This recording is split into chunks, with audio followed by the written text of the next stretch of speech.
going, people? How are everybody people's doing today? How are we doing today, boys? Welcome to the stream. It is I, Marc Live. Hello, Marc Live. Hi, Jumpin'. Hi, Swimmin'. Hi, Boo. Hi, Lionheart. Hi, Zader. Hi, Caffeinated Confused. How are you guys doing? Epic Music? Thank you so much. Looking handsome today. Thanks, man. I'm wearing a Hard Rock shirt. I'm drinking water. Time to mark out. Time to mark out so hard today. Everyone, today is a React Andy stream. Today we're reacting. It's so awesome. What's up, Karen? What's up, Edgy? What's up, Zizi? How you doing? Why do you have hair? Is that bad? I thought we wanted me to have hair. What the heck? Christian hit 1 million. Oh wow, really? Oh, that's huge. Hold up, let me look that up. That's so funny. They finally hit Quickville Guardian. Oh, no, not 1 million. They hit 100K. Finally hit 100K. Look at this shit. This is awesome. My goat has finally hit 100K. My goat is getting the 100K play button. Been forever since like they've uploaded though. It's been a fat minute. My man just saved me from reinstalling Grindr. What's up, KSM? How are you doing, Kevin Hitch? I saw this footage yesterday and my first thought was Marc needs to see this. You guys told me about it in the Discord immediately when it was posted. We're gonna check it out right now. It's Ewu. I fucking love Ewu. I watch a lot of their shit. I'm not subscribed to them on this channel. This is my Marc Live Reacts for Videos channel. You should still reinstall Grindr. Gotta get topped, you know. A motherfucker's gotta get topped. You get it. But that's crazy. He hit 100K, and we have the body cam footage. I wonder if it's been out, or if like Ewu is the first person to fucking get it. I wonder if it's been out for a while, and or if like I don't know the connections Ewu has. These fuckers. The body cam footage is insane. It haunts me. So you guys have already seen it, I'm assuming. It's a solid 20-minute video. I mean, it'll be crazy to see what's going on, what's in the middle of it. But anyway, boys. You guys know me. It's me, the Christian guy. I'm the Christian guy. We're here. It took years to clear for the public, Marc. 3-year wait period. Wait, so it's like, so the way it works, you have to, is this just general? Is this just how it generally works when it comes to like body cam footage? Because I have like seen prior Ewu videos, right? And like they always say like, this is never before seen footage, or whatever the fuck. And I'm thinking like wait, do they have connections? Like, do these people like just know people? Because they're a huge YouTube channel. Like, this is 1 out of 6 YouTube channels they have. Like, yeah, 6. So it's like 1, 2, 3, 4, 5. Notice this came out on the 3-year anniversary, Marc. The 3-year anniversary of what? Oh, of the arrest? Is it actually the 3-year anniversary of the arrest? Every state is different. Okay, that's pretty cool. Man, that's pretty interesting. Because, like, look, if you go to, like, a regular Ewu video, they always start the video off with, like, what you're about to see has never been seen before. Like, it's a video that I for sure watched. Every time I knew I wanted. When he was just 12 years, he suffered orphaned while he had an end. Daniel, but even years later, to dread, spec, and yeah, here it is. Exclusive interview. This is their amazing intro. This is the thing that they show every video. His family and correspondence with the killer has never been seen before. It's been analyzed by. This has never been seen before. Like they always use that to be like, this is epic. So I'm assuming it's the same thing. I think Ewu can get it as a somewhat legit news outlet. I mean, it's in their about page. They're like, here we post never before seen body cam footage, analyze body cam footage, and more. We're a news agency committed to delivering factual information about police procedures and local news events. Our videos aim to educate the public without bias. Our goal is to empower viewers with a clear understanding of what's happening in their communities. So I really like them. I think they're really cool. And I've like watched a couple of videos on and off. They're very, what are the other people? Jim Can't Swim, JCS coded. Which I'm pretty sure like, a lot of these. Ooh, is that a new? Oh no, that's not. But these guys are the fucking OGs. These people are the OGs. I've watched every video of theirs actually. Why wasn't I arrested at KSM? But yeah, they're pretty fucking awesome. I'm assuming like the quality is gonna be just as good, and I'm fucking excited. I've never been arrested. Thank you for telling us, Claudino. Welcome to the stream.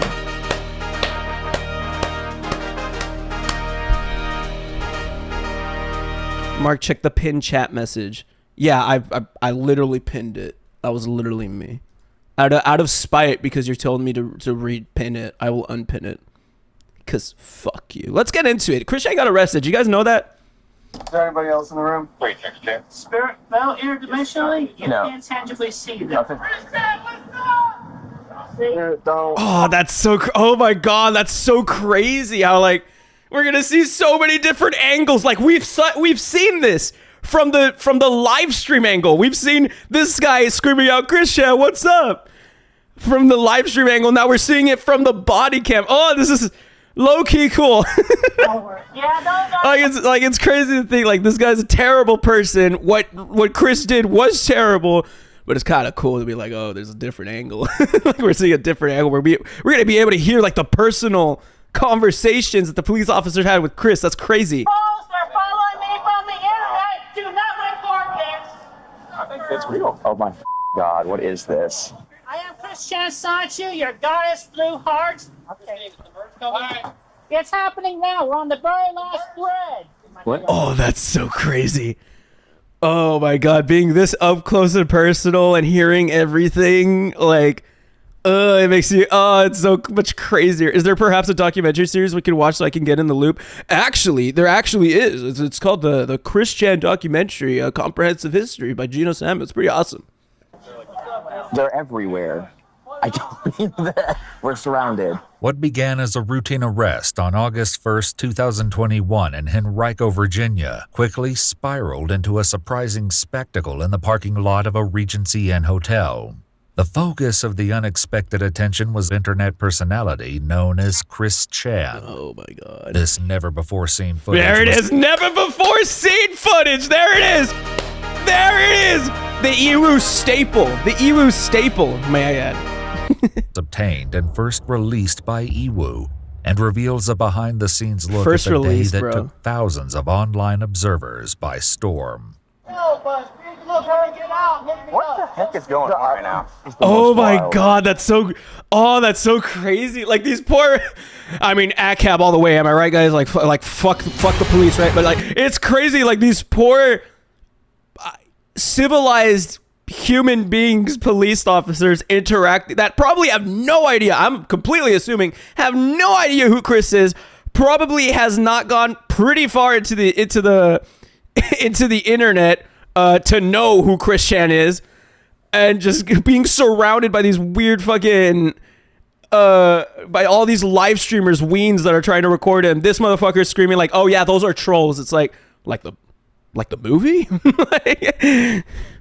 Call for service I've ever been on. As officers with the Henrico County Police Department cautiously approach the second-floor hotel room, they prepare themselves in case a possible altercation waits for them behind the door. She's right here. Oh, gotta unlock it. Hello. Yes. Hi, what's your name? Hi, I'm Christine Chandler. Okay, can you come out for a second? What's the situation? What's that? You got a warrant for your arrest, all right? Yep. Yep. Okay. You're not gonna start. You're not gonna do that. Do not fight. You will get tased. Okay, that's well, crazy. listen, I will comply, but I'd like to clear up I'd like to come back with my things. We'll get that all straight. Yeah, we'll get it all straight. we got it. We got it stressed, Sai. We got a stress sigh out of him. What about my van? And I'd like to put my shoes on, please. Yeah, sure, of course. We'll get there. Okay, I can slip into my shoes. Magic Chan, Chriselle, Savannah. While these words may seem insignificant to the officers, they carry a profound significance for Chris, which will be explained later. All right. You're just being detained right now until I can confirm the warrants, okay? Okay, Just hang tight. The officers have received reports of some very disturbing allegations against Chris, but nothing prepares them for the events that are about to unfold. Sit down right here. Okay, I will sit down. Okay. Where are your shoes? Right here? Right over there. How do you already trash your motel room? You were in a they were in the motel room for like a week, weren't they? They weren't there for long. How is it already like freaking trashed? Is there anyone else in the room with you? Savannah. In the room? Spirit, Rose interdimensionally, you No. can't tangibly see them. A physical person. Is there Ah! a physical person in the room with you? Originating from this universe? No. Okay, good. I need to stand with my shoes on. I don't have any easier time doing it this way. I am complying, and that's my son. That's my set of keys over there. To put my shoes on, and they're like the spray painted fucking Adidas that Chris has had on. Oh my god, that's so insane. This is actually so crazy seeing it from this angle, seeing how Chris is like interacting with these people. It's like interdimensionally, you cannot see them, but like physically, like, no, there's no one here. It's like, okay. This way. I am complying, and that's my son. That's my set of keys over there. Your keys to your car? Keys to the van, and yeah, my wallet's in my bag over there, the brown bag. What, this bag? Yes. Can I look in it? And you dropped something. Oh, that's one of my rings. I know. Can I look through? Can I get your bag out of your... I have nothing to hide. Go ahead and look through everything that's in the room. Go ahead and look at everything that's in the room. Go ahead. You have my permission. Okay. Just slip them on. They're going to give you flip-flops when you get down to the jail. Okay, well, I identify as female, and I would appreciate if I was respected as such. It even says so on my driver's license, female. Okay. That's fine. Just making sure. As one officer searches through Chris's belongings, he quickly makes an interesting discovery. Where's your wallet at? Oh, Don't come over here. It's the duct tape wallet. Okay. On the outside? There it is. Yeah. My goat has a makeshift duct tape wallet. That's so... That's low-key base. When I was younger, my grandpa used to make me these wallets out of chip bags. Like, he would fold them, and they were out of chip bags. And my grandpa used to make them, and they're kind of based as hell. And, like, it has Riz. Like, imagine opening up a wallet and it has like Fritos on it or like Lay's on it. That's kind of freaking based, and it's like the same texture of plastic. I mean, they're incredibly flimsy, but like it has Riz. But this fucker has duct tape. Well, it has zero Riz whatsoever. Like, but low key base. All right, let's grab a seat. Okay. Oh my god, that's great. Like, I'm pretty sure it has like her like identification and shit and everything in it. No, grab a seat right there for me. Oh, my bad. You want all this to go with you? Like your wallet? Or you just want your ID to go with you and your cell phone? Yeah, my wallet and my cell phone is over there in front of the tarot deck box. Yeah, I got a cell phone right here. Oh, that's my secondary phone. That's your secondary phone? Yeah, I have two phones, one for the trolls and one for my home. I got two phones, one for the bullies, one for my friends. You think I need two phones? One for my bullies, one for my... I got two. Your secondary phone? Yeah, I have two phones, one for the trolls and one for my home. I got two phones, one for the bullies, one for my friends. You think I need two That's kind of base. I mean, I won't lie. phones? There's a song. Yeah, Kevin Gates. There you go. Yeah. Hey, listen to this music guy. Nah, that's a popular one. He's a fine gentleman. It is popular. Suddenly, a keen-eyed officer spots something happening outside, which sets him on edge. Are you waiting for somebody to come to your room or something? Wow. No, I was not. I was only waiting for the deputy that I talked with earlier today from the sheriff's office in Ruckersville. Okay. Alright. You're not waiting for like anybody else though? Any friends or anything? I have nobody else. The only reason I'm asking is because there's a car up there and there's two gentlemen staring at us. Really? Yeah. I didn't know if you were waiting for someone to come over or whatever. Yeah, see? Yeah, stand up. I just want to look out. It's a sure. I was not waiting for anybody. I was not waiting. They're standing up there by the gas station. You know those people? Oh my god. So they oh my god, that's crazy because there are people surrounding the area. There are like weens and shit that are surrounding the areas that found out where Chris was staying at.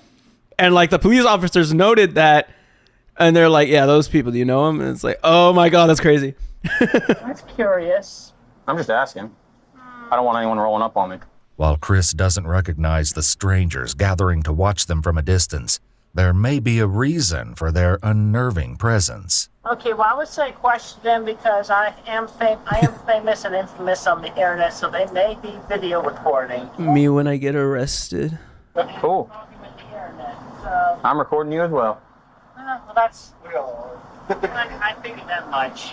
Not readily accepting Chris's explanation, the officers try to work out their own alternate explanation for the curious spectators. Yeah, they still are. There is nothing illegal in the room and nothing illegal in the bag. Please feel free. I have nothing. It's got a very military style haircut. I wonder if it's Greene County. Baby blue Yaris. Maybe it's a rental. Man, dude, if this was me, right? If I was the police officer, I'd be freaking out, seeing like a whole coup like forming outside, just staring, and then this like Chris being as insane as they are, right? And then seeing that there is a coup outside forming with cameras and shit, like just like gathering up together, like I'd be shitting myself. It's good. That would be something Greene County. I mean, I know there's a lot of agencies that use rentals for surveillance. I mean, like staring. Yeah, I know. That's why I asked her because it's concerned. I think he was there all the time. Just still, like, right as we walk up, I didn't see him there before. They shrug it off for now, but it will soon become apparent that these observers have surprising intentions that none of the officers could have predicted. So you I talk. love the way that he's like, like the narrator's explaining it. They had shocking intentions, as if like the spectators were gonna come in and like fight for Chris or something. They just got their camera out and wanted to record. Nothing too crazy as far as I know. To the Greene County Sheriff's Office today? Yes. Did they call you or did you reach out to them? I reached out to them. I wanted to make sure my dog and cats back at home were safe and taken care of. I guess, so the warrant itself is not a surprise. You know there was an investigation, all that. Yes, okay, there got was it. an investigation. We'll be waiting outside when you get arrested too, Mark. I appreciate that. Who knows and who cares? What would I be arrested for? Do not speculate on that, actually. Yes, I am Okay. aware of the situation. Okay. Did they say that they were coming to Richmond? Yes, they said they were coming to Richmond. And my vehicle, in case it wasn't obvious, is the blue Dodge Caravan out there. Yeah. Its license plate says Sonichu on it. Magichan Sonichu, a blend of the characters Pikachu and Sonic. Oh my god, dude, these are words that I don't. These are words that I would not expect the narrator to Iwu to be like saying. Sonichu on it. Magichan Sonichu, a blend of the characters Pikachu and Sonic the Hedgehog, is a character from Chris's hand-drawn graphic novel series. Sonichu may be more than just a drawing, however, as you'll soon hear from Chris how this character blurs the line between fiction and reality. So just so you're aware, right now we're just confirming the warrant through Greene County, okay? That's why I said you're detained. Once they say that the Okay, paper, copy, look out. once they say the paper's in hand, the actual arrest warrant, then you're gonna be under arrest, okay? Okay. Well, you didn't at first, but I'm glad you did. It caught me off guard a little bit. Yeah, that was kind of the point a little bit. Meanwhile, the evolving situation outside still has the officers on high alert. Yeah. Dude, I'd be shitting myself. Like, look at this poor guy's face, dude. This man is terrified. Yeah, I was like, are they still staring? It's like, ah. Oh, the poor guy, man. You want to go up there? No, because I can't tell if they're just recording or. I wish I could read the tag. Welcome to the Stream Shock Officer. I just stare back at them. I need a moment. Okay. Pardon my flatulence. So you want to take your necklaces off and stuff like that, or? You're gonna take them off when you get. Yeah, you gotta take them off when you get to the jail. Okay, but okay. Oh my god, it's the disgusting Sonichu medallion.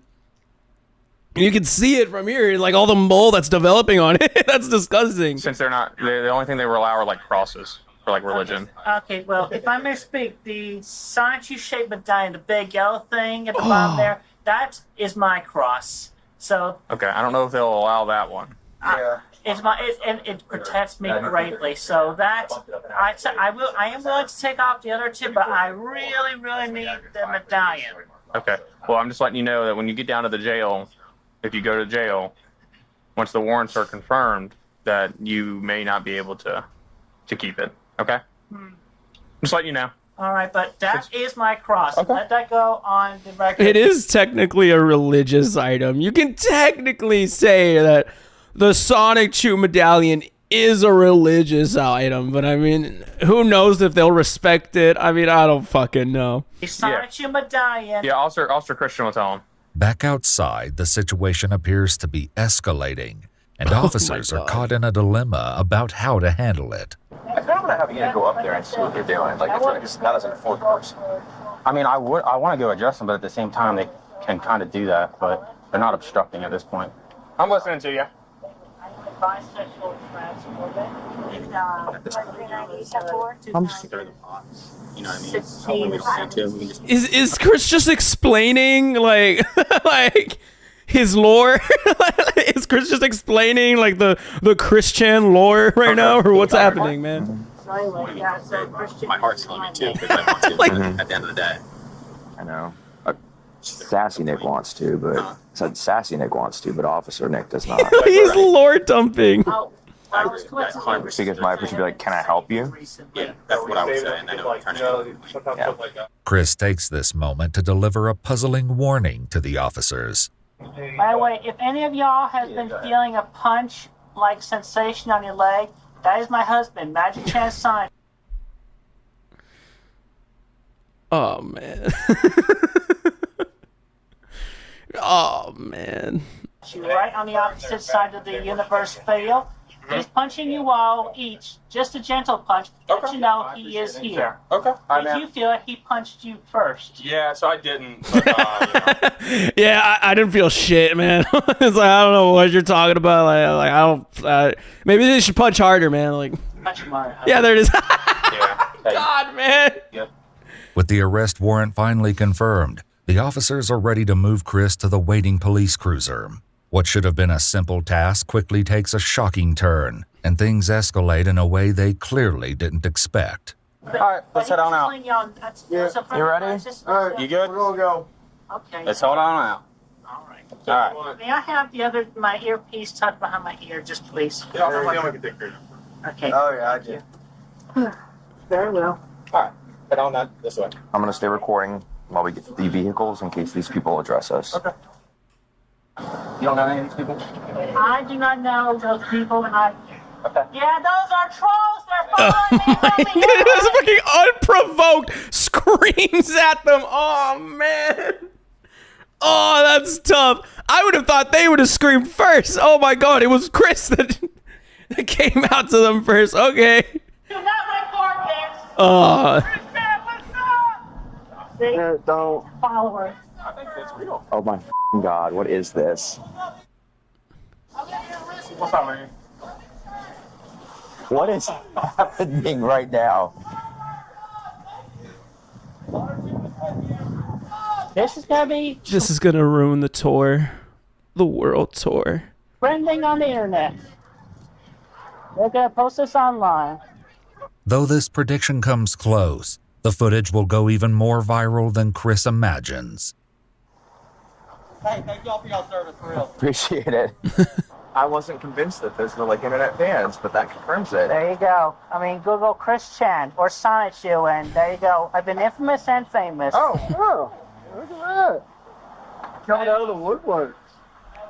Good, I just saw you. Where'd you see him at? Regency. I'm going. the mall? I'm complying. I am complying. I am good like this. That's crazy. You're just seeing Chris just respond to the fucking weirdos that are recording all of this. Like, Sonichu! It's like, I'm doing fine. I'm complying. Like, oh my god, that's so odd. I am Chris Sonichu, your goddess. They know. And I continue to stand strong, and I maintain everything with Quickville and my Sonichus and Rose shoes and everybody. You're lost about 3,000 people right now. 3,000 is so crazy, man. Let's not talk to them, okay? Yeah, I keep in good faith. Everything is going to work out. Let's not talk about it. Just completely ignores that shit just because yeah, I'm doing great. Let's not talk to them. It's been stressful, but I've taken it one moment at a time, and I got my loves. While Chris maintains a positive attitude in the face of uncertainty, the officers can't help but be increasingly amused by the attention and the seemingly growing crowd. What? They're everywhere.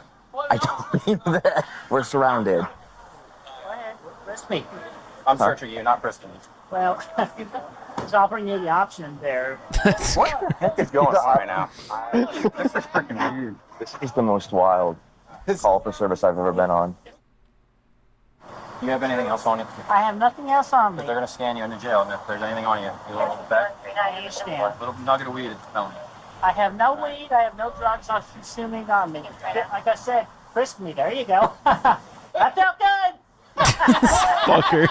Okay, it's funny to be able to see that moment, to be able to get the little context of that moment. I remember, like, in the other angle when the officer did that shit, just screaming it out. It was funny, but it's funny. He didn't yell in his ear though, which does suck. Like, look at this. There you go. That felt good. Yeah.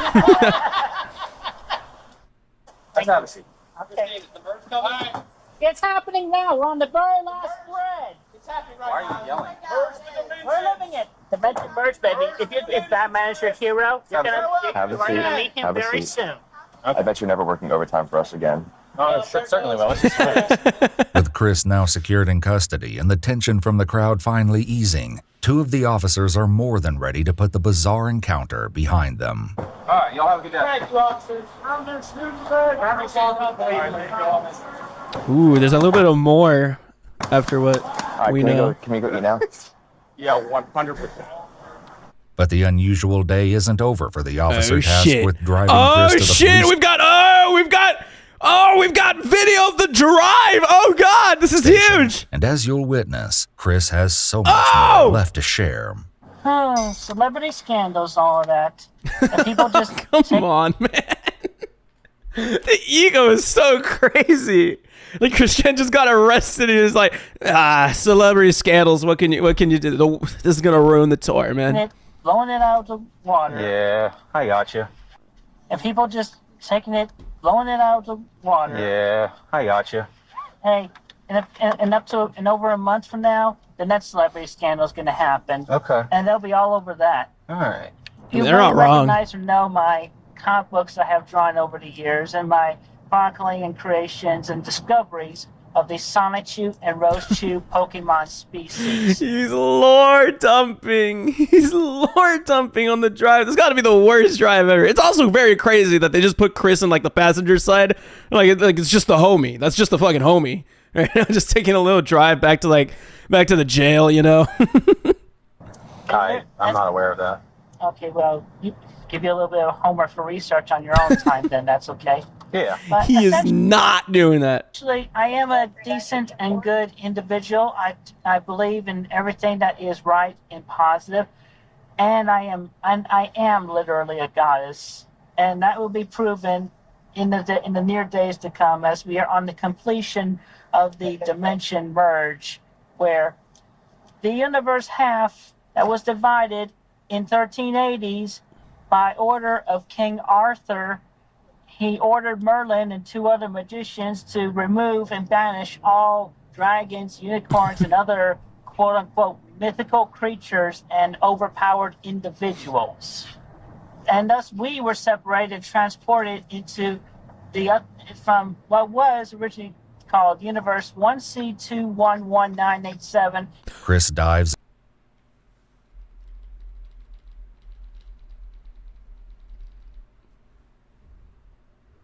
Five Nights at Freddy's.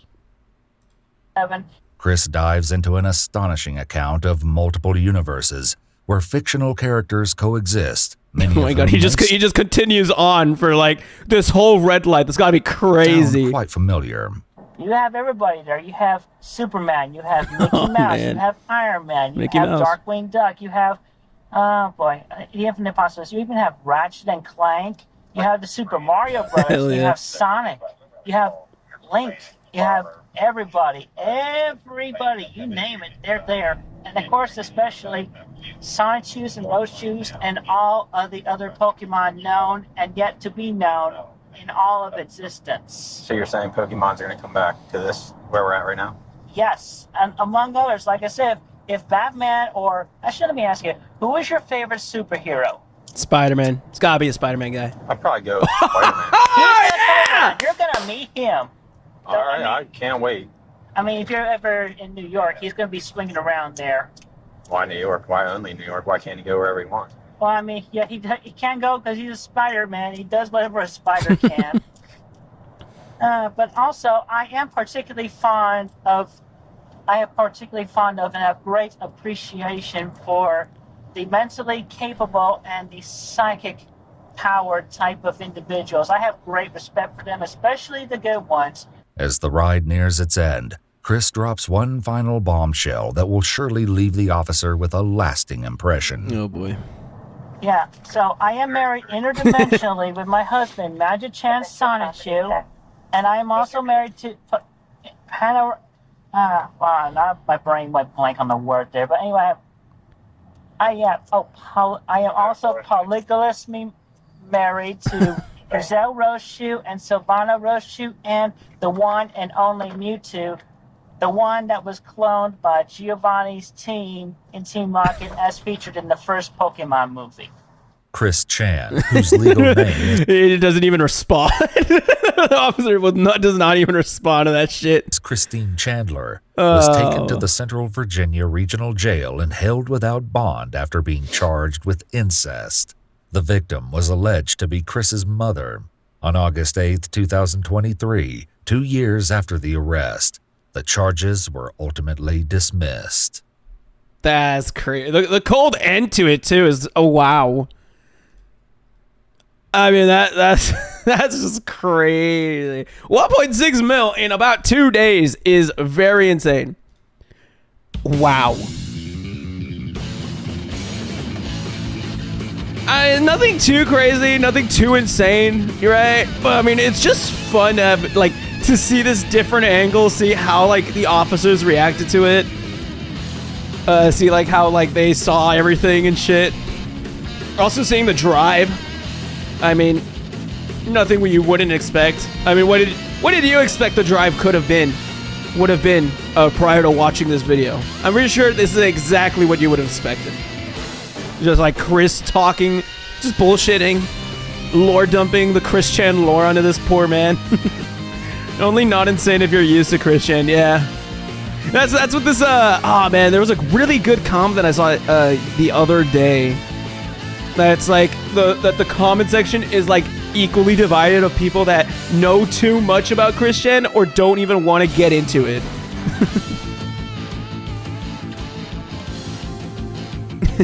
Christian, I'm famous on the internet. Officers, yeah, okay. No, but like actually. Oh my god, man.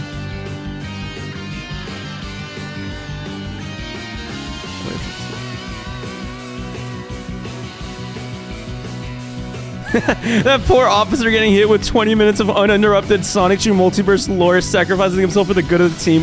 What a hero. Maybe not all cops are bastards, guys. I was expecting them to be like confused. They were confused the entire time.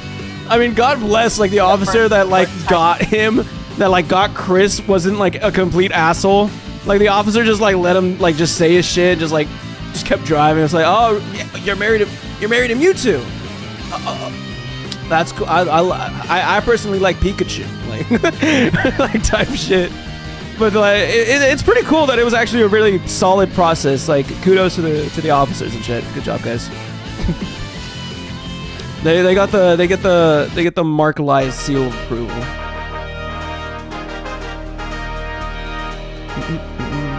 But yeah, here it is. This is one of those videos where half of us have done the reading and the other half don't even want to open the book. That's a good ass comment. Officer who had to drive back with Christian literally was an unskippable cutscene. Oh my god, man.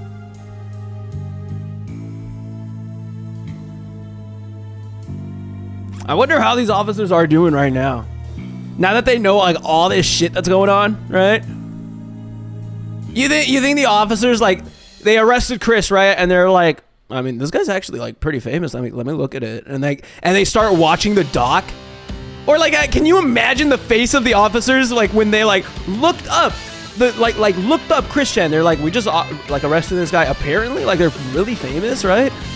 So like I guess like we'll go through the doc. I guess like we'll look him up on Google. They look up Christian and they find Marc Live reacts to the Christian documentary. Like how crazy must that be? Like that's freaking awesome, don't you think? Officers looking on the quickie, like that'd be so funny. They probably are on the quickie as we speak. I wouldn't doubt it. Marketing. Actually, yeah, one of the officers actually commented on one of my recent videos. He's so stupid. How funny would that be? Like, Officer Christian commented. It's like, and like the video is just Officer, like the username is just Officer Christian. Let me look up the quickie. I'm pretty sure this is doing numbers right now. This is for sure doing numbers. Yeah, like current updates. It's like current updates. Body cam footage of Chris's arrest is posted to YouTube. Chris's Quickfill Guardian YouTube channel hits 100k subscribers and he brags about it on Twitter. I need to see this shit. he bro added YouTube and everything. Holy shit, I want to look at this. I haven't been keeping up with like anything Christian related, right? So I genuinely do not know like what's going on with bro.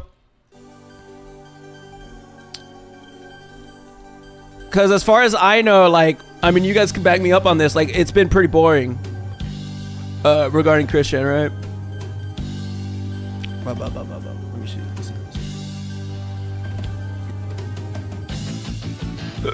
Sorry. Oh my god.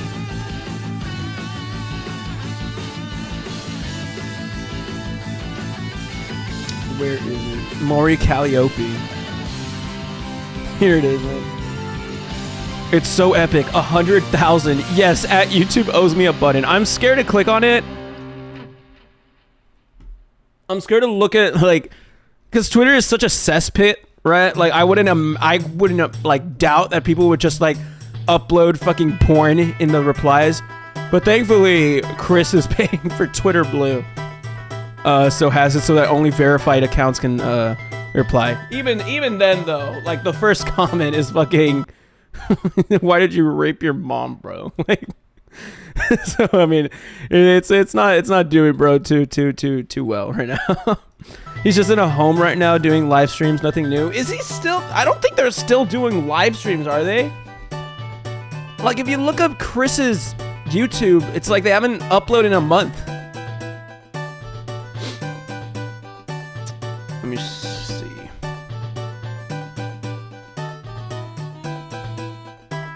Like, when's the last time they went live? Yeah, they went live a month ago. And even then... They went live a month ago, and even then, they didn't go live till... Like, they went in, like, a hiatus for 4 months. Then on their videos, they last uploaded just an AI video. 3 months ago, actually. So yeah, they're like not active at all. I guess only active on Twitter, but even then their Twitter isn't even all that interesting either because they're barely even posting opinions anymore. They're just kind of like reposting shit that they think is cool, which is pretty much just Marc Live Twitter. So yeah, like nothing too interesting. I wonder if they'll like respond to like Ewu. How funny would that be? That would be fucking crazy. I mean, they've been on Twitter. They haven't said anything about it. They've been on Twitter for the past 2 days. Like, the past 2 posts of Chris's is just this, like in my tarot draw, whatever the fuck, who cares? Like and retweet G Fuel for this shit, okay? Expectation versus reality. Expectation, always tired and lazy. Reality, does a lot of chores and keeps clean. On God. So facts. And yeah, so like they haven't responded to any of it. It's like nothing crazy, nothing crazy. Kaisenat is trending. But yeah. Boys, do you guys want to watch the Daniel Larson documentary? It is 2 hours long. So I do warn you people. If we do get into it. Yes, sure. I'm a little terrified to get into it. I don't know what to expect. I know Daniel Larson's I think sadder comparatively to Chris. It's not as funny as well. It's like more like, oh, what the fuck? Compared to like Chris Chan shit. With Chris Chan, it was like in the beginning, it's like, oh, like little funny. Oh, that's fucked up. Now in the middle and end, it's just like, oh, that's fucked up. Oh, come on. Shit, dude, shit. Can we stop? Can we stop? It's like, it's that pretty much. I've seen Daniel Larson's news leak. I think I need eye bleach. Oh man. Hey, but we're gonna learn today, boys. Steal Edgy's formula. React to content while digging a hole in Minecraft. He does that. He just react and he has like TikTok pulled up while like digging down in Minecraft. That's kind of based. I'll do it. Larson is a mentally ill in a messed up way. Slander. Let me pull it up. Minecraft music, you're welcome. I'm so concerned.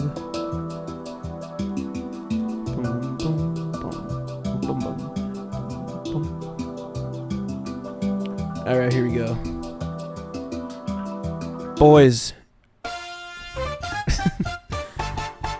It is time for the Daniel Larson documentary. Now, just going through like a couple of the first comments, right? It's like, because of my autism, my grandmother passed away from cancer. It's just a wild string of words. Can't wait to listen to that. I really wasted 2 hours of my life learning about a homeless guy with scabies, and I don't regret a minute of it.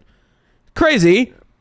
That's what we're going to look into it. 90% of this guy's problems would go away if he didn't have access to social media. To be fair, that can be used to describe almost all lolcows, really. And like his speech at the protest is the funniest thing ever. Just how he lost the audience in such a spectacular way, whatever. There's no rule that says a person can't be both predatory and preyed upon. I don't know what that must mean, but all right. Here we go. Strap in, boys. Get your popcorn. Actually, before we start, I'm going to refill my water. So I'll be back in approximately, by the time this song ends, I'm running.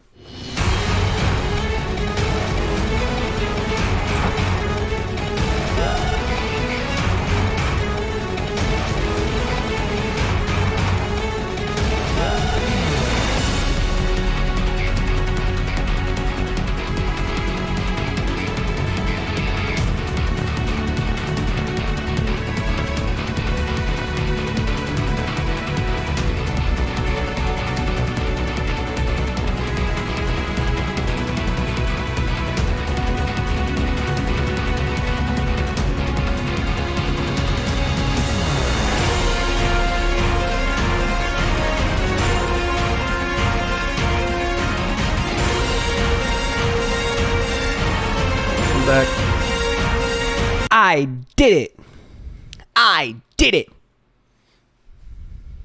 Hello, guys. Grabs you by the hips. Please no RP in chat while we react to Daniel Larson, please. Hello, everyone. My name is Daniel Larson. Is that his voice? I did not expect his voice to sound that. I don't know why I expected him to have like a deeper voice, unless it's just heavily edited. It's so high. My name is Daniel Larson.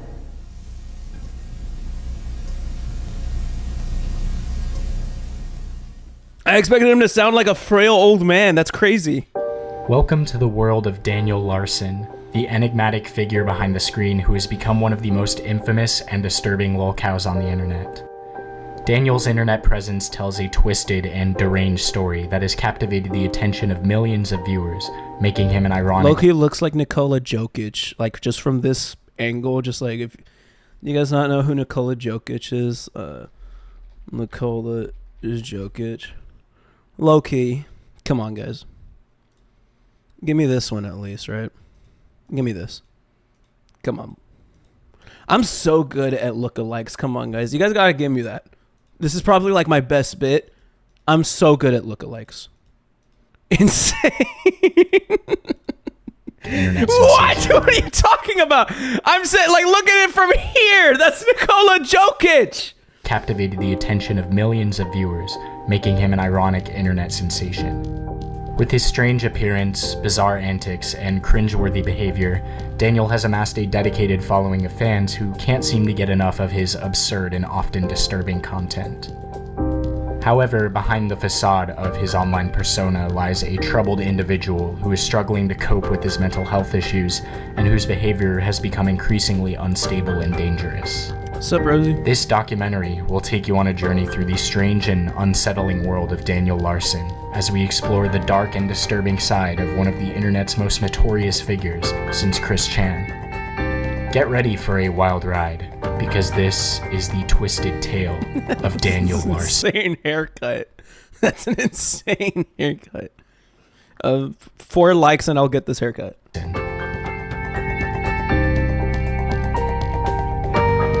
Daniel, calm down.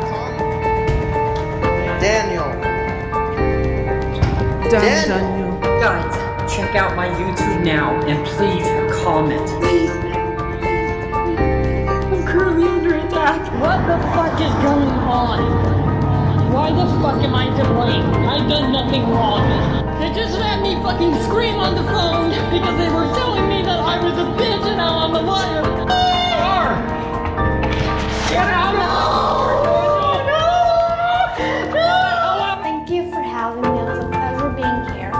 And you did a lot to help me. I made lots of friends. I learned how to I hate looking at, like, especially, like, man, I hate looking at videos or like pictures of like terrible people when they were kids, when they were young. Like, if you look at Chris Chan when he was a kid, it's so sad to see, because it's like Chris just looked like a normal ass kid.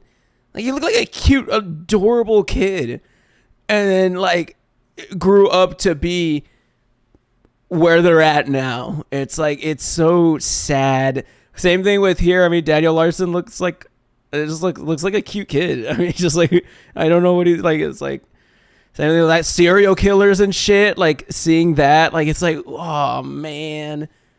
Mind you, he's not even 30 years old. Really? Dude, when you guys would like send me pictures of him or whatever, I immediately thought that Daniel Larson had like the, I'm Daniel Larson, like that kind of voice. I immediately assumed that Daniel had like a fucking like smoker voice. That's and then like hearing the high pitched voice, that's crazy, man. stuff I never knew how to do before, and it's much better now. Thank you. Oh, man.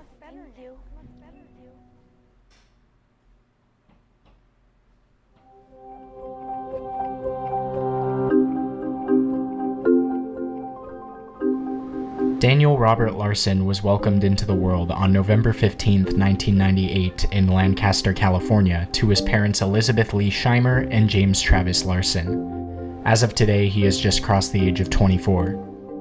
Unfortunately, his childhood was marked by turbulence, with his parents showing him very little care or attention. Daniel has claimed in various deleted videos that he was abused during his childhood, although there are other sources indicating that he may have been the abuser himself, throwing fits of rage and acting violently towards himself and others when things didn't go his way. Great use of the Alex Jones gif, though. It is worth noting that at the tender age of 4, Daniel painted on his grandmother's walls, and instead of facing any actual discipline or consequences for his actions, he was rewarded with M&Ms, which his father believed reinforced his problematic behavior. Did you guys not do that when you were kids? I used to draw on the walls a lot. When I was a kid, I remember in my childhood home, I used to draw on the walls a lot. I used to draw on the walls, and I used to we had out the paint in our walls was had these marks that would pop out, and I would just scratch at them. I would scratch at it was little bumps that would pop off on the wall of paint, and I would scratch them off. And my parents never got mad at me, if I remember. So am I Daniel Larson? I also peel my paint off. Yeah, I would do that. Because there would be little bumps off, and I'd be like, okay, let me remove it. I cut my hair and drew Club Penguin on the wall. That's kind of base. Dude, I remember, one of the funniest things, one of the greatest moments of my life was when I was, oh man, I don't know why, I don't know what the story is, but for some reason, I punched a hole in my wall, right? So a hole was punched in my wall, and instead of telling my parents or telling anyone, I successfully was able to cover it with a poster. So it was actually a prison escape thing where they start picking at the wall with a fork and shit and covering it with a poster. I successfully was able to cover the hole in my wall with a poster and a speaker that I had. I just covered it up with the poster, and we did not find out about it until one day. I think I was cleaning my room with my mom or something, and she was like, why do you have this poster here? Because it was in such a conspicuous place. It was really low to the ground because I'm a kid, right? And they're like, why do you have a poster here? That she removes it, and she got so mad at me. I was like, Mom, no, it's been a year. When I was very young, I had a family PC, so I just drew on the monitor, and it was confusing on why I couldn't play the drawing. Dude, dude. I collected a lot of WWE figures when I was a kid. I used to collect John Cena, fucking Roman Reigns, The Rock, Stone Cold Steve Austin, and I had not a makeshift. I had a WWE ring, the small toy ones, because I love playing with those figures. And I remember one day my brother got a hold of them and drawn them with a marker. And I could have killed the kid right then and there. When I say I could have killed, I still remember the rage I felt when I saw that John Cena was just covered in blue marker, and you couldn't rub it off. It was permanent marker. It wasn't rub offable. I remember I spent hours trying to clean it off, and it just wouldn't come off. And I to this day, I would have probably been collecting WWE figures, but I just stopped after that because I was just so distraught. And then I fell off the WWE. I'm back on it now. I like WWE now, but I was so distraught when that happened. I used to pour water on a really old computer thinking it would make it load faster if I don't know, made the computer scared. I don't know if it works. I don't know the science behind it. I just watched a video on it once, and I tried it, and it became a thing that I would do back in the old house. I used to do the tinfoil technique on the router, on the internet router. I used to just cover our internet router in tinfoil to see, to hope that it would make our internet speeds go faster. I made a little barrier of it, hoping that it would make our internet go faster. It's so stupid.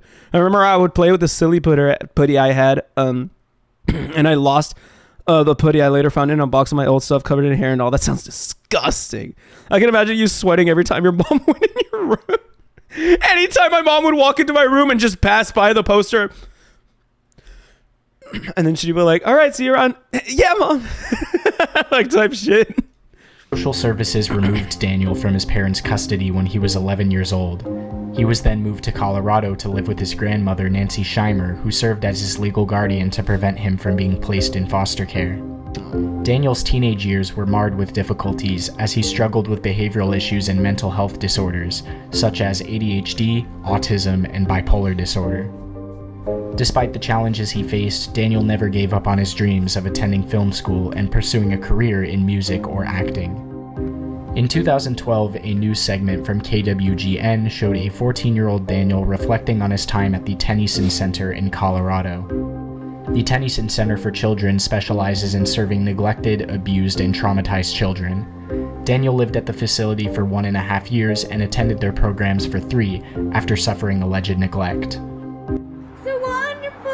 The Tennyson Center for Children has become one of the Rocky Mountain region's leading treatment centers for emotionally and crisis-affected children, particularly those suffering from abuse and neglect. Good boy. When I first came here, I actually was really nervous. That's 14-year-old Danny, who came from an extremely neglectful home.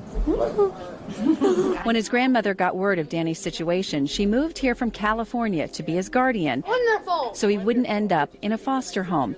Danny still lived at the center for 1.5 years, but now lives with his grandma, continuing to go to school at Tennyson and receive treatment. When he came to Tennyson almost 3 years ago, he was very angry and confused and feeling very uncertain about his life and where he belonged and what was going to happen. Rod Witt, the president of Tennyson Center, says the program gives children like Danny great opportunity. Do they bring some challenges? Absolutely, they do. But, they've got the opportunity to, number one, be safe. Number two, receive some attention that they've, in some cases, never received. And number three, to get help and to be themselves and to really let their own personalities come forth. But looking at Danny now, you will see a smiling, laughing young boy with the world ahead of him. This is wonderful today. Danny and his grandmother have both seen huge improvements. I learned to, when I'm in school, to do school and never quit, because if you quit, you won't know what to do. And If someone's trying to get you upset, don't let them make you feel bad about yourself. Just be good and make yourself feel happy. I'm so scared to see what happens. He looks like such a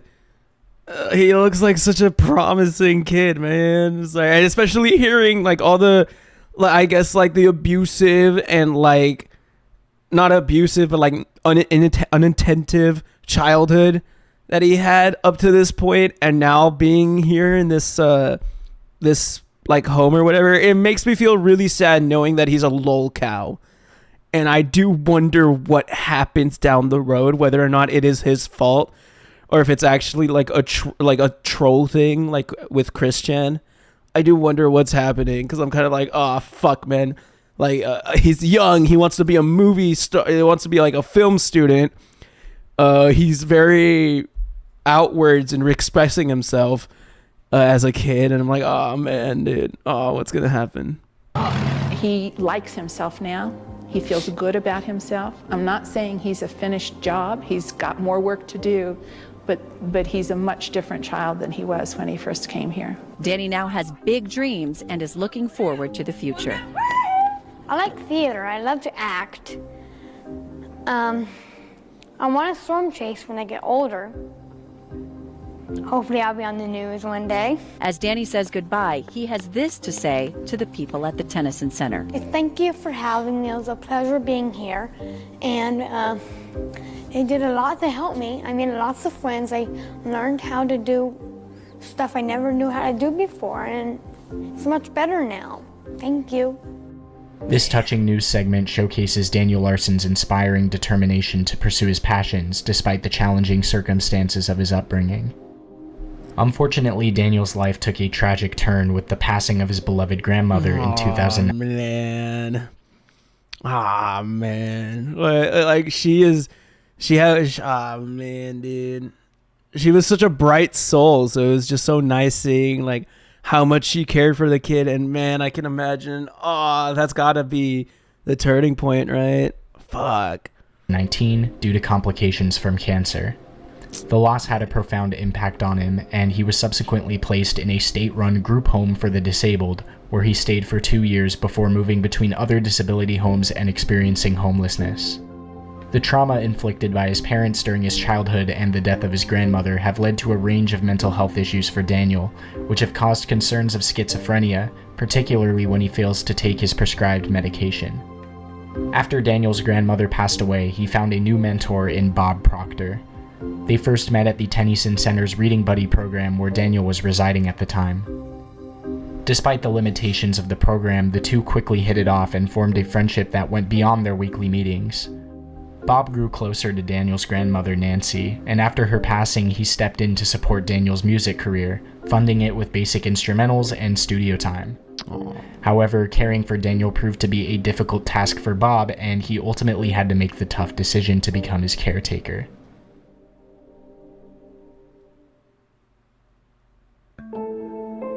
Oh man, the internet, first TikToks, oh god, oh no, oh man, cause I mean, like, seeing all this, right, it seems like fucking, like, everyone's going out of their way to, like, help this kid, right? Like, we got the grandma, like, I mean, of course, like, the trauma from the childhood is, like, very tough to try and, like, overcome, but it's like, we had the grandma come in.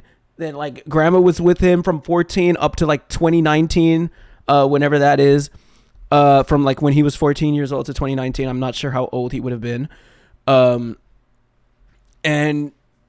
then this man comes out, Bob, to help him out. And now, oh, man.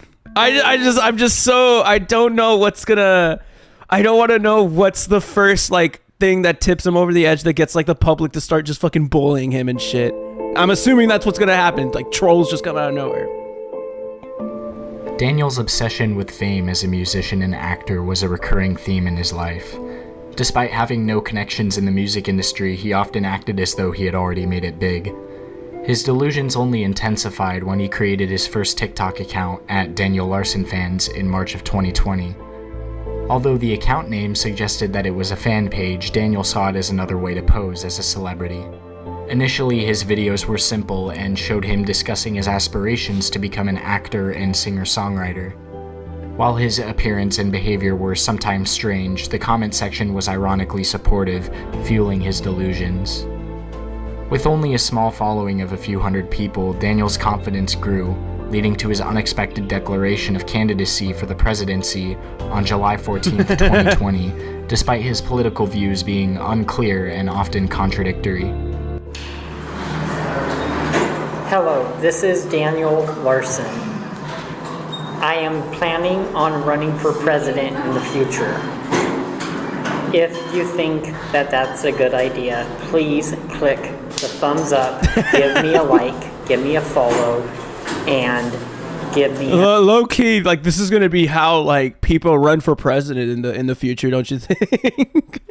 Like, when like Gen Z starts running for president, they're like, guys, I feel like running for president, actually. Like, if you guys think it's a good idea for me to run for president, don't forget to leave a comment. Don't forget to leave a like. Don't forget to like, comment, subscribe. Mr. Breast. Well, I mean, maybe not now. Dude, it's crazy. Mr. Beast uploaded a video, like, fucking yesterday, I think. Like, it's insane that this is the route that Mr. Breast is taking to fucking, instead of, like, addressing, like, the situation and shit, this is the route that Mr. Beast is taking. Just uploading and just not talking on social media. And that is very insane. Like, I saw it 2 days ago. I was like, oh, man, dude. It worked for Trump, unironically, right? Did he really? How did the Trump thing start? I don't know. How did Trump become president? Not become president, but how did Trump, like lead up to it? I know Trump had an unsuccessful presidency campaign back in, like, the 2000s, I believe. Like, that didn't work out because I think he tried being, like, a third party or some shit. But, like, in 2016, did he really just be like, hey, chat, like, hey, chat, like, what do you guys think about, like, me running for president? Like, let's just fuck around, don't you think? Like, let's just fuck around. Like, let's just fuck around. Like, let's go become let me become president. And then it just worked. It just worked out.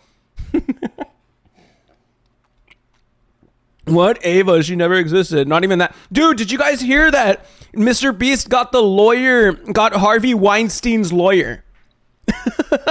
Like, Mr. Beast has hired Harvey Weinstein's lawyer. Give me a second. I'm gonna find the tweet before we continue. Just a very, very small tangent.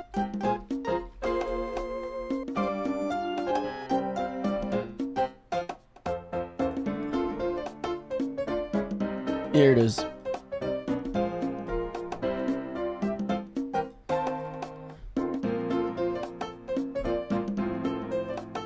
Mr. Beast has reportedly hired the same lawyer as Harvey Weinstein.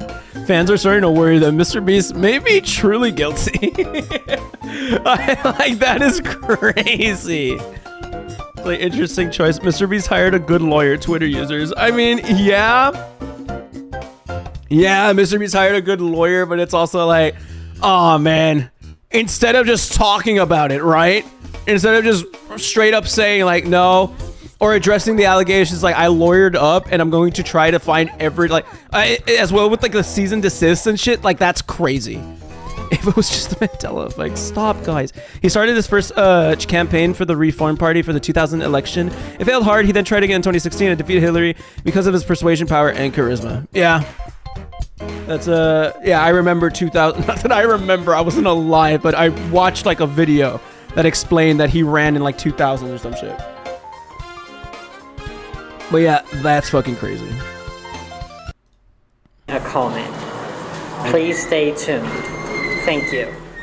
To his ironic yet loyal followers, Daniel's announcement to run for president was met with enthusiasm, with some jokingly referring to him as Mr. President, and even suggesting he had a genuine shot at winning. As his TikTok account grew in popularity, he slowly became a cult figure on the app. However, strange occurrences began to take place in his videos, with the front camera of his phone malfunctioning and the videos becoming foggy. This unintentional running joke, known as the fog era, caused his followers to become more involved with his content, ultimately leading to trolls to take advantage of his vulnerable nature and mental health issues. Some followers posed as scouts or CEOs for record labels, leading Daniel to make videos claiming to work for those labels. Hello, this is Daniel Larson, and I am planning to sign with Fine Dining Records. I want to say thank you to Marc. What? What is the context of this? Of you showing me this B-roll? Matt, Jaden, Gabe, what is the context of me seeing this and B-roll? Ray Pissed. Oh wow, Thank that's crazy. you to Marc, Matt, Jaden, Gabe Itch, and Ray Pissed. Thank you so much for all your support, and I can't wait to work with you. See you on the flip side. The situation quickly escalated for Daniel Larson, leading to a catastrophic turn of events. On November 20th, 2020, a leaked Pinterest account belonging to Daniel revealed alarming content that left many people disturbed. The images were of young female celebrities, such as Grace VanderWaal and Darcy Lynn Farmer, who were both around 16 years old at the time. To make matters worse, the pictures were often taken when they were even younger, intensifying the overall distressing nature of the situation. Another board showed a map listing a completely 180. Oh my god. We just thought this guy just wanted to be famous and was like we just thought this guy wanted to be famous and shit. Oh wow. That's tough. It was like, we just thought this guy that has like a couple mental health issues, has some trauma, wanted to be famous. No, actually, he's a pedophile. Like, oh, come on, man. Of course. All right, sympathy lost. Actually, fuck you. Oh, man. The age of consent in each state, implying that Daniel had disturbing intentions towards underage girls. Oh.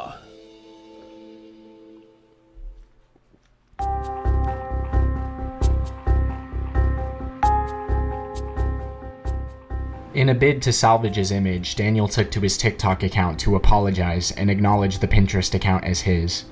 However, some individuals claimed that his managers had coerced him into making the video.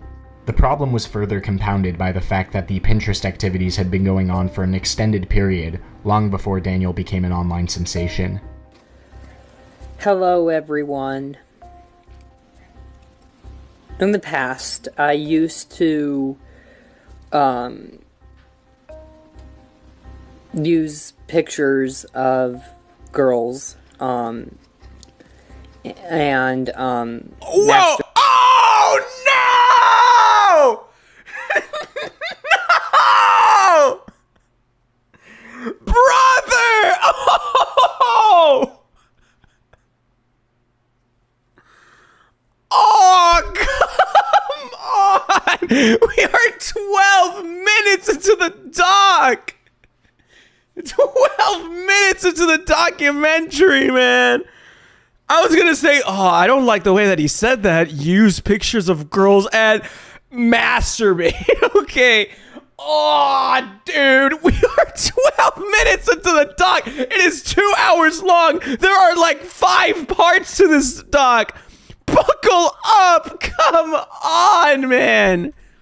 masturbate to them. Recognizing that a simple apology. Oh, that's crazy that they found your Pinterest account. Just say, yes, that's me. I know it looks bad. Oh, shit. But I guess honesty is the best policy. Oh, man. Masturbate to them. Hello, Mark. How are you doing, Alonso? Recognizing that a simple apology would not suffice to address the backlash, Daniel resorted to claiming that his social media accounts had been hacked by trolls. Surprisingly, some people believed this explanation. However, during a live stream hosted by a fake record label, Roach Records, his followers bombarded him with questions regarding his Pinterest account, forcing him to come up with yet another excuse.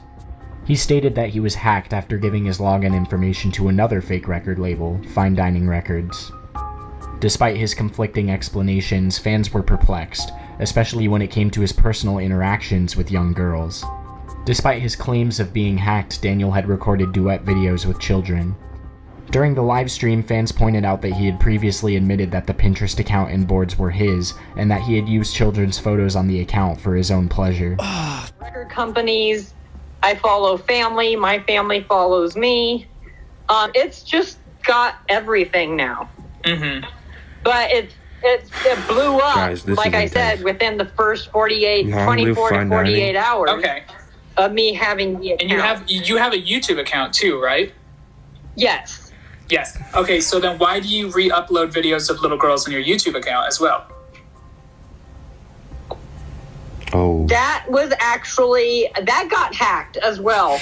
And I actually contacted do you see where I'm having a problem? I'm having a problem because every time that we're able to establish that there is an account that is held by you, it's been hacked at some point.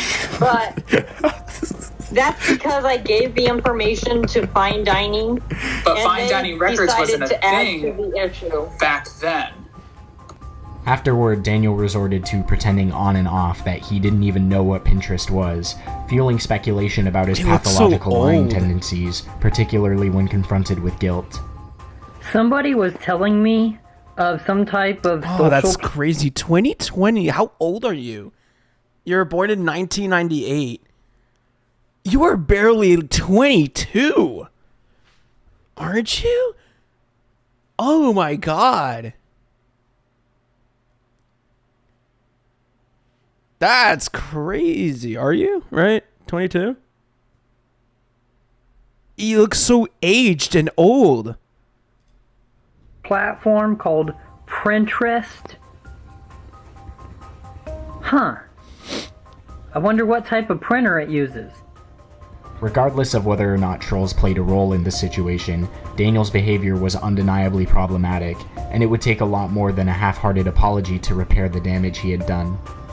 Daniel Larson's lack of accountability was evident as he blamed everyone but himself for his actions, including his former management team and I love the use of stock videos for this shit. I don't know. I know it's just stock video. It's just stock footage, but stock footage makes me laugh, man. Everyone but himself for his actions, including his former management team and Roach Records. This made it difficult for people to determine who was actually responsible for his actions. After making accusations against his management team, he switched to another and claimed to have signed with Interscope and Party House Records. Hello, this is Daniel Larson. I am signed with Party House Records and Interscope Records. I am not signed with any other record labels. For all my fans that think I am with a different record label, do not believe it. Did bro ever even make music? I haven't seen this man make a single song. Like, has he actually made music up to this point? Or is he just like LARPing as like a fucking famous guy, like getting trolled, right? But he's just LARPing as like a super famous song, like writer, singer-songwriter, while like having nothing to show for it. Like, does he actually have music? The only record label I am with is Party House Records and Interscope Records. Thank you. He even claimed that people were taking pictures of his home and showing up at his doorstep, but users on the official Daniel Larson subreddit revealed that they had randomly found him at certain times, indicating that he was easy to locate. However, he did mention that people were making hundreds of dollars worth of pizza orders to his house, which he posted about on TikTok. That's kind of based. Despite the scandal, Daniel continued to upload videos fulfilling fan requests and expressing his delusions of being a famous celebrity. He rarely addressed the allegations, but when he did, he vehemently denied any wrongdoing and blamed his former management team for everything. However, his behavior suggested otherwise. Due to Daniel's history of pathological lying and miscommunication, it's difficult to discern what really happened. Nevertheless, this event marked a significant turning point in his story. As Daniel tried to deflect blame for his erratic behavior, he claimed that a private investigator had uncovered the truth and that the media was out to smear him. However, it was evident that his allegations were baseless since he... I'm sorry. This is a good video. I just cannot ever take like stock footage videos, like the mix of like stock footage videos with like actual like Daniel Larson videos. Like, this very handsome bald man is like looking at a contract. He could not afford a private investigator, and he had no concrete evidence to support his claims that the media was conspiring against him. As days went by, it became increasingly difficult to comprehend the reasons behind Daniel's behavior, as it appeared completely unpredictable. In an attempt to portray himself as a typical celebrity, he posted a tribute to Blake Shelton for Black Lives Matter on social media, complete with his version of jumping jacks in an empty street. While the tribute appeared genuine, it was unclear whether he did it at his manager's suggestion or whether he genuinely cared about the cause. He followed this up with a video asking for his fans to stop the George Floyd riots, and another where he believed his fans were actually responsible for the riots. What? Things took a controversial turn on May 1st, 2021, when Daniel posted a video on his YouTube channel giving a shoutout to EDP445, a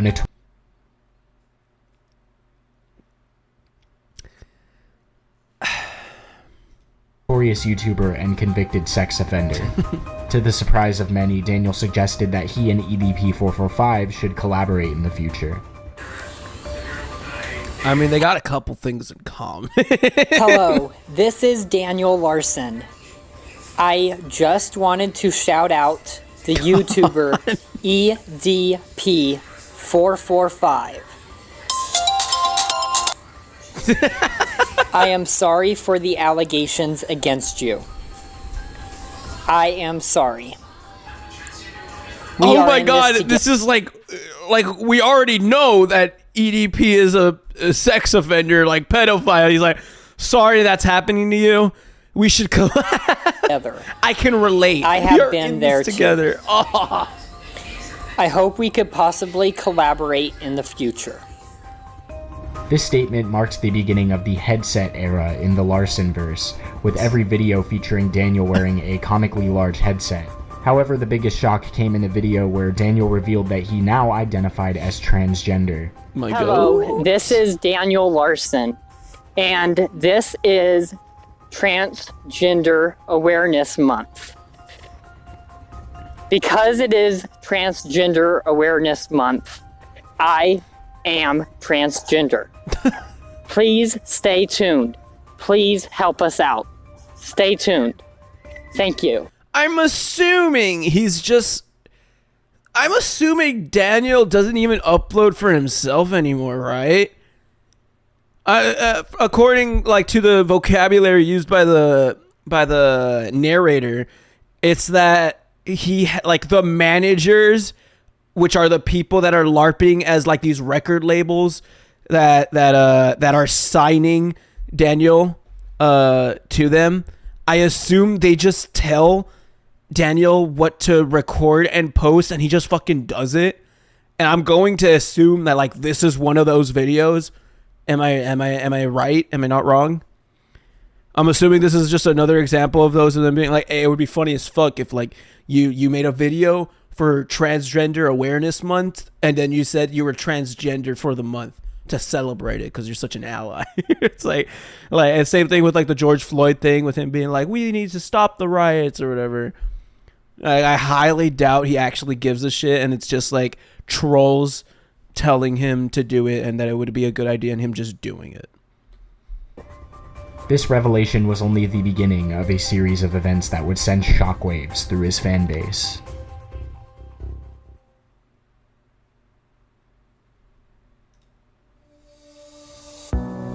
As Daniel tried to recover from the Pinterest account scandal, a new scandal soon emerged, which the Larson heads have come to refer to as the May 6th incident. Why are they now known as Larson heads? That's so crazy.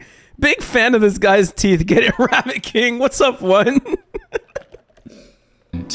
While the name might sound ominous, it pales in comparison to the psychological trauma that was inflicted upon his fans.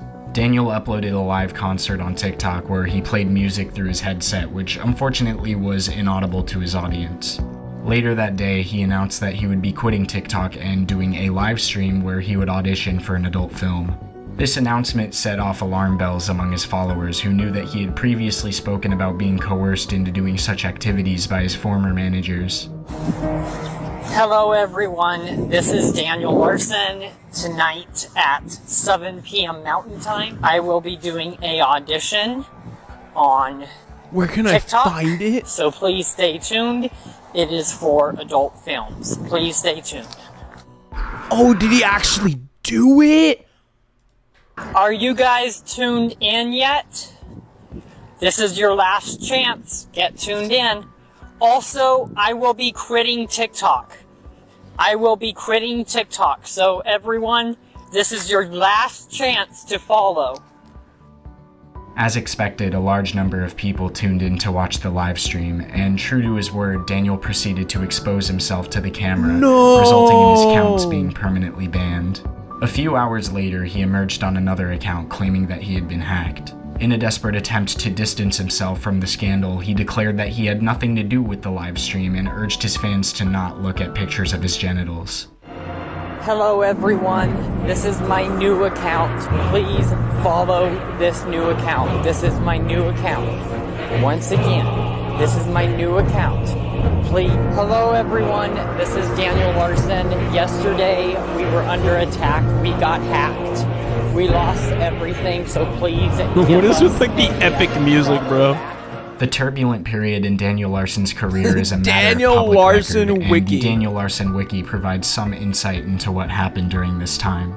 According to the wiki, Daniel was persuaded by his former manager, Flexburger, to participate in How many ops does he have to get hacked / serious? It's not even that he has ops. It's just that like this happens with lolcows all the time. Like it's like a very easy target.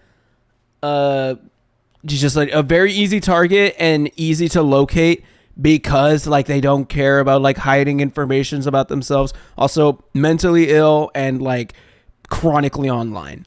It's like those are like the telltale signs of being easy to be hacked. Mark, when you inevitably become a lolcow, I'll make a doc about you. Thank you, man. 07. TikTok live stream. I thought the /S meant sarcastic. No, /S meant serious. Does mean sorry. What the fuck you mean? No, it does not mean sarcastic. No. Are you saying? Am I actually stupid? /SRS is serious. I always thought it was /S is serious. Man. Google it right now. I will not Google it. I will listen to you. I will listen to you. But let me live my truth. God damn it.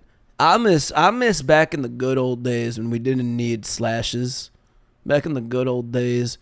Bro's been confused for a while. Why didn't any of you guys correct me? Every time that I saw /S, I would always think it's serious. I miss the good old days when people would just walk up to each other and just say shit to themselves face to face. They didn't need none of those tone indicators. They just needed to say shit in a way where it was just known. How could we know, bro? Because I kept saying, oh man, I'm so embarrassed now. Post an explicit Classic Mark L up there with when he said a slur. This is not a none is up there. None is a canceled photo on his YouTube community Daniel Larson, page. man, did you guys hear about this guy? This guy's a fucking freak, man. Surrounding these events are unclear, but it was during this time that Daniel declared war on Flexburger, which had a lasting impact on his fans. He didn't even say /serious because of woke end of first stream. Just damn it, man. That's not real. I also privated that stream. So it doesn't exist. It doesn't exist anywhere. It's not real. The first stream where I looked at the Marc Live, what's it called? Where I looked at the quickie, it does not exist. It's not real. Flexburger seems to have been one of the first to discover Daniel's Pinterest account, which he then used to expose him. He went on a campaign to reveal... Wait, Mark, LOL is not lots of love. What? What are you talking about? I thought it meant that. I would always... Anytime, like... My friend was going through a depressive episode, I told him, hang in there, LOL. What do you mean, Mark? I have it. No! It exists to your conscience, Mark. Mark Levmer, like Mark L. That's not real. Don't brainwash it, damn it. It does not exist. It's not real. It was never there. You do not know about it. It's gone. Like, can I just like... I'll just do the... Ready, boys. We're going to do the Men in Black flash. Just look right here. Look right here. You are a farmer in a distant wasteland. Ah, shit. It's not even that bright. Hold up. We're going to fucking do this one. It's not that bright. Let's see if I can do this.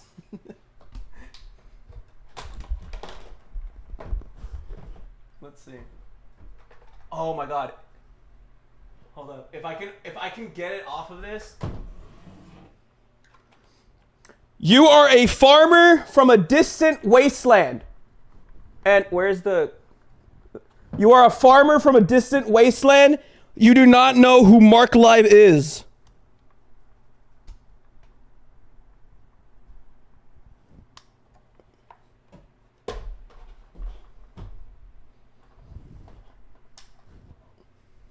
Welcome to the stream.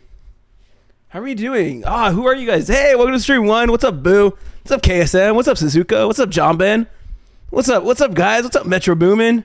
What's up, guys? Welcome to the stream. Whole new stream. How we doing, man? What's up, Guts? What's up, guys? How we doing, boys? Womp womp, I covered the screen. Hey, what's up, Mama Luigi? How you guys doing? Man, my head hurts. Man, me too, man. That's so weird. I just can't remember like what happened in the past like 20-ish minutes, man. I have no idea what has been happening, man. Private audio recordings of Daniel, which captured him making suggestive comments about a 12-year-old skateboarder named Sky Brown. Flexburger also pretended to be a minor and engaged in conversations with Daniel similar to the tactics used in sting operations. Daniel's behavior during these interactions was reprehensible, as he made explicit comments and solicited minors, often bringing up his obsession with Grace Vanderwall. That's so These text messages weird, were referenced. This guy is like over 22. Like, this is a straight adult just like doing all this shit. And it's crazy because there's nothing that like tipped it. Nothing kind of like, we didn't even like get brought into this like, we weren't eased into this revelation. Like, we were just like, it was just thrown at us. Like, they just told us straight up, like, yeah, he has a Pinterest where he just follows a bunch of straight girls, just a bunch of little girls. No, don't say people over 22 are adults. What are you talking about? He is 22 years old. What are you talking about? Announcement. In response, Daniel announced a lockdown and vented his frustrations towards Flexburger, even threatening to involve the FBI. However, Flexburger managed to re-enter Daniel's circle by posing as an Interscope manager named Josh, leading to the May 6th incident. Because of what Flexburger posted, we are going on lockdown. Everybody, we are going on lockdown. Stay tuned for what happens next. And Flexburger on YouTube and TikTok, you are a fucking bitch for exposing me. We are calling the Denver Police Department and reporting you. The FBI will be coming to your house. The day after the incident, Daniel went on a TikTok live stream and exposed himself once again, connecting the allegations with other incriminating clips. Why did he keep doing? What is the point of this? What is the point of him just going live and be like, "There's my dick"? Like, what is the point of doing that? Went into it. It was my decision. What? If you became president, will you make pedophilia illegal or legal? It's already illegal, but go off. So, I would. It's kind of interesting. It's a very. When you're asked this question, right? And you respond with, "It's kind of an interesting question. Let me think about this." It's probably not a good response. Just like that's like a good point. In my opinion, if underage can actually do porn with the consent of parents, if they do it the right way. Do it the right way? What is the right way? I don't understand. Actual sneako mentality, but you're just horny. It's not even like anything like religious or even like pulling, like trying to cope or trying to show up like your thing being like, what's that, mature or whatever. No, he's just saying they could do it the right way. This motherfucker's just horny. It's like they could have sex in porn though. Like, oh wow. I feel like it should come from both ways. I repent that I am sorry for masturbating to pictures of children and Grace. I am sorry. I am sorry for having 500 megabytes of child porn. Initially, people attributed Daniel's behavior to him being a mouthpiece for his followers. However, recent events suggested that it was Daniel's own doing. In a TikTok video posted just before the... how is he not in jail for even saying these? I feel like people are immediately contacted by the authorities for much less. Like, people are immediately, like, contacted by the authorities for much less. Mind you, this man has made multiple TikToks and been on multiple live streams pretty much like professing his gospel of pedophilia and CP. And yet nothing has happened up to this point. There are multiple parts to this doc. Incidents, Daniel claimed that his parole officer warned him about the possibility of going to jail for something he had done. Although he didn't specify what it was, people connected it to a period of 3 weeks when like he straight up admitted to that shit.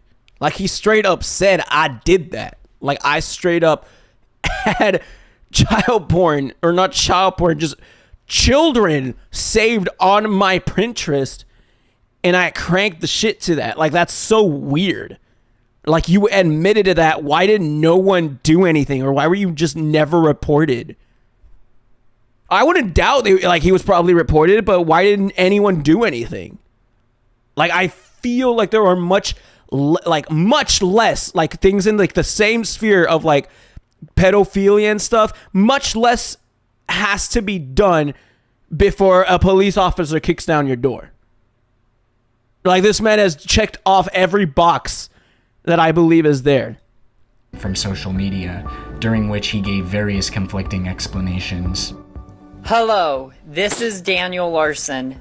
I just got in trouble with my probation officer for not following the probation rules. Unfortunately, there was a miscommunication. He said if it happens anymore, I will go to jail. Please help me, guys. I need your support. After this point, numerous accounts were What the fuck can we do, man? It's like, please help me, guys. My probation officer said that if I keep breaking the law, if I keep breaking the law, I will go to the jail. Please send me your support. Like, what do you want me to do, dude? Like, you're not even like asking for money or like asking for, you just want us to know. It's like, realistically, like, why are you making this video? And then deleted. Overall, the series of events that transpired during this period was shocking and disturbing, leaving a lasting impression on Daniel's fans and damaging his reputation. Despite attempts to blame others for his behavior, it's clear that Daniel was ultimately responsible for his actions, and the consequences have been severe. On the 11th of May, Daniel went live on another stream, where he had a meeting with the therapist assigned to work on his case. Many saw this as a positive step, a sign that Daniel was finally seeking help for his mental health issues. Unfortunately, this optimism was short-lived, as the entire session was recorded without the therapist's knowledge. It was clear that the only reason Daniel had broadcasted the stream was to show people that he was speaking with a therapist. He repeatedly bragged about his supposed fame, telling her that he had somehow garnered 40 million views, a blatant lie intended to impress her. Around the same time, Daniel's most infamous pathology was unleashed as he stopped suppressing his unhealthy obsession with Grace VanderWaal and became more public about it. It all began on May 12, 2021, when he claimed that he and Grace had a collaboration in the works that would be released soon. Although it seemed like a harmless statement, it was obviously untrue. Oh man, there's a whole chapter dedicated. Daniel's peculiar and unsettling infatuation with Grace VanderWaal reportedly began during his teenage years when he used to watch America's Got Talent with his grandmother. The show had become a treasured bonding activity for the two, but one particular episode proved to be especially significant for Daniel. It was during this episode that Grace VanderWaal, a singer-songwriter and contestant on the show, captured his attention with her remarkable performance that earned her a golden buzzer from the panel of judges. As the young girl captivated the audience with her voice, Daniel expressed his admiration for her out loud to his grandma. His grandmother responded with a hopeful comment, saying, "Maybe one day you will be with her when you make it big as a singer." This one comment appeared to have struck a chord with Daniel, and it seems to have fueled his obsession with Grace. It's such like an innocent comment, but it sucks when like you let it like feed into a person with like as mentally ill of a mind as Daniel Larson has, where like he will just become obsessed with it to a point. Like, it's an innocent comment where it's like, yeah, oh, you want to be like telling a kid who saw a kid that is succeeding in her dreams that is similar to your dreams, telling them like, oh, well, if you pursue your dream, maybe you'll be able to like be with them as well. And it's like, oh, that should be it. That should be like what you take from that statement. It's like, I'm gonna continue pursuing my dream, and maybe I'll be on the stage as high like with like that girl as well, be a singer-songwriter. No, this man just took it as like, I'm gonna, oh, it's so weird to even think about it. It's like straight obsession with this poor girl. Like Bob telling Chris one day they will find a partner. More so similar to Bob and Barb just like not saying no to how weird the Sonichu shit was from like when it first started. It's more so comparatively to that. Like Bob and Barb just continuously being like, yeah, continue with the Sonichu, man. Sonichu is great. Sonichu will be a beacon of hope across the world. Like, that's sweet. But it's like that should be it. Like, that's where it should end. It should be like, oh yes, I'm gonna continue pursuing my aspiration to be an artist or whatever. Only for Chris to eventually pursue thinking that Sonichu is a real being and having it be like generational or like fucking dimensional shit. Ever since. Luke. There you go, Luke. Yo, what's up, Daniel? I want to know who your idol is. Who do you idolize the most? Marc Live. Believe it or not, I actually have a couple idols. And out of the females, probably Kelsey Ballerini, Taylor Swift, Goat. and Grace Vanderwall. Oh, man. However, in mid-2021, Daniel's fixation on Grace spiraled out of control to the point where he started telling strangers on the street that they were dating. Excuse me. I just have something I want to say real quick. If you know the singer Grace Vanderwall, I don't. Okay, so she was on America's Got Talent, and she was a winner of the show. I'm an upcoming singer, and we are going to end up dating. Oh my god, that's so weird! That's so weird! Okay, started the sentence with "I'm an up-and-coming singer, and we are going to end up dating" is so... Oh my god, this poor man. Why are you talking? Are you like in a movie theater? Like, why are you talking to this dude? Could spread the word, that would be great. If you could spread the word that I'm going to end up dating this, oh man, that's terrible, dude. Are there any lolcows who aren't just degenerates? I think it's in the name lolcow that they are all degenerates. I'm pretty sure. It's very rare to find a lolcow that isn't, I'm pretty sure. Daniel Larson. Okay. I will. All right, thank you. That's crazy. He even went as far as recording suggestive videos of himself moaning and whispering, supposedly for Grace. This behavior led to a breakup with her and an apology for the videos he made. Although he claimed to have been misled by malicious trolls, his actions went far beyond what was necessary. He didn't limit his harassment. King Cobra is the only one I've heard of that isn't like into kids. Dude, as far as King Cobra is like the mead guy, right? Like the guy that just makes like disgusting shit, throws it in his body and just like says like, this is pretty awesome. Like it's almost ironic, but it's just funny. Like that's King Cobra, right? From what I know, like King Cobra is actually very harmless, right? Like bro doesn't, and he's also like kind of like self-aware that like he's doing a bunch of gross shit. That like everything that he's doing is pretty gross, but he just doesn't give a shit, and he's just like, yeah, like you guys are eating this shit up. This content. Like that's the guy, right? I don't know too much about it. I've only seen a couple of like the videos of him like making drinks or whatever with like sour punch and not sour punch. Sour punch is it? No, fruit punch. With fruit punch and shit. And just thinking like this is funny. And him just like being very like straightforward about it. To Grace either, as he also targeted Darcy Lynn and Sky Brown. But Grace was always his primary focus. He would frequently comment on her TikTok and Instagram posts, engaging in bizarre one-sided conversations with her. One particularly disturbing incident occurred when Daniel appeared on TikTok desperate for information about Grace. He claimed to be in contact with the Vanderwall family who had been withholding information from him about an accident she was in. He became so distraught that he began hitting himself and even threatened to end his own life.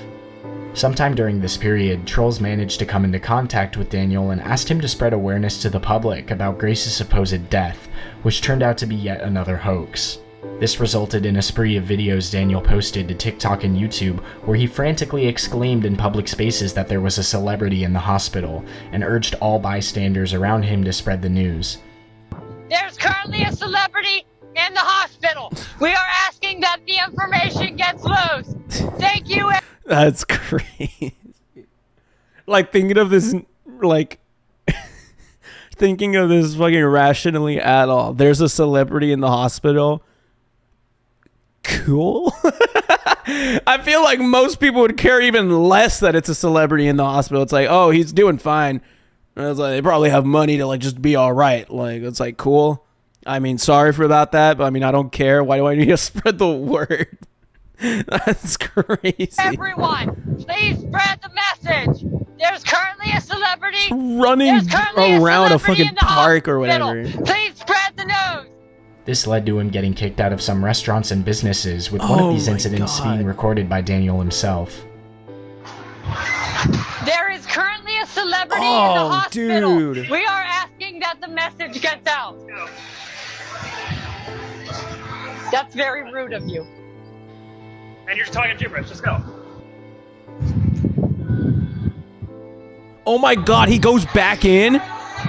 That was assault, by the way. No, it wasn't. Yeah, it was. I have it all on film. Okay, No, I'm not going to because you tried to grab me. I did not try to. Yeah, you did. Yeah, you did. It's all on film. It's all on film. Based On July restaurant 4th, owner, he man. But posted a what the YouTube video fuck? titled "Rest in Peace, Dave and Grace Vanderwall," mourning their supposed deaths. He claimed that somehow Grace had simultaneously taken her own life and had a heart attack. In a moment of rare self-awareness, he admitted to soliciting minors and sending inappropriate photos to Grace or whoever he believed was her. He promised to carry on her legacy and make amends for his wrongdoings. I know Grace is going to want this video thing that I've done.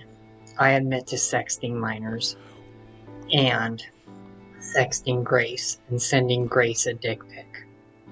I'm sorry for putting Grace through so much stress that she takes her own life and has a heart attack. Her last words to me was, Daniel. He can't even get them out because there were no last words. Look up to you. Daniel, I look up to you. He's delusional. Oh my god, dude. That's crazy. 30 minutes into it, man. That's insane. However, this moment of clarity was fleeting. Daniel soon resumed his obsessive behavior, convinced that he and Grace were Marc the live periodically beard. dating and breaking up. It's hard to imagine how things could get any stranger, but they did. Daniel eventually caught the attention of the Vanderwall team, specifically Grace's mother, Tina Vanderwall. Their interaction was not on the best of terms, but it was a strange culmination of Daniel's obsession. Stop saying my daughter's name. Stop saying you are in a relationship with her. You're scaring her and our family. Everything you have said and done has been in your own mind. You need to access some mental health support and stop harassing my daughter. I have contacted the authorities and will continue to press the issue if you don't stop making disturbing videos. Your followers have harassed my daughter long enough. Stop. Please message me as soon as you can. Message yesterday. What is this? I understand I'm ending my life tonight. Everyone has messed up everything. I understand what you and your family... That's fucking crazy, bro. When Grace's mother told Daniel to stop communicating with her family, Daniel responded with an emotionally charged statement. I understand. I'm ending my life tonight. Though he did not follow through on this threat, this encounter became a significant influence on his subsequent online posts. He began to upload multiple videos apologizing to the Vanderwall family while attempting to address the allegations made against him. However, his responses fluctuated between admitting to his misdeeds and denying them altogether. It was interesting to note that despite the distressing situation with Grace, Tina, her mother, displayed empathy towards Daniel. In one of his live streams, Daniel received a comment from Tina stating that the person who contacted him pretending to be her was not her. She pleaded with Daniel to stop mentioning Grace or their family, as she had already told him to do so in a previous DM. Tina warned Daniel that anyone communicating with him was likely a troll trying to manipulate him and urged him to stop altogether. However, Daniel persisted with his obsession with Grace, albeit less frequently. He would occasionally receive messages from fake accounts claiming to be Grace, which would revive his campaign. During one of these episodes, Daniel created a video alleging that Grace was being R-worded by her own father. Dude, like, when you think you can't get any worse, he just continues doing worse shit. Like, that's crazy. Attempted to contact Grace and guilt trip her, claiming that he had a heart condition due to heartbreak. Although he occasionally considered that these people might be trolls, he quickly dismissed such thoughts, unable to accept the fact that Grace never wanted anything to do with him. In a series of videos posted on June 25th, Daniel Larson's emotional state is seen to be in a state of extreme distress, as he pleaded for a spot on the Vanderwall team on the short video creation and sharing app Like. In the videos, Daniel appeared to be frantic and panicked as he desperately sought help and claimed that he would become homeless if he did not receive the assistance he needed. He made a series of demands, at times making threats of suicide and crying out of frustration and despair. Did this man even have a, like, where did this dude live? Like, I know it said that he had a caretaker, Bob. What is he doing amidst all of this? Like, what is this guy do? Like, what is this guy's living situation? What is this guy's, like, occupational situation? Like, he's a straight adult. And I don't think he's living alone. Or at least the doc has not told us that. Like, the doc just told us that, like, he got a caretaker being Bob. And but we haven't heard anything about him ever since. Like, I don't know what happened to him. It was just that he made the decision to be his caretaker, is what the guy said. So I don't know what his living situation is. Why is he going to be homeless? What's going on? I can't take this. I can't take this. Me when the Marc live video doesn't get over 1,000 views. I am fighting, but this is my only source of contact, and to know that right now that you actually get it. Please message me. Please message me now. I'm currently under attack. Please, please, please. I'm currently under attack.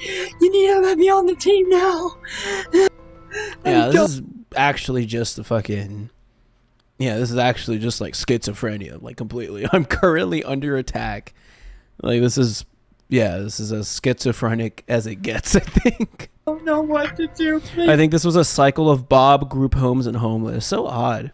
Like, I was like, hey, Bob, I'm going to be here for a bit. Actually, Bob, I'm leaving. I'm going to a group home. I'll be back. And it goes to the group home. Actually, guys, I'm leaving. I'm going to be homeless. It goes homeless.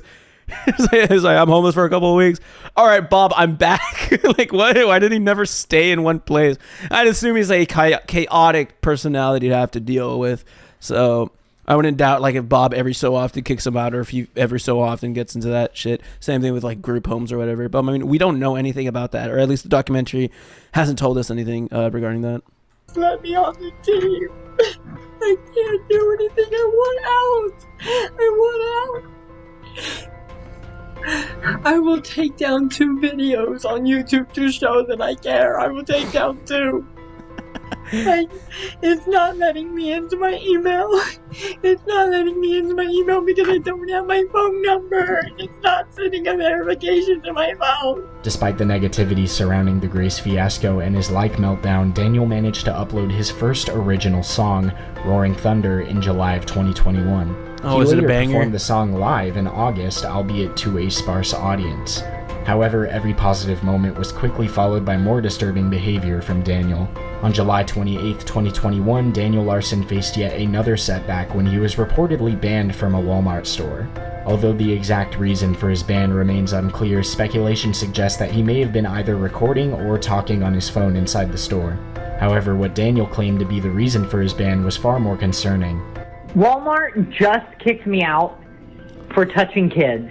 Despite this, I think you should be banned for doing that. Can you explain why? Or what is the cut? You just said that and dipped. Just a cut of what? This is a funny fucking image. Just like, why are these people outside of a Walmart just in a line? Like, where? Like, in what world do you need to be in a line to enter a Walmart? Severity of the situation, Daniel was not one to sit idly by. Instead, he resolved to turn the incident into an opportunity to protest and start a movement against Walmart. What? However, his plans for a protest were soon foiled when it was discovered that he was never actually banned from Walmart at all. In fact, it was later revealed that someone pretending to be a representative of the retail giant had contacted Daniel and falsely informed him of his supposed ban. At the time, Papa Gut, a popular drama tuber and YouTube commentator who had been Marc covering Lai. Daniel's story, was helping him expose one of his trolls. The discovery of the fake ban came to light during this process and led to a massive realization that Daniel had been duped. Despite the truth coming to light, Daniel continues to be trolled and harassed about the ban to this day. The Jonas incident. On the same day as his concert, Daniel uploaded a 3-minute Probably video. a COVID lockdown pic when they were enforcing 6-foot separation. Yeah. I mean, I don't remember. During COVID, I never went. It was my dad, I think, that went out.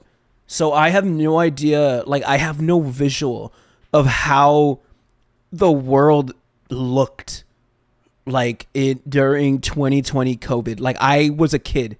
Right, I think I was 14 when all this was going on. So I didn't go out, like, period. Like, I never went to, like, I didn't go to a fucking Walmart for like a year or two. I didn't go out, like, at all for about like a year or two. Like, I stayed in my house Like, it was fucking hell. Like, I've talked about this before. I fucking hated 2020. 2021, one of the worst years of my fucking life.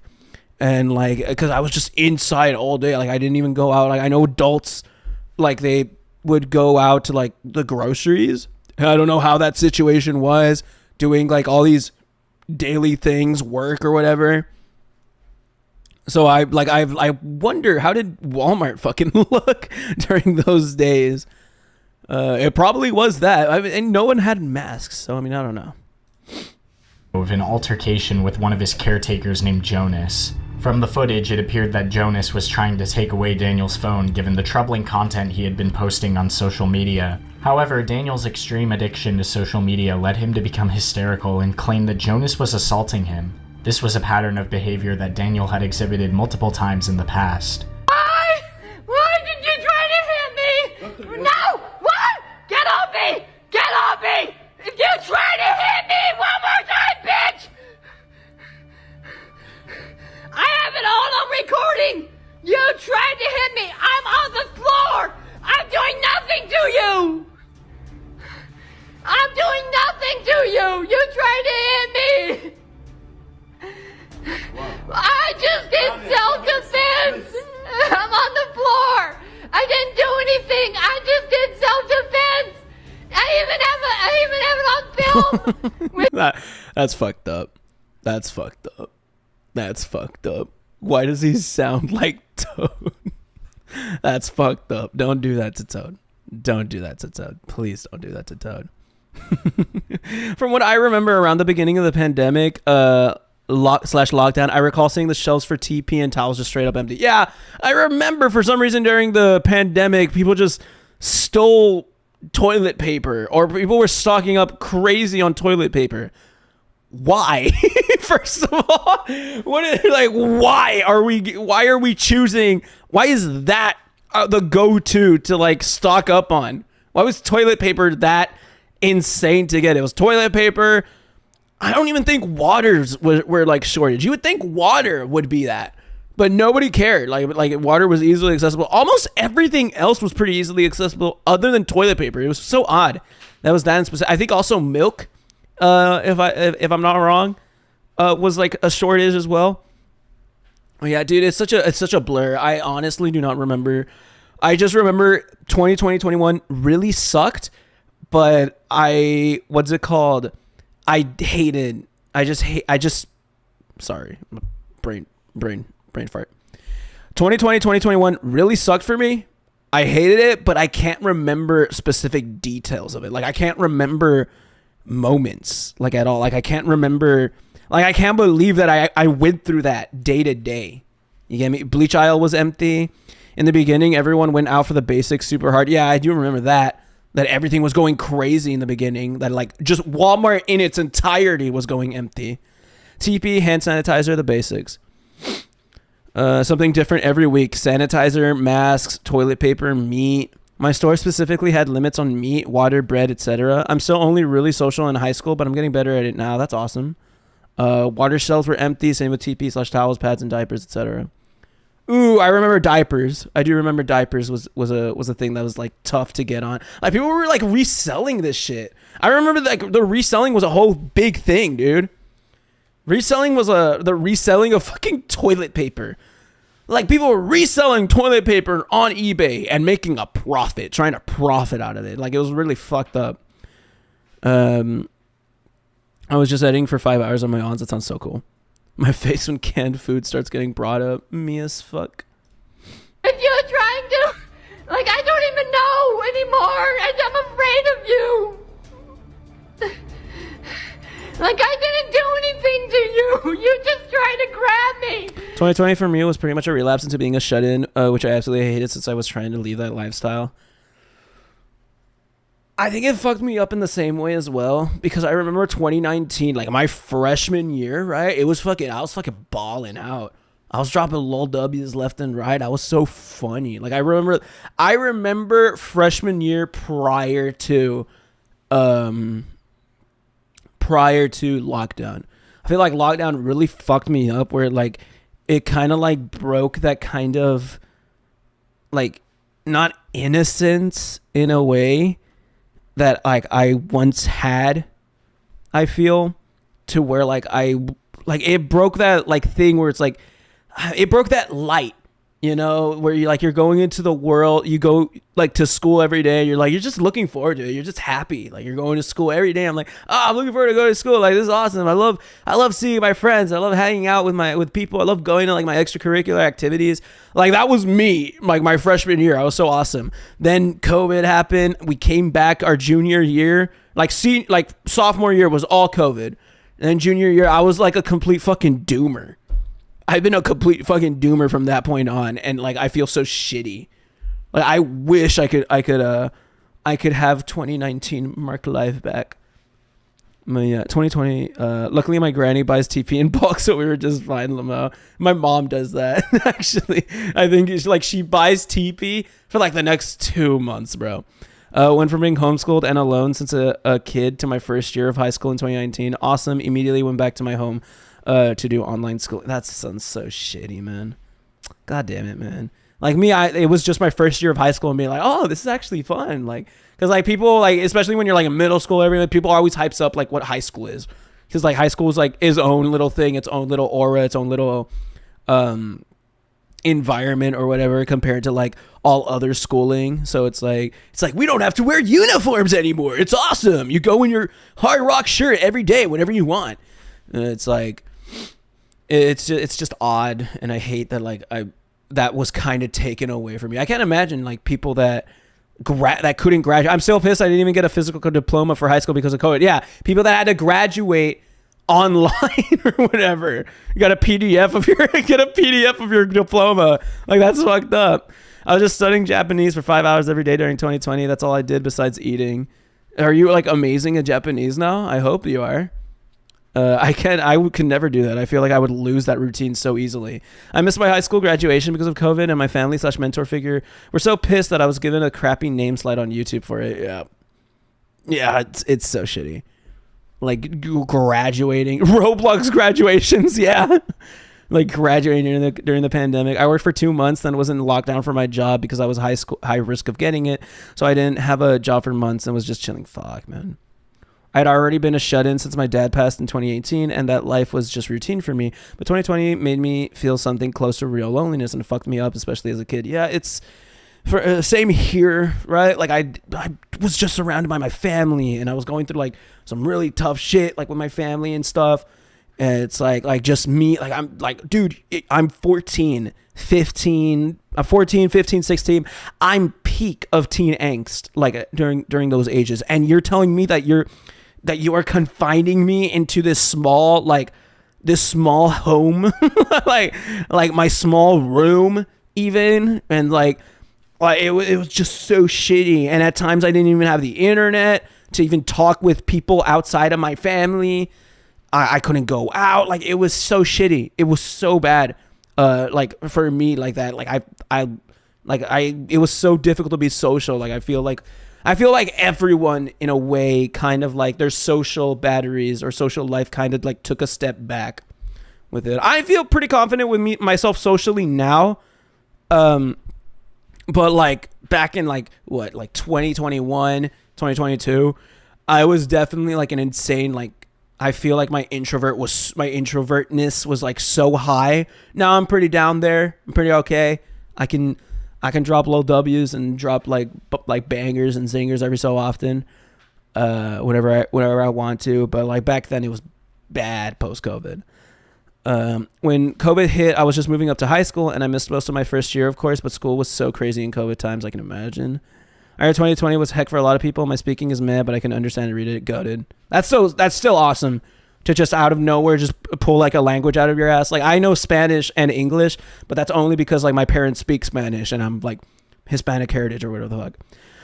The politics around COVID was insane too at the time, at least around my area. Yeah, it was a whole fucking thing. It's like, dude, it's like it should not be political. We're either all gonna die or we're not. It's not something that should be politicized. Like it's just like it's straight up health, man. It's straight up medical information. Like who cares?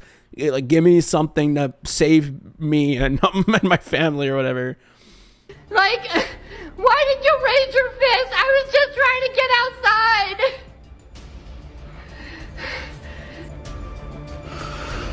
That's it. What's up? Well, why did you try to grab me? I don't know who he's talking on the phone. Why did you try to grab me? Why did you try to grab? Stop! Stop! Stop coming near me! The chip in my brain, though. That's what woke put into us. That COVID vaccine, that's what woke gave us. Woke gave us COVID. Woke gave us the chip in my brain. Now the government knows where I'm at all times. Pulling a language out of my ass. I luckily never had COVID since my family's immunity system is OP. My God. I think I've told the story before of when I thought I had COVID, but I didn't. Or at least I never got it confirmed. It was already 2020, 2021. I think 2021, actually. Was it? Man, I think maybe like 2020 for sure. I got really fucking sick and I stayed inside, and I remember I was watching like every day. It was like, dude, it's insane. Like how I didn't fucking die. Like I was just in bed. Like I remember straight up, like for like a week straight, I was just in bed, all covered up, like with my covers and everything. And I was just watching the Trash Taste podcast on like my brother's iPad. I was just watching the Trash Taste podcast on my brother's iPad. And I remember I was just super sick. Like I had an insane temperature. And my mom made me a hot dog during one of the days. And it was a really nice hot dog, like pico de gallo. It had like avocado on it, ketchup. And I remember biting into it. And I couldn't taste anything. It tasted like cardboard. It tasted like I was actually biting into cardboard.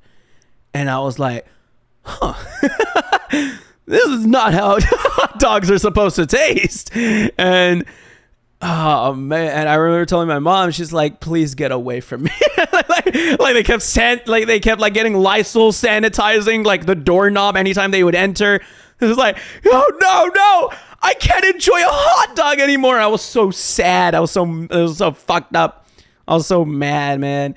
And eventually I got better, but like it was during a point where like my parents, like nobody wanted to take anybody to the hospital or to the doctor if they were sick, because at the time, or at least I don't know if this was the same everywhere, but at least locally our hospitals were filling up to the point where like if you were sick, they didn't even have room for you. They didn't have room to, like, if you were like almost bedridden sick, they didn't have room to check you into the hospital. Like either you would be cramped in the hospital, or like they would tell you to just stay at home and like try to what's it called? What is the word? Quarantine. Like that's what they would tell us. Yes, ours was the same. Yeah, it's like that's fucked up. So it's like, and my parents didn't want to take us over there. And also they also had their own little conspiracy theories that like some people would have COVID and they would check into the hospital, but they weren't like really given medicine. They were just like checked into the hospital to, I guess, die there. And then once like someone would die, they would just replace them with another COVID patient. It's like, okay, that's crazy. Maybe we will not check our kid into the hospital. Maybe we will not get him checked because we don't want that necessary. So we're like, okay. So like I never got checked. I never got confirmed. And also like, I don't think COVID tests were as readily available as they are now, at the time. So like we couldn't do any of that shit. So I was just sick, and I'm pretty sure I had COVID, for that week. And then I got better, and now I'm here, and I haven't been sick for like a while. To be honest, my immune system is so awesome. Like I only get sick like once a year almost. Like the last time I got sick was back in November of last year. It's almost been a fucking year since then. So I've been awesome. But like when I get sick, I get really badly sick. Let me reach up. COVID literally ruined me. Now even just like colds and stuff have me like stuck in the bed. It's so awful. I'm so sorry about that, man. Man, that's so shitty. They're gonna control the chip in your brain evilly like that dude from Hi-Fi Rush. I think I had COVID in 2019. I was in New York, literally like sardines, and with people leaving Manhattan, and my family got sick when it was announced. Like, can you imagine like big cities like that? Fucking LA, fucking New York City, especially, man. Fucking Las Vegas, like all that shit. How crazy! Like, how did they adapt to that shit? Because like those are cities where like in everyday life, people are just walking past each other, fucking rubbing shoulder to shoulder. Like, how do you not die? How does like 90% of the population in New York City not get contaminated and die? Speaking of pandemics, do y'all remember the fear around Ebola in the U.S. and it only killed like 2 people? Yeah, I remember that. I remember like Obama was talking about Ebola when Obama would talk about it.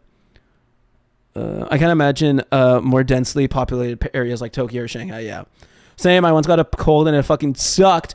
Not being able to eat my favorite foods without it tasting like nothing. I just remember in specific fucking the hot dog. I don't remember anything else I ate after that, after or before.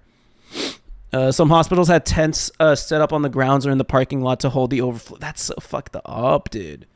That's so crazy. When I got a head injury during this the late of COVID, they couldn't hold me long because of it being so occupied. It was kind of insane. That's so fucked up, dude. Imagine like you're having an actual, like, maybe not even COVID related, like you just had a heart attack or something, or something happened, like you're having a regular injury and they can't even take you in at the hospital.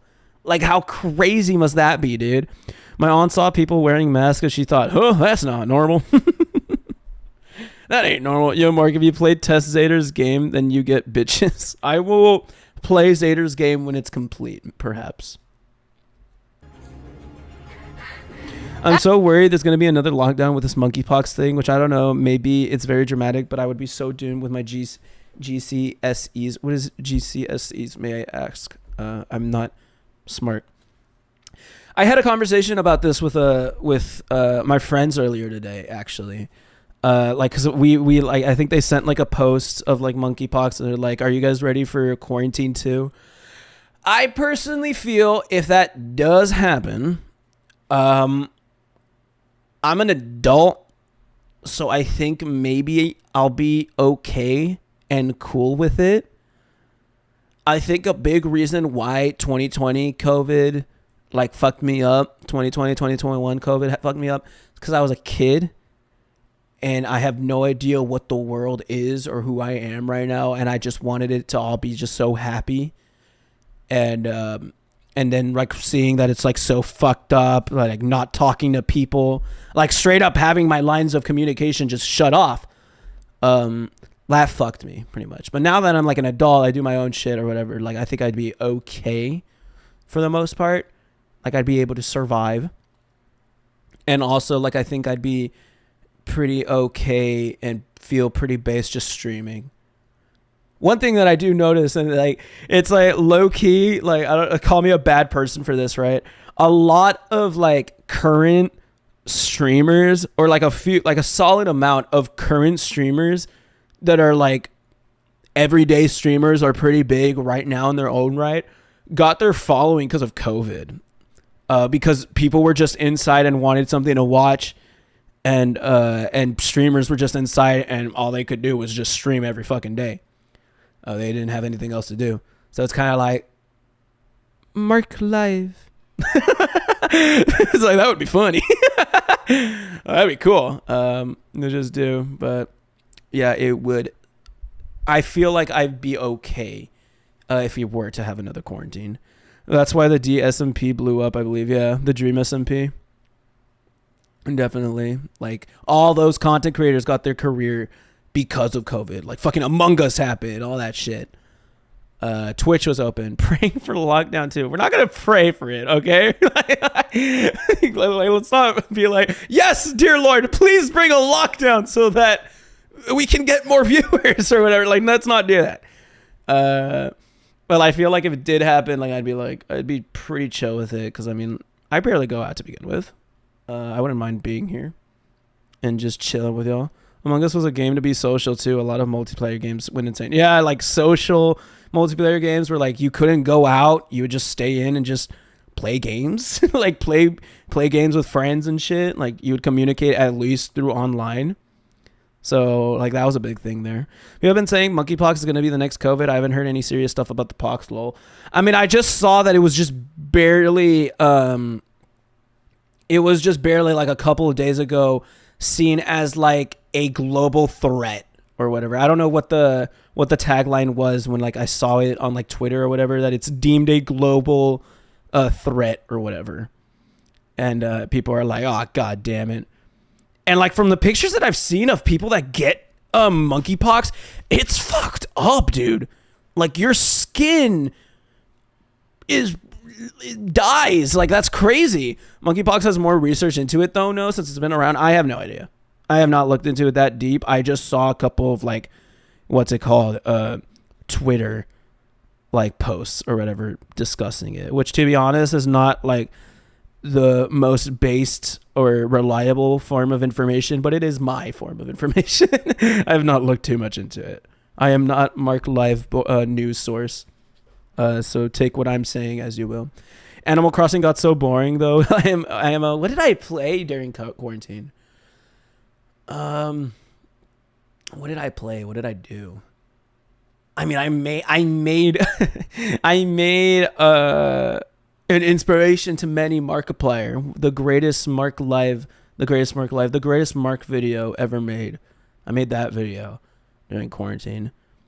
Marc News Channel win. It will be Marc Live. It'll be like an extension of Marc Live. But yeah, I don't know. I don't remember gaming that much during quarantine. What did I fucking do, man? I played Animal Crossing for a bit and never picked it up again after going on a date with someone via it because of COVID. My darkest of times. That's cute though. Animal Crossing Day, it could be cute during COVID. We've also had chances with other diseases last year and this year, such as chronic wasting disease, bird flu, Dudube River, and more so, it's really COVID-4. Yeah, but all those, they didn't get the Twitter headline. This one got the Twitter headline. I played a lot of Sky Children of the Light during COVID and Animal Crossing. Oh, fuck, dude. Was If You Love Me Then Say So my COVID game? I feel like it might have been. I feel like If You Love Me Then Say So was unironically my COVID game. I'm not sure. I genuinely cannot think of like what game I fucking fucked during like COVID. I played 2K, like NBA 2K pre-COVID. I don't know if I played during. I played it a lot pre-COVID because I remember like the summer from 8th grade to high school, I grinded that shit. Like I played NBA 2K19 and I got like a 94 overall point guard and I was fucking awesome. I was dropping like 100 points a game. Oh no, COVID made him a gooner. Hey man, it has a good story. Trauma game, like Stockholm Syndrome type shit. I just think people are overreacting. I don't trust people on TikTok. Case in point, we were looking at Daniel, lol. Yeah, Yuki kept you alive. Yuki kept me alive. Yuki gave me that social interaction I needed. I was simming so I could live through them. Ooh, maybe Sims.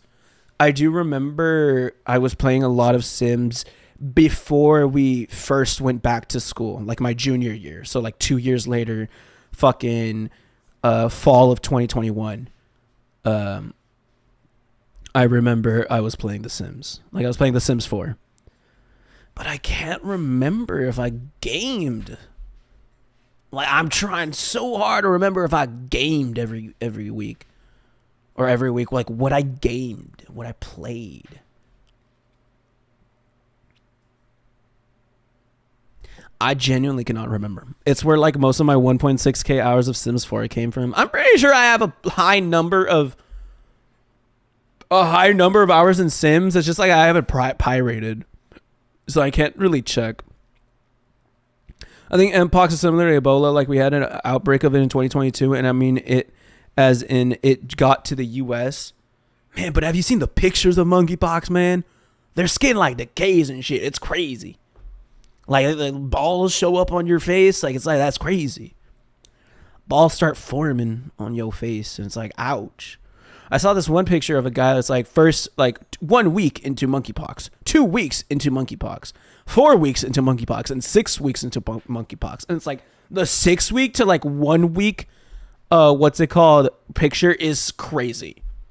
Is like the insane comparison. Are you finally watching Daniel Larson? Yes, Ellie, but right now we're talking about COVID for some reason. Right now we're talking about quarantine and monkeypox and shit. But yeah, I'm into it, like 40 minutes into it. What's up, Ellie? I don't think it'll be that bad compared to how much COVID spread. The whole thing with COVID is how easily it spread. Yeah. With how easily it spread. Like the cough, like how it was just, well, because like it was just a cough and it's like, oh, you got it.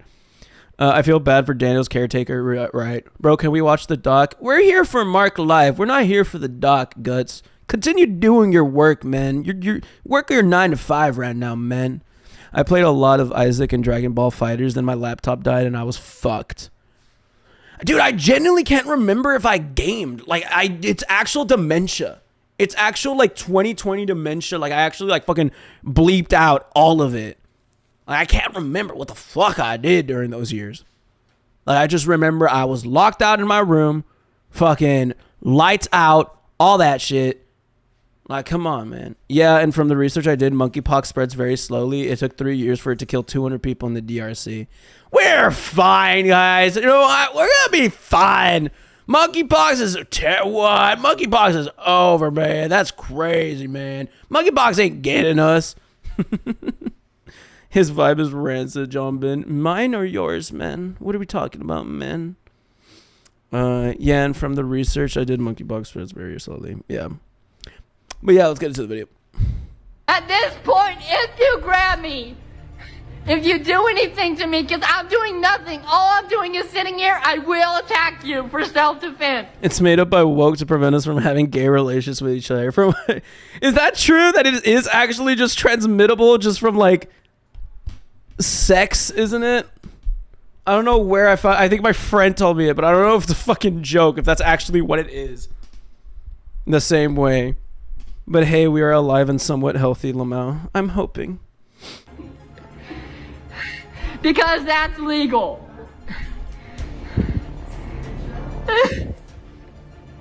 Like, I'm doing nothing to you. A month had passed since the incident, and Daniel found himself facing charges for destruction of private property. The location of the crime remained undisclosed, but court documents suggested that it occurred in a private residence rather than a commercial establishment, indicating that it may have been a result of a random outburst of anger. I was just saying stuff, but that's so funny if true. It's transmittable through touch contact and also juice contact like Coom. All right, it's sex. You know, I didn't know how you could derail a reaction vid so much until I started doing it too. Dude, live streaming is all about talking to chat. So like, if I just close chat right now and just watch video, where's the fun in it? I've always thought this way. Like, where's the fun in just like staring at video and being like, yeah, that's pretty fucked up, guys. That thing that he did that was illegal. That's not a good thing. And then just continue going with it. I mean, I can do that not live streaming. I think the most fun thing about it is just talking with the chat and just shooting the shit with y'all. Like, that's fucking fun. And that's fucking cool. Daniel had inside of his disability home. This case had remained open to this day, primarily due to Daniel's failure to appear in court on 4 separate occasions. One of the more peculiar aspects of Daniel's stay under Jonas's care was his bizarre fixation on the food he was served. It was like, wow, that's weird. just doing that. Like, if I just cut off chat, I'm not talking to you guys. You guys don't fucking exist. And I just start watching this. I'm like, yeah, that's a good video. Like, I feel like I should that'd be so good as a bit. It wouldn't even be good as a bit. It would be one of the worst bits, worst streams ever, where I just like start watching fucking TikTok or just start watching YouTube or whatever, and like I just don't look at chat. How can you know if you have pox or AIDS? Imagine both at the same time. What? Those are two completely different diseases. Pox is like and then AIDS is just dots. No, or is that how? No, I'm getting confused with herpes. I don't know what AIDS is. I don't know what AIDS gives you. It's crazy to me that there's people actually want content like that. Just press play. Just press play. It's like type crazy shit. Sorry, John. No, it's fine. Despite being provided with mac and cheese as a meal, Daniel grew to detest it and claimed to have been poisoned by a combination of jalapenos, honey mustard, and spicy ranch, even providing some seemingly... I do respect this motherfucker. He said jalapeno. He didn't jalapeno, you guys. He didn't Americanize my jalapeno. Provided with mac and cheese as a meal, Daniel grew to detest it and claimed to have been poisoned by a combination of jalapenos, honey mustard, and spicy ranch, even providing some seemingly convincing evidence to support his claim. On one occasion, while being served another helping of mac and cheese, Daniel remarked that it tasted like cow piss and was entirely disgusting, pointing out small black specks in his food. When he checked the fridge, he realized that there was no milk available to make the mac and cheese, leading him to grab a bottle of spicy ranch from the fridge and wonder aloud why the mac and cheese tasted like ranch with a tangy flavor. Daniel scrutinized the honey mustard more closely and found that it contained similar black specks to the one found in the mac and cheese. He deduced that a lot of honey mustard had been used since you could very clearly see a line in the bottle and there was no sound when he shook it. After taking a bite, Daniel said that he never thought that he would be putting this all over the media, but it started affecting his family and his girlfriend. And so he threw away the mustard mac and cheese. Oh my god, keep in mind that when Daniel refers to his girlfriend, he's actually referring to Grace Vanderwaal, who doesn't even care that he exists, let alone some spicy mac and cheese dish. That's so crazy. Some of his fans speculate that this incident may have contributed to Daniel's outburst in the home. During his stay with Jonas, Daniel's relationship with food became increasingly obsessive, and he believed that it was deliberately sabotaged to make him sick. He analyzed his meals with a forensic eye, searching for any hint of contamination, and although his claims of being poisoned were hard to verify, they seemed to add to his mounting paranoia. Daniel's fixation with food may have been a manifestation of his deep-seated mistrust of the world around him, as he struggled to make sense of the forces that seemed to conspire against him. His obsession with the mac and cheese became a symbol of his broader sense of alien. The forces that seem to conspire against him, said the pedophile. That's crazy. Nation and mistrust, serving as a tangible reminder of his difficult past and uncertain future.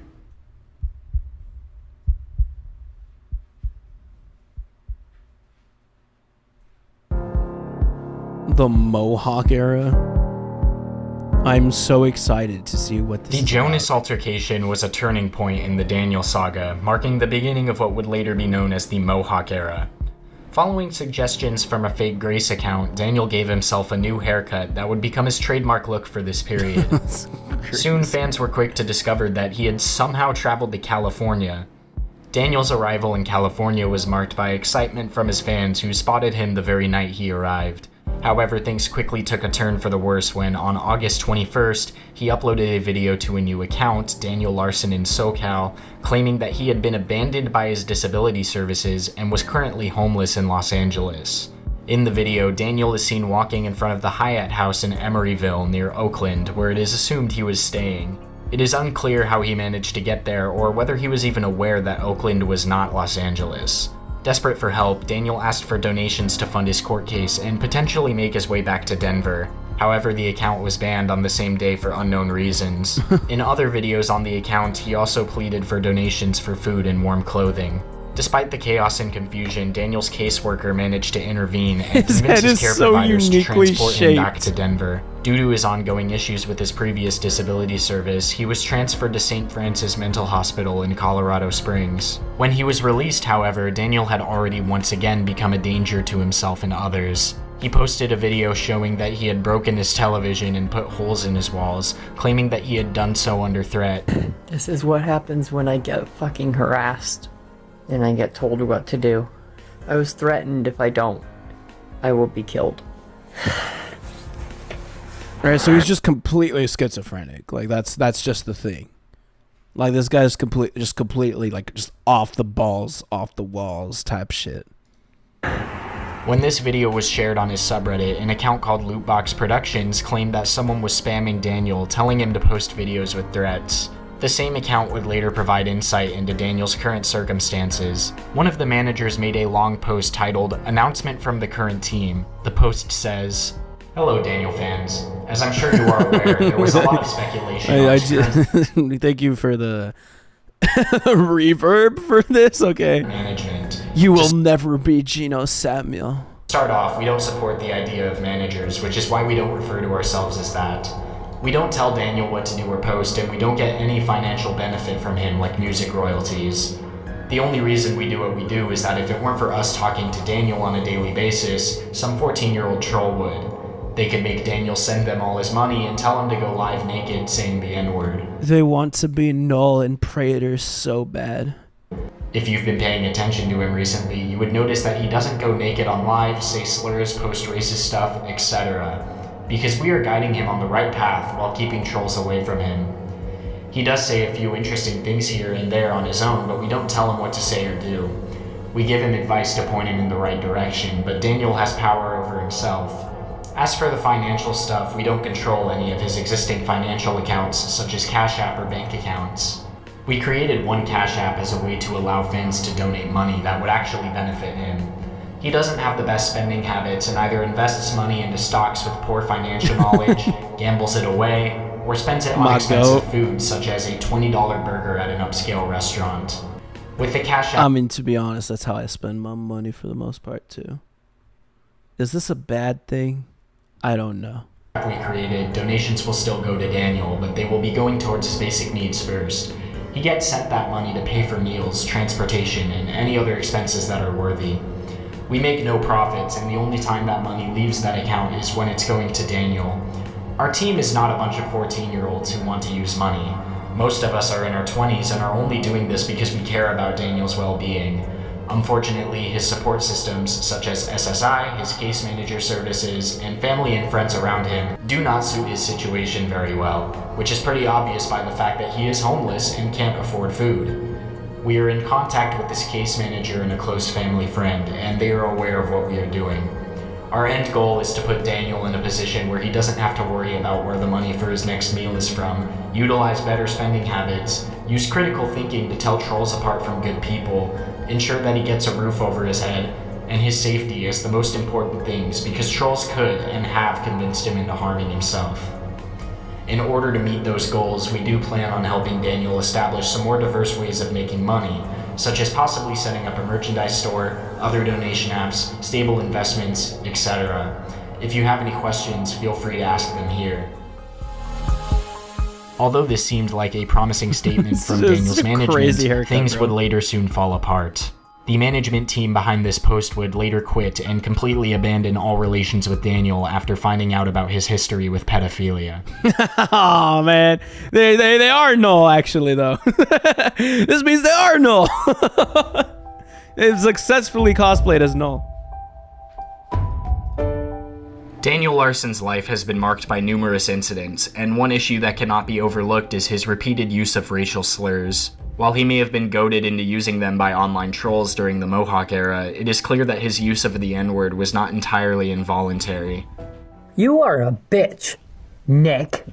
Grr. Do you think I'm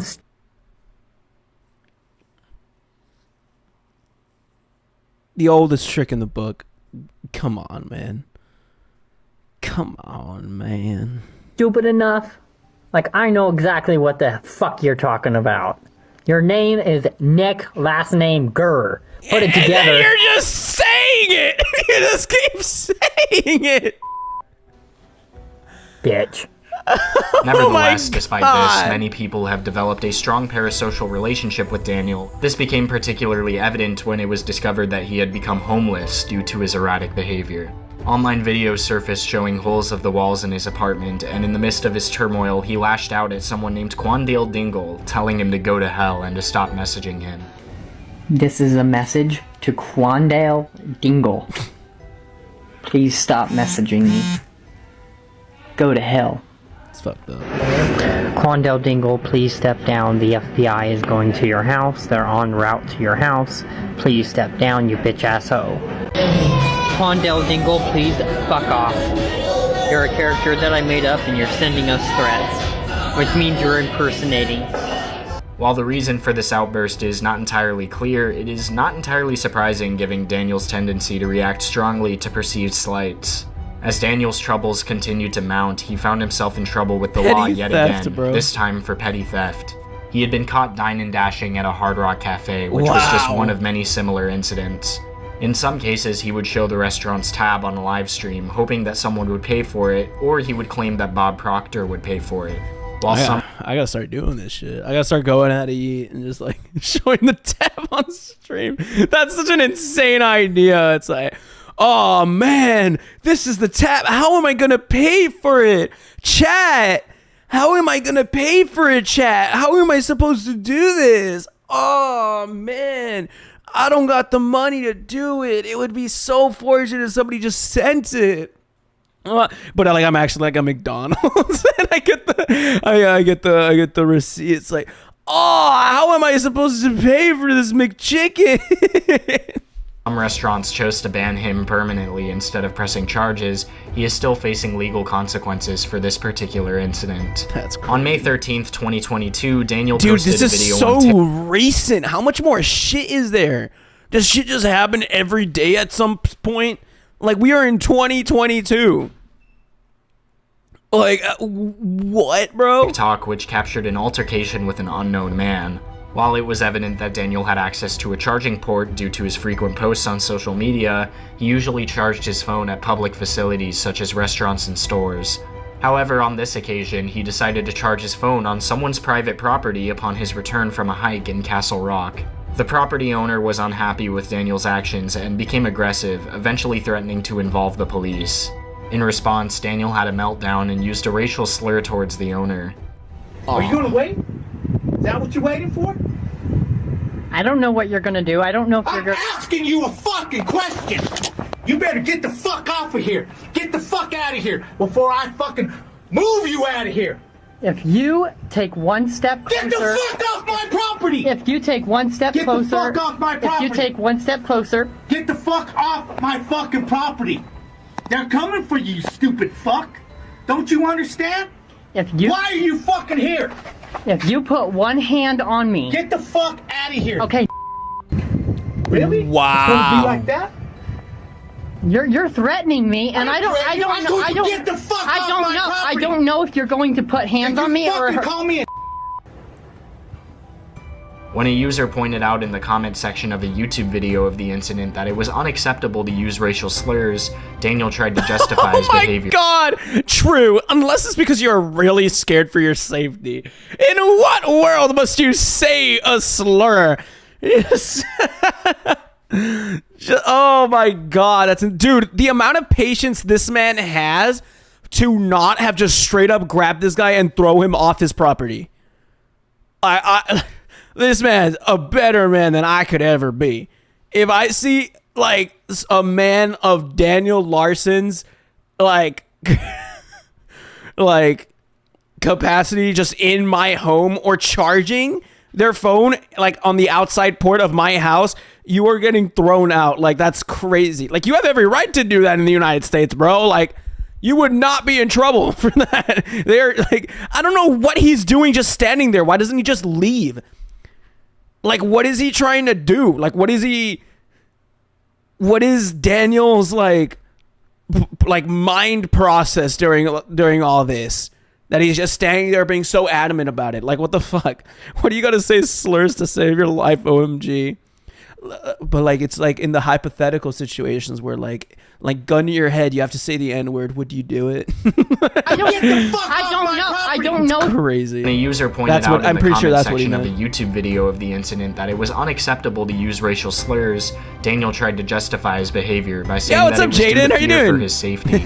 Surprisingly, just 2 days later, on May 15th, Daniel decided to participate in the Denver Colfax Marathon despite living as a homeless person. He documented his journey by filming himself throughout the race and eventually finished second to last in his division of 20 to 29-year-old men. Although Daniel's pace suggests that he never ran faster than a light jog, it was great to see that he remained active during his homelessness. However, it was not surprising that he was minimally athletic, especially since he had previously claimed to have won a Special Olympic swimming event on an old Twitter account. Most of the images taken during the marathon show him with his phone in hand, interacting with fans and live streaming. During his time as a homeless person, Daniel used his... That's kind of base, though. I would love to run a marathon, like, and just stream. Case manager Andrew as a scapegoat for all of his problems. Furthermore, he threatened to sue Andrew and other managers. In the meantime, Daniel spoke at an open mic event at a Roe v. Wade reversal protest. During his brief speech, he shared personal details such as his past experience of getting naked online and his obsession with Grace. Why? Why at a Roe v. Wade event, man? Why would... This was so fucking fun. At a Roe v. Wade... It's like, what does being naked and having an obsession with Grace have anything to do with abortion, brother? Organizers had to intervene and prevent him from providing further information about his career as a professional adult film actor. He even made outlandish claims such as, because of my autism, my grandmother passed away from cancer. Radio. I'm a music artist. I just started my career like about a year ago. This clip is long. But I have a very, very crazy story, very traumatizing story.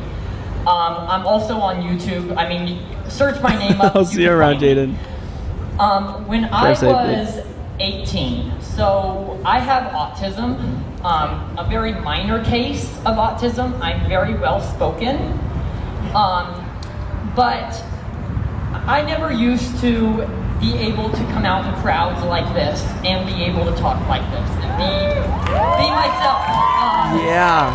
So I'm actually out here right now because I'm in a current lawsuit. Court case. Because my life is that's fucking crazy. That's a crazy segue, bro. It's like, I've never been able to come out here. I've been so introverted. I've never been able to come out here and talk like I am doing right now. Standing ovation. People are like, yeah, that's awesome. Good job, man. I'm actually in the middle of a lawsuit right now. Risk. And I'm going to explain why that happened. I'm going to explain exactly why that happened. So, because of my autism, my grandmother passed away of cancer in 2000, I want to say 19. That's such a crazy statement, and bro. I wanted to be a singer. I was always performing when I was younger, not at a professional level. I've always wanted to also run for politics and become president of the United States. So I'm 23 years old. This is only the beginning of my career. But I'm gonna say about 5 minutes, maybe less. I'm hoping it's less. But this is a very, very serious situation. Because of my autism, I live in a... This is about women's rights, man. The cheering, they don't know what's about to come, bro.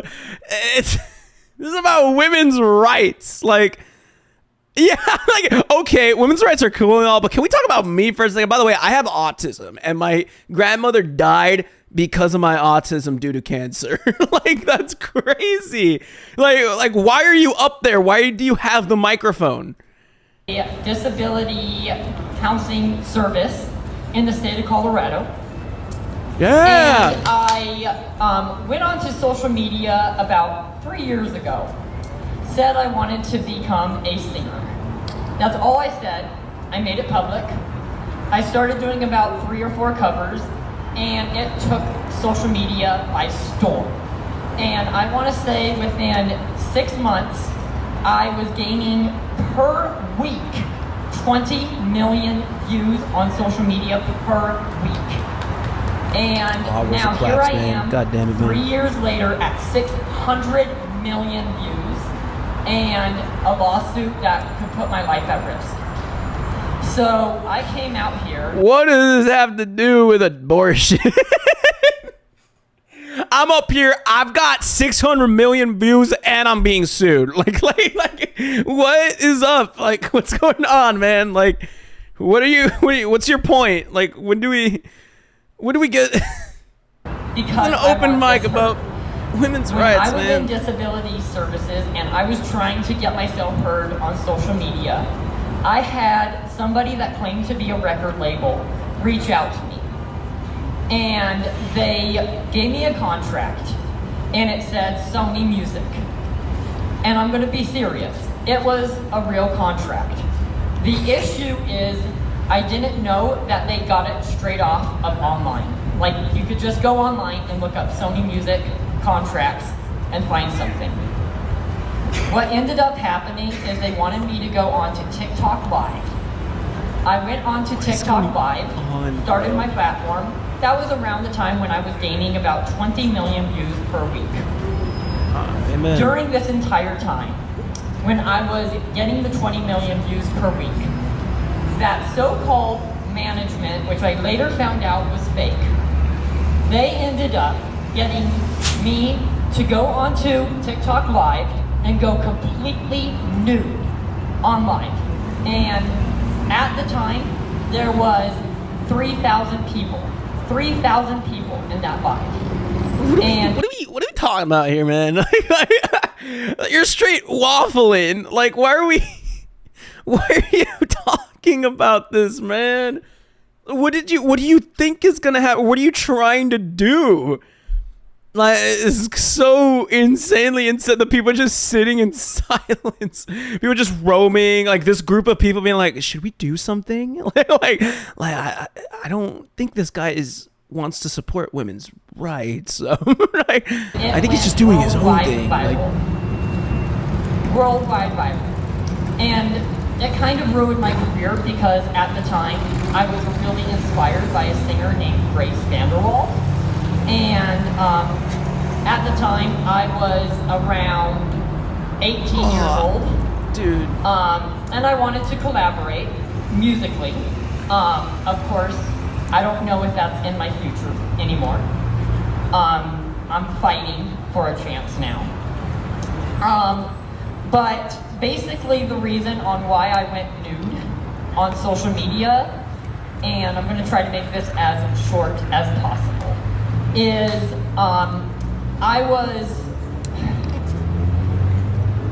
I was told by this fake management that I was to go nude.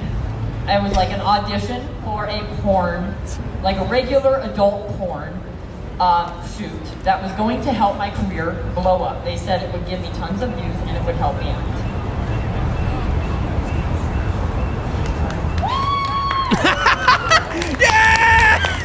Get him off!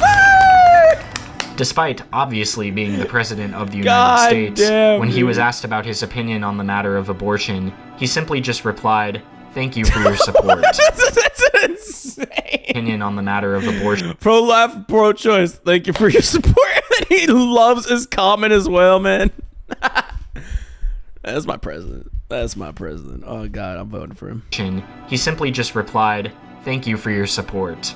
Daniel Larson's turbulent life took another unexpected turn, with his financial backer Bob no longer able to support him. Daniel's next moves became largely untraceable, as he turned to Discord servers and a new TikTok account, which has since been deleted. Despite the chaos surrounding him, he managed to release his second studio-recorded song, Something More, which he asked Papa Gut to review. However, the TikTok in which this happened is no longer available. As if things weren't already difficult enough, Daniel's housing situation remained uncertain, and he had to undergo a psychological evaluation to avoid going to prison. Unfortunately, he reported that his case manager, Andrew, had been fired, and he must return to his previous case manager, Riva, who he claimed was even worse.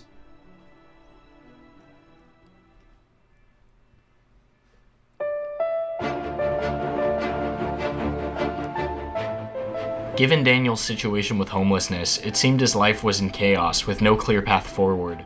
However, in June 2022, popular TikToker and YouTuber Brink posted a video with Daniel that quickly went viral. The video showed the two walking down a street with the text overlay reading, "We cute or whatever." In just a month, the video had received an impressive 150,000 views. Initially, it appeared that Brink had randomly met Larson, but this notion was quickly dispelled by another TikTok posted by Brink on the same day. This second video, featuring Daniel, earned over 620,000 views and 99,000 likes, hinting at a deeper connection between the two. The TikToks Brink posted featuring Daniel Larson promoted a vlog that he was creating, which featured him, Daniel, and their friend hanging out and eating pizza. The video was eventually uploaded to YouTube on June 29, 2022. However, the video was later made private.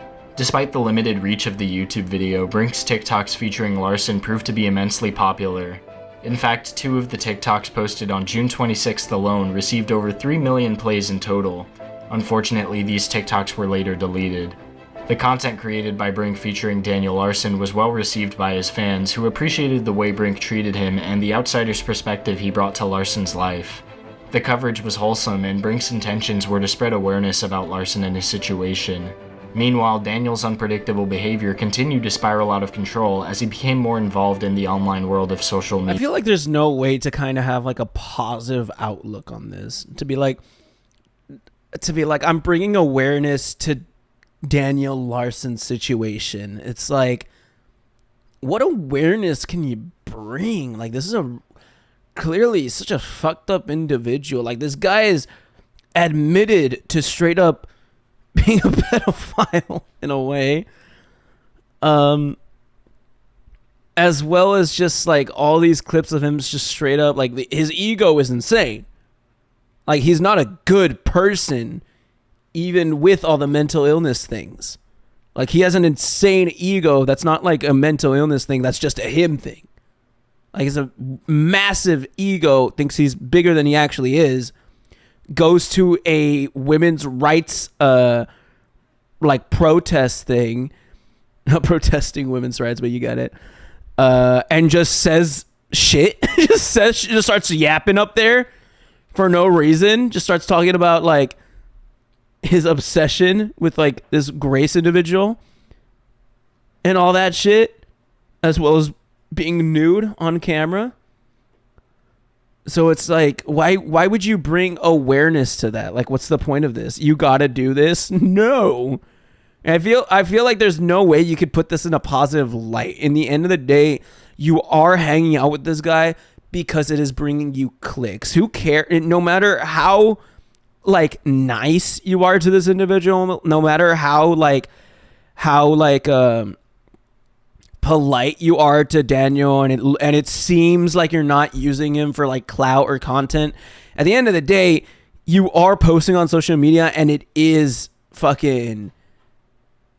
garnering you clout. And I'm pretty sure you're not friends with this individual because he is your friend. And it feels very evident, especially with him having privatized most Daniel Larson shit. It's not even like meeting Chris Chance. It's at least Chris is like an internet relic. I think it's similar, where it's like meeting or hanging out with Chris Chan is odd. I feel like, you should just like, it's like, it's in the same vein. Like, just don't hang out with Chris Chan because Chris is also just not a good person, period. Same thing with Daniel Larson. Like mental illnesses aside, all that shit, like, yes, they need help, but put that aside, they are still a bad person. Their egos are off the roof. Like, they still do the crazy shit they do. They still like think that these things are normal. Like going to a fucking protest and talking about this shit. I meant going to a protest and just advertising Marc Live. I will not be doing that. I will go to like what are the things, like they're doing it at like the Democratic Convention or whatever it is. They have like a Palestine protest going on there. I go there with a mic and just start like start yapping about the Mickey Mouse condom story. Like, that would be awesome. Media. In late June to early July, Daniel began posting incessantly on the r/Daniel Larson 2 Discord server, which was not affiliated with the official subreddit. Despite this, Daniel seemed to be oblivious to the fact that he was using an unofficial server. Tracking Daniel Larson's movements have been a challenging task due to his unpredictable behavior in ever-changing circumstances. Nevertheless, a timeline has been compiled to shed light on the events that occurred during this brief period.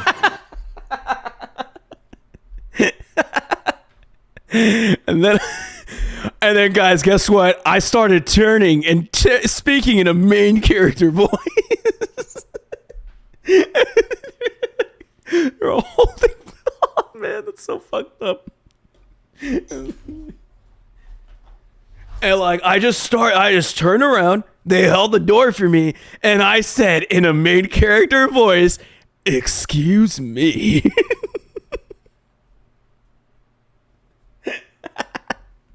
That's so stupid. That's so fucking stupid. at a Palestine protest, man. That's insane. Christian is saying an awful being, but yet so oddly interesting. Not someone you'd be friends with, but someone on at absurdity. Daniel is just that one depressing homeless man. I low-key disagree. I feel like they're pretty similar. You know? I don't think you can be friends with Daniel either, bro. Daniel clearly has, like, he knows when to take advantage of a situation, as we've seen from the 2 times that he's recorded himself when he's clearly in the wrong and just wants to record it because he knows that, like, if this individual puts a hand on me, maybe I'll get clicks or maybe I'll get sympathy points. Like what he did with, like, his caretaker or whatever. I forget the guy's name. And with the guy that he was, like, just using the plug outside for their home, and the guy telling him straight up, get off my property, and him just recording and standing there saying, if you step 1 foot towards me, like, that's fucked up. Like, he's not a good guy. Neither of them are good people. Like, if you meet Christian, I don't want to be friends with him. If anybody meets Christian, I don't see why a normal person would want to be friends with a Christian. Same thing with a Daniel Larson. Why would a normal person, anybody in the world want to be friends with a Daniel Larson or a Christian? Daniel had scabbies that the people in his area had to not leave their area. What? I don't understand sentence. On June 30th, 2022, Daniel Larson made an appearance on the r/Daniel Larson 2 Discord server for a Q&A session with his fans. Q&A. He saw it as an exciting opportunity for his fans to interact with him and show their support for his music career. During the session, some of his fans even went as far as donating money to Daniel's Cash App account as a gesture of their support. The following day, Daniel continued to text the DL2 group chat, engaging in various discussions with members of the server. One of the new members of the chat, who just so happened to be Brink, became embroiled in a heated debate with the DL2 server owners about what was best for Daniel. The server owners did their best to address Daniel's requests for bans, but in some cases they had to enlist the help of moderators to handle the situation. Despite their efforts, Daniel eventually left the DL2 server and promoted another Discord server on TikTok. This new server was ran by an account named Fring, which was a replica of the DL2 server that Daniel had requested. As soon as Daniel joined Fring's Discord server, he was granted full control and started banning people who he believed were not supportive of him. However, Daniel was soon convinced to return to the DL2 server where he was granted full permissions. Despite this, he left the server again. Fast forward to July 9th, 2022, and Daniel Larson once again shocked his followers with a series of cryptic videos. He claimed that he and his mentor Bob Proctor had been involved in a physical altercation outside of a movie theater in Denver. According to Daniel, the fight had caused extensive damage to Bob's car. He placed the blame on his fans, claiming that people taking photos of them caused the altercation. However, there is no concrete evidence to support this claim, and the real reason behind the fight remains unknown. Okay, so I don't know what's going on.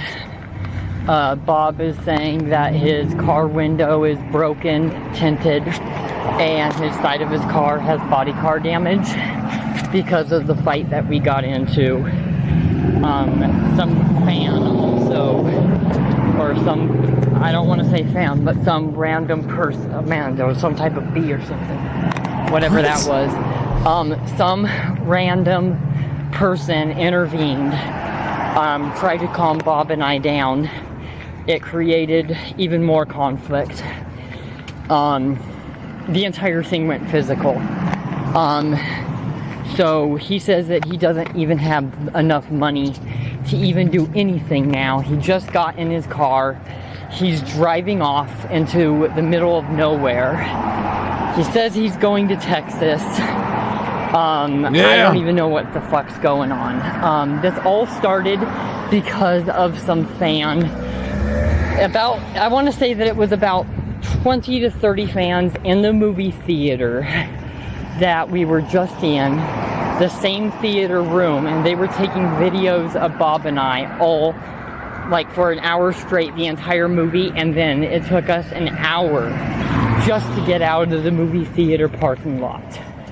I don't know what the fuck Bob is doing, but he's clearly injured. His mind is not working straight. Like I said, he's just driving right now somewhere, I guess, to Texas. Yeah. And he's literally got he's got some of my belongings.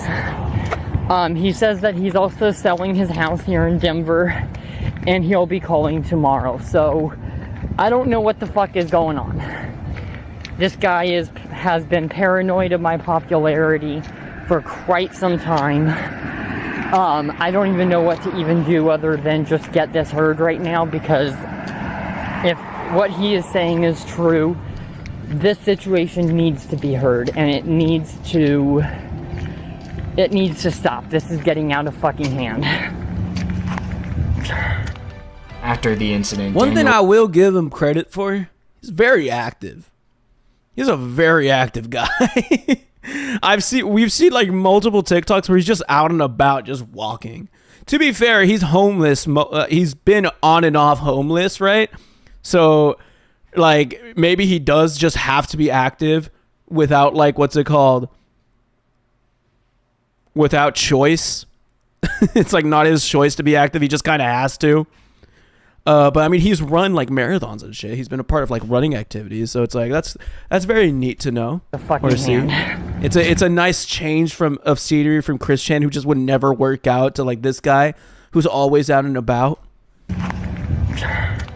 After the incident, Daniel accused Bob of leaving Denver and heading south, selling his residence in the process.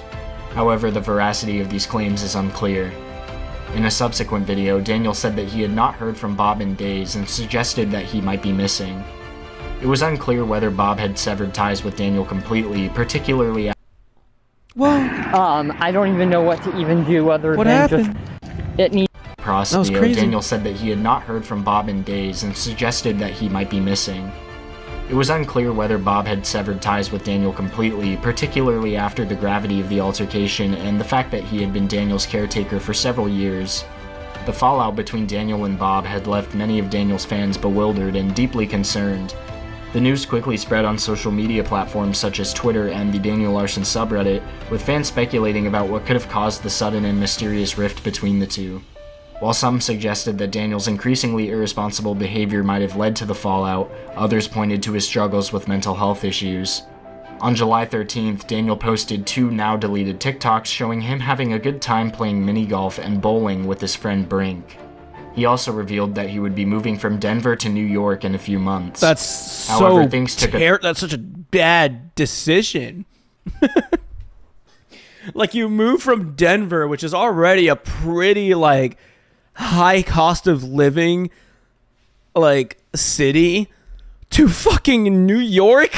Like, that's so brain dead. Don't you think? Like, Denver is already insanely high cost of living, and now you're going to the high cost of living city.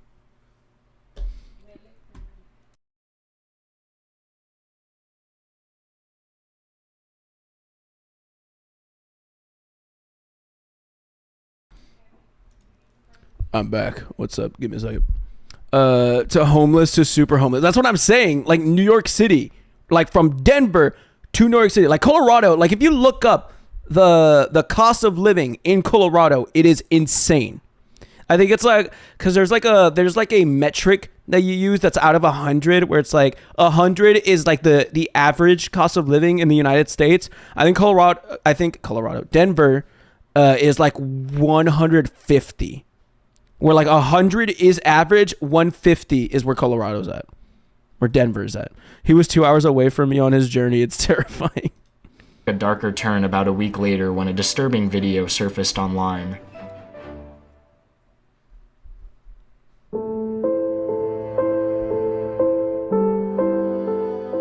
The video in question showed Daniel brushing his teeth with a toothbrush he had previously inserted into his anus. This was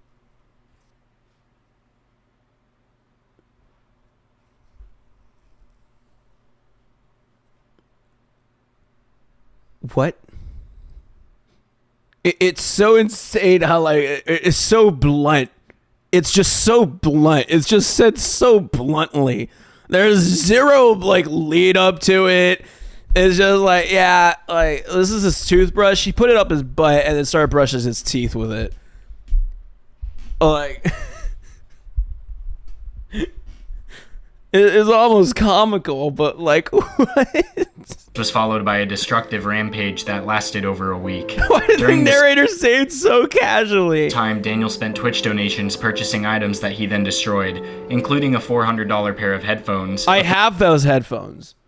I'm wearing them right now. They're so worth it, though.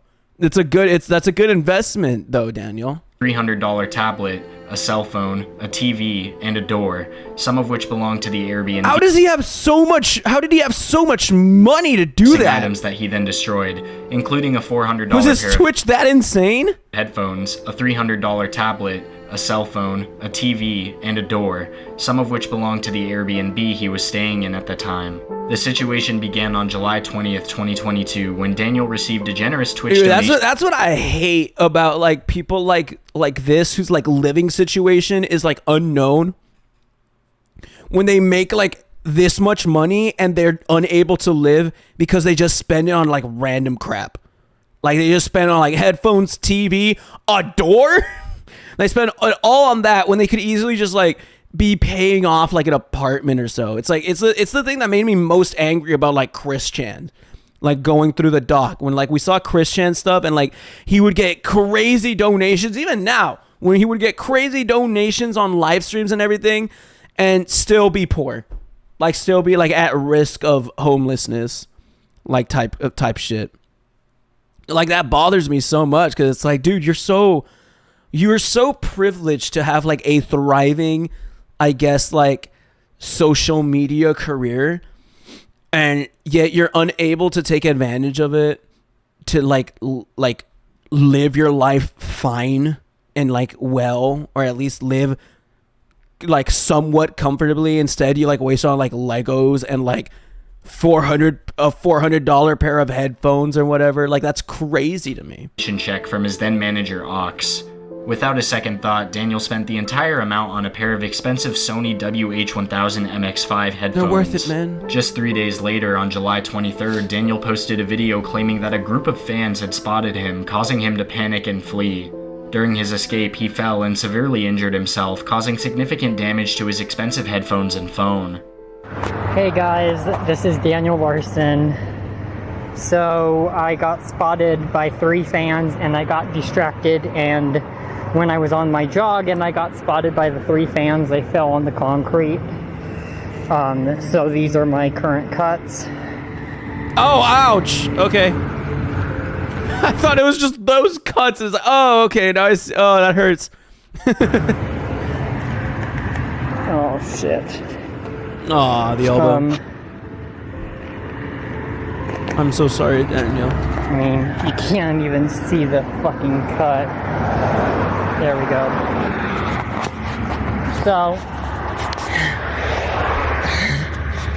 I also, because I fell, my phone flew out of my hand, and my $500 headphones got broken after only having them for a week. That's so... And they were the How, bro? I've had these for like 2 years. I've dropped them and like almost thrown them pretty consistently. These are almost indestructible. What are we talking about? How did they on a fall? most expensive headphones that I've ever owned, and they're completely like demolished. Dude, on a fall? From the fall as well. So this is putting me currently about $1,000 in debt. In the gutter. 2 days later, on July 25th, Daniel admitted in an Instagram video that he had broken a TV and a door in the Airbnb where he was staying after a situation with his therapist, Tiffany. So, I just broke a TV and a door. The bluntness of it. What's up, chat? Just broke a TV. Like, the bluntness of it is so ridiculous to me. So, I just broke a TV and a door over the situation currently with my therapist, Tiffany. To make matters worse, on July 26th, Daniel posted a TikTok video claiming that he had gotten into an argument with Bob Proctor over the phone, leading to Daniel destroying his phone in a fit of anger. He was then forced to use a $300 tablet to post videos, but even that didn't last long as he accidentally dropped it and destroyed it while filming a video. Bro. In a TikTok video that emerged online, Daniel made another shocking revelation, claiming that he was now once again homeless, living on the streets with a broken phone that made it difficult for him to reach out to anyone. He also revealed that he had been diagnosed with trench foot, a condition caused by prolonged exposure to subterranean mud. Hello everyone, so my name is Daniel Larson. So, I just got out of the emergency room and the doctor told me that I have what they call trench foot. And trench foot is a condition to where your foot sweats. Or gets wet and it doesn't breathe. You and look so your foot aged, over dude. I time said that. becomes spongy. It's because it's like it's the eyes. He has like the, what are they called? They're called crow's feet, and also like the forehead veins. It's just, oh man, it's just not bad. Praying they blur it. Versus your skin being normal. And Is it his feet? Did they show his feet? amount of pain. So they're telling me to get a hotel room and get off my feet for at least a month. They're saying that this has been going on from the way it looks like for at least a year. It was unclear how he was able to upload the video, but he later posted an update that only served to heighten concerns over his well-being. In a subsequent live stream, viewers were stunned to see Daniel gambling at a casino, given his seemingly dire situation. Many questioned how he was able to afford it, considering his claims of homelessness. On August 2nd, 2022, during a live Twitch stream, his then-manager Ox set a $100 donation goal to swap the video with a fake nuke warning, a prank that would have lasting consequences. As soon as the goal was met, the prank was set in motion, and the sound of nuclear attack blared through the speakers. Daniel's immediate reaction was one of panic, and he frantically took down notes before dashing out of his hotel room to warn the front desk and other guests. But upon returning to his room, the realization dawned on him that he had been pranked. The prank may have been hilarious to some, but for Daniel it triggered intense fear and anxiety. Despite the prank's success, Daniel's reaction was not amusing. Okay, Dan.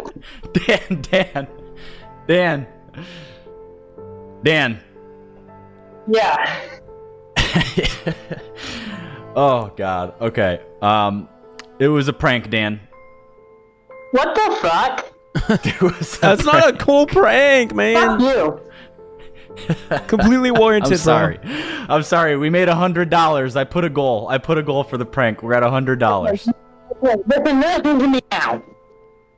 You might actually get me kicked out of this hotel tonight. Fuck you. No, Dan. We made $100. Don't be angry. We'll go back to the normal news. No, listen to me.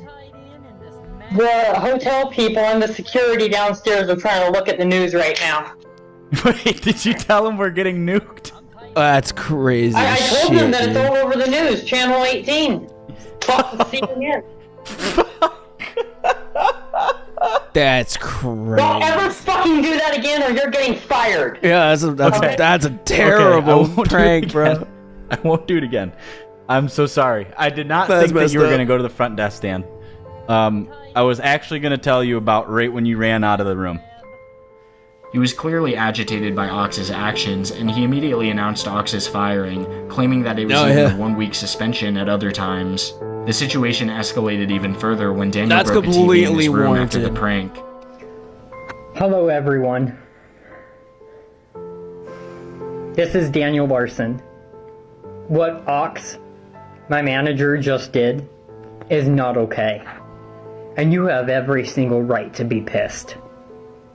He took a political video and turned it into a massive fucking chaos. Hold up. There's no reason why the audience should be mad. There's no reason why I or anyone else should be mad.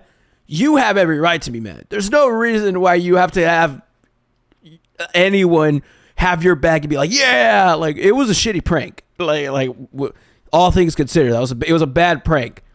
But why? What do you mean? Like we should? What's it called? Have your back? What do you mean by completely warranted? His reaction is completely warranted. What do you fucking mean? Yeah, no, I don't think the prank was cool. I think if anybody told anybody with like a mental illness as far as like and like clear schizophrenia as far as like Daniel Larson is or has, telling them that there's a missile nuke warning happening right now and you're gonna die within the next 10 minutes, I think that's fucked up. A kind of a brave take by me, may I add. He turned everything into a situation but it's not a political that he situation, knew was bro. going to escalate. He knew was going to become a bigger issue. He knew that it was going to piss me off. And for him to take a political video that involves China and yet do that? What is in that fucking guy's mind? He's fired for a week. He thinks he's the president. He's like, I gotta get the cabinet members going. I gotta gather them up. I'll see you next Monday. Goodbye. Bye. On August 3rd, tensions between Daniel and Ox reached new heights, with Daniel threatening to fire him completely, citing a supposed restraining order from the Vanderwall family as the reason for the extreme punishment. That's so sad.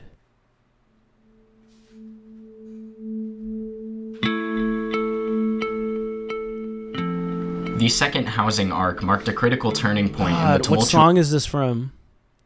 What song is that from? It's so recognizable, but I can't remember. It's on the tip of my tongue. It's a good song. What is this song from? It's a game. It's from a video game.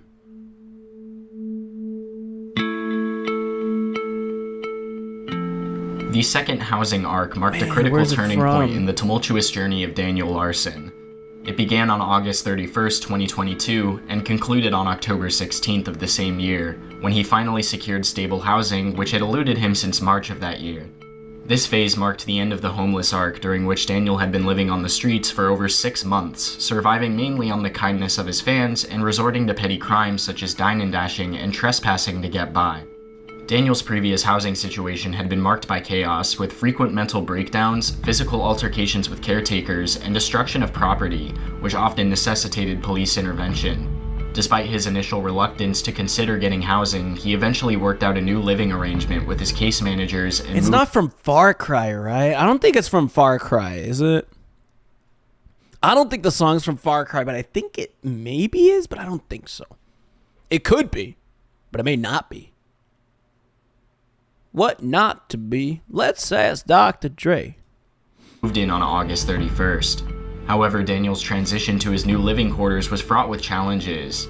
Within 2 days of moving in, he had already punched 6 holes through the wall and broken a large front window, most likely during an... does not deserve to have a house. Does not deserve to be given any kind of like... Oh my God, dude. This man deserves to be behind a jail cell where he can just like break whatever he potentially can in there. That's crazy. You were given housing. You immediately broke a window. I would be so pissed. Argument with Bob, his caretaker. Daniel also accused his new care provider of abuse, primarily related to their ability to confiscate his phone. Ox, who was serving as Daniel's manager and temporary replacement for Bob, tried to ease his transition by ordering him a pizza. However, the order was delivered to the wrong address, triggering an enraged response from Daniel, who made numerous videos berating him for his mistake. To make matters worse, Daniel's new address was soon leaked online, with the information appearing in several Discord servers and the r/Daniel Larson subreddit, despite attempts to keep it private. One individual on the Reddit went as far as to send Daniel a large glass dildo sex toy, which he promptly discarded. That's kind of The harassment didn't end there, with several pizzas being delivered to his house daily, with Daniel claiming that over 5 pizzas were ordered against his wishes within 1 day. Despite the challenges Daniel faced, his behavior only worsened, leading to destructive outbursts and an inability to manage his emotions. During one such incident, Daniel caused significant damage to the bedroom he was staying in, tearing pieces of the wall and breaking the window. As a result, the window was boarded up with plywood, and Daniel's second stint in housing ended poorly, with him leaving most of his personal belongings behind as he became homeless once again. It was evident that Daniel needed help, and it was only a matter of time before his behavior would reach a dangerous level. On October 16, 2022, that day arrived. Daniel's behavioral issues had escalated to a point where he had a major outburst with his housing providers, leading to police intervention and a $1,000 citation. The situation was so intense that the provider, referred to as Mrs. P, expressed deep concern for her safety due to Daniel's unpredictable and unstable behavior. You guys don't listen to me at all! Hey, call the police. You need medical attention. You guys straight up don't listen to me! Damn, we love you, bro. But you guys don't listen to me! You guys call the police instead! Because I've been working on myself. What is he It's doing? clearly that I'm angry now because you guys just don't do anything! I've been working on myself. You guys don't care! I've been working on myself. Listening. I'm listening to you. You know? You guys did not call her. But you're in my house, though. You're one of my homes. So You did hold on, you did not. right now you're not. Hold on, you're listen. not leaving a safe environment for my staff, so I'm concerned for her. You did not Is he call. bald though? He just has really Reva. short hair. He's Marc living right now. Okay, you did not call Reva. Just come a little further down. Just let him do what he wants to do. They're just not listening. They're not listening at all. They're refusing to even listen to me. They keep interrupting me. I'm not gonna be calm. Because, like, literally, this needs to get heard, and this needs to That's so fucking. His is at famous Daniel Larson. That's so crazy, dude. to an end. Because, like, I have already told you, the fact that when I'm so popular with my entertainment career, okay, and my music career, that when I go out in goddamn public, okay, I can't even leave the house without, like, people walking up to me. Yeah, man, I feel the That's same happened way. every single day this week. Mm-hmm. Yep. So Daniel, you know that I'm recording. You and I have interacted a whole bunch of times. Well, I'm going to record Okay, as well I don't care. Sit. for my career purpose. Sit. For my What's going safety. on? So, yesterday, the police showed up Mm-hmm. because there was a situation that escalated. Somebody was... I'm a singer-songwriter, so that's important to get across. Yeah, you and I have interacted a whole bunch of times. I realize that. Okay, so but- we don't need to go through this. I'm a singer-songwriter. I've got comic. Okay. Oh, wow. Okay. What happened? Alright. So- dude, woman is so based. This lady's so based. Holy shit. To be honest, I don't even know. Because they showed up at the house, okay? Okay. And then at that point, they're just start yelling at me, they start interrupting me. I'm like screaming back, you're interrupting me, please stop, you're interrupting me. You guys are not following the rules. Just because I start screaming and trying to say, you guys are not listening to me, they call the police. You know, a different place. Okay. So. Cool. So it sounds like he wants to leave for the day anyways. So, you know, we'll get him, you know, a coat and shoes. We'll write him a citation and send him on his way. Alright? Okay? Daniel, go get your coat and shoes, whatever you need to leave the house. Okay. What is even happening now? I think he's being asked to leave his housing, but for some reason he doesn't want to. And then they had to call the cops or something or whatever the fuck. I'm also kind of like have no idea what's going on. It's just a disagreement between him and like housing or whatever, and like getting kicked out right now. Like being asked to leave. You were going to stop by that Explorer right there. You're getting new charges for this today. Have a good day, guys.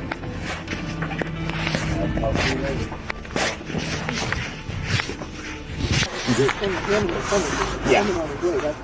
Alrighty.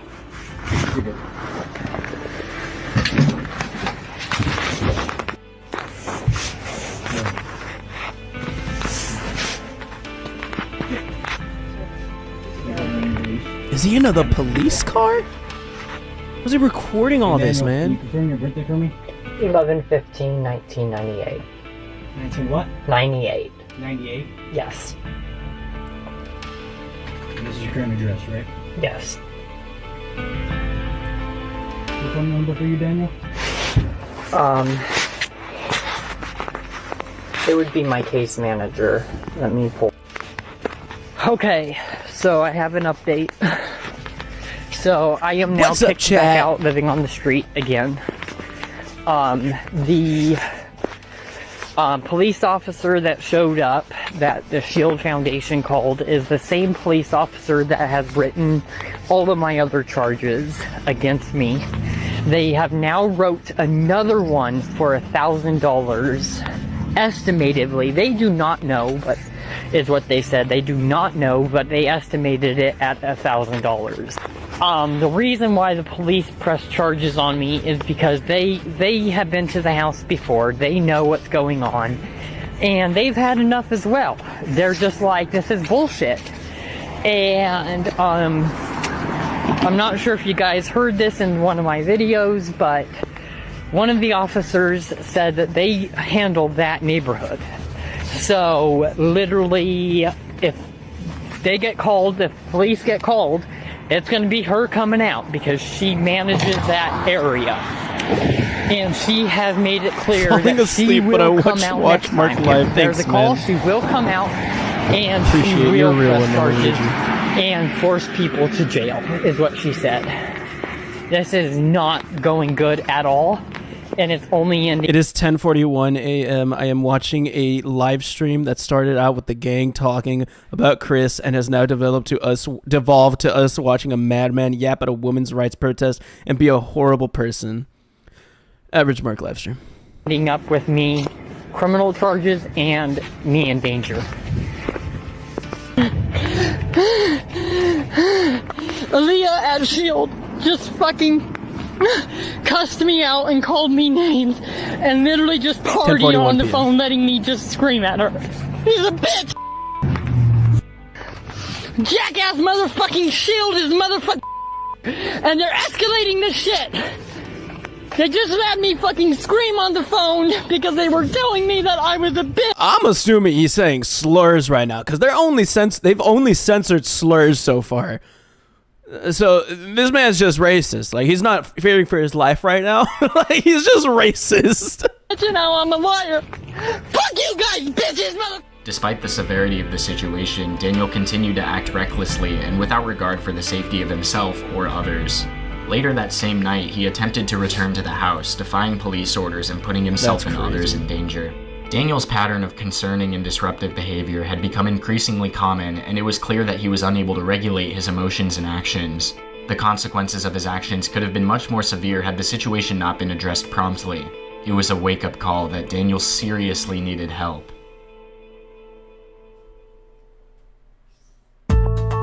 Daniel's Friends. This is such a funny song for this.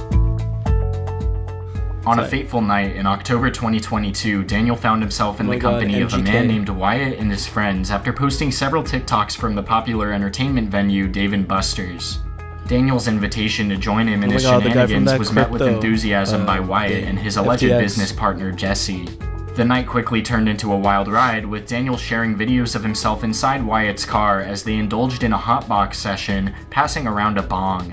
As the night stretched on, Daniel found himself creating more TikTok content with Wyatt and his friends in a cozy hotel room. The next day, the group embarked on an exciting road trip to the breathtaking Garden of the Gods in Colorado Springs, ready to soak up the scenic beauty and go on a hike.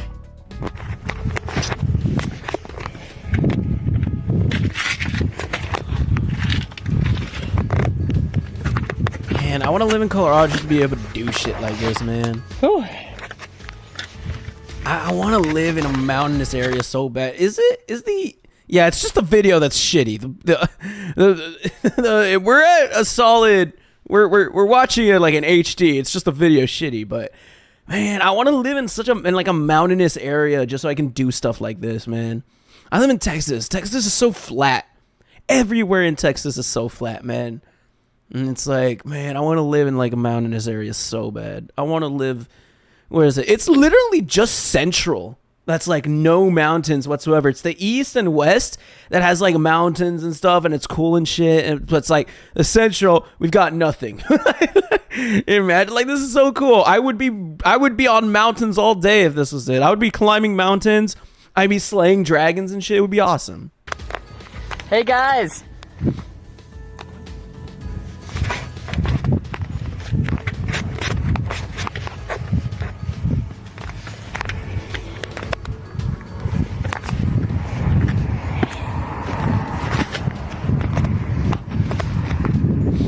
I'm used to the smell of the ocean with calm winds. Appalachian Mountains are older than Saturn's rings, and I think that's cool. That's so freaking cool, bro. How is that possible? What the heck? Lolcow checklist. Racist, pedophilic, started out traumatized with a horrible family environment, possibly homeless, delusional. Yes, he's checked them all. Dude, I don't know. I just want, like, more nature. Like, I want to be in more of a nature environment. Like, in my situation where I live, like, my environment, it's so flat, it's so boring. We barely even have, like, I can barely name many, like, trees. I can barely name so, like, many, you get me? Like, I can't name so much, like, life shit. Like, I can't name, like, I can't name, like, environmental shit. Like, I just, like, it's so boring. It's just grass. Like, it seriously is just grass and, like, dirt. And it's like, I so badly want to live in, like, a mountain. Mountain guy is the funniest. Mountain gay? What is the funniest one I've been to? Is there a mountain named Mountain Gay? Named Mount Gay? Is that what it is? I just want to live in, like, an environment where I can see life. Where I can see nature. Like, whether it is the ocean or freaking mountains. Like, I want to see nature so bad. I've slowly been becoming, like, a nature file, man.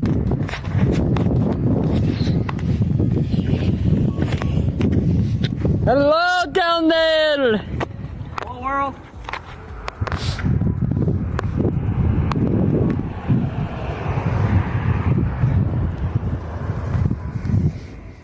However, the peaceful atmosphere started to deteriorate as the day progressed, with Daniel growing increasingly frustrated and irritated with the group.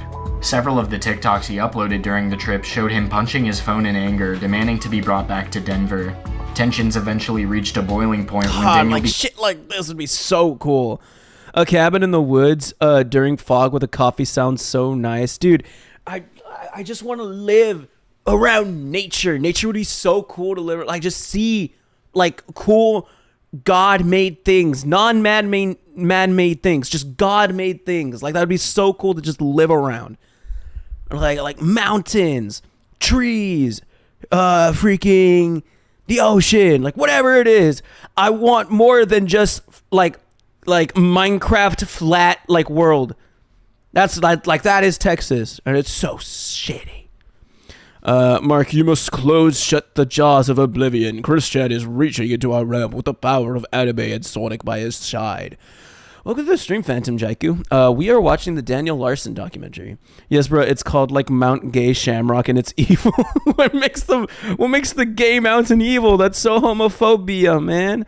Though New York does get points for being very environmentally friendly, which means lots of forests.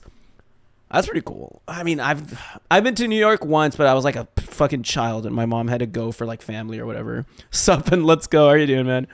But yeah, I've been to New York, like, once with family, but they were like, I was like a freaking baby. Like, there was, like, a reason for us going over there. I don't remember why. I was a fucking baby.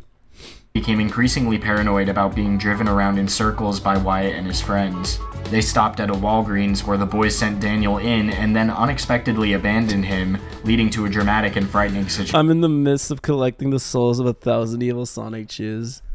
It's like, oh man, what's worse? Like, the amazing Marc Live niche. The amazing, like, Marc niche. Where it's like, do you like Christian? And do you like My Chemical Romance? Well, you're in luck. It's so crazy how we've managed to combine those two things, and that is just me. I find that so stupid. It's the My Chemical Romance Christian guy, Marc Live, because it's like an hour away from a place called Fort Gay, West Virginia's fucked up. Never go there. I lived in New York for 12 years now. It was ghetto, lol. I love suburbs though. My Christian Romance, insane niche. I find that so funny how that is just synonymous with like all my content. It's just My Chemical Romance and Christian. The crazy mashup, the craziest mashup, man. MCR, Spider-Man, and Christian. Why Spider-Man? Well, I mean, just because like the shirt I wear, right? But I mean, yeah, but it's mainly MCR and Christian. That's so funny. I shall bring cringe. I'm prepared. Situation. Okay. So what the fuck just happened? So did they just bring me to Colorado Springs? We got a hotel room, and they take me to Walgreens. I associate you with Spider-Man in my brain. I appreciate that. Peter Parker's cool. Mother's He's house. my favorite superhero. So they're now living on the street, homeless, and literally just now left me in Colorado Springs with court in just a couple days. Come to Kentucky, boy. Where's Kentucky on the map? No way to get home? Where is Kentucky on the map? The United States. Where is Kentucky on the map, man?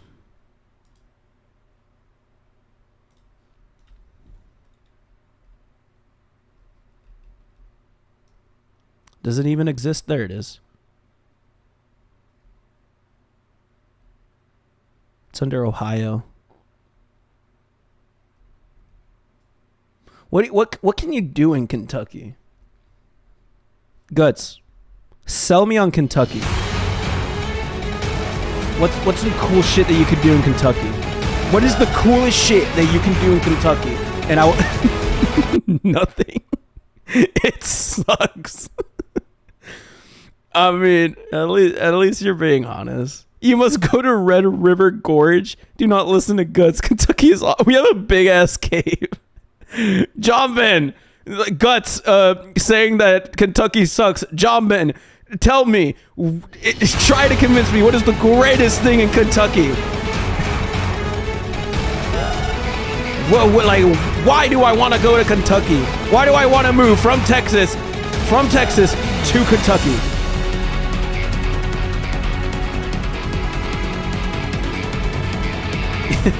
I wanted to drive across America, but there's nothing real.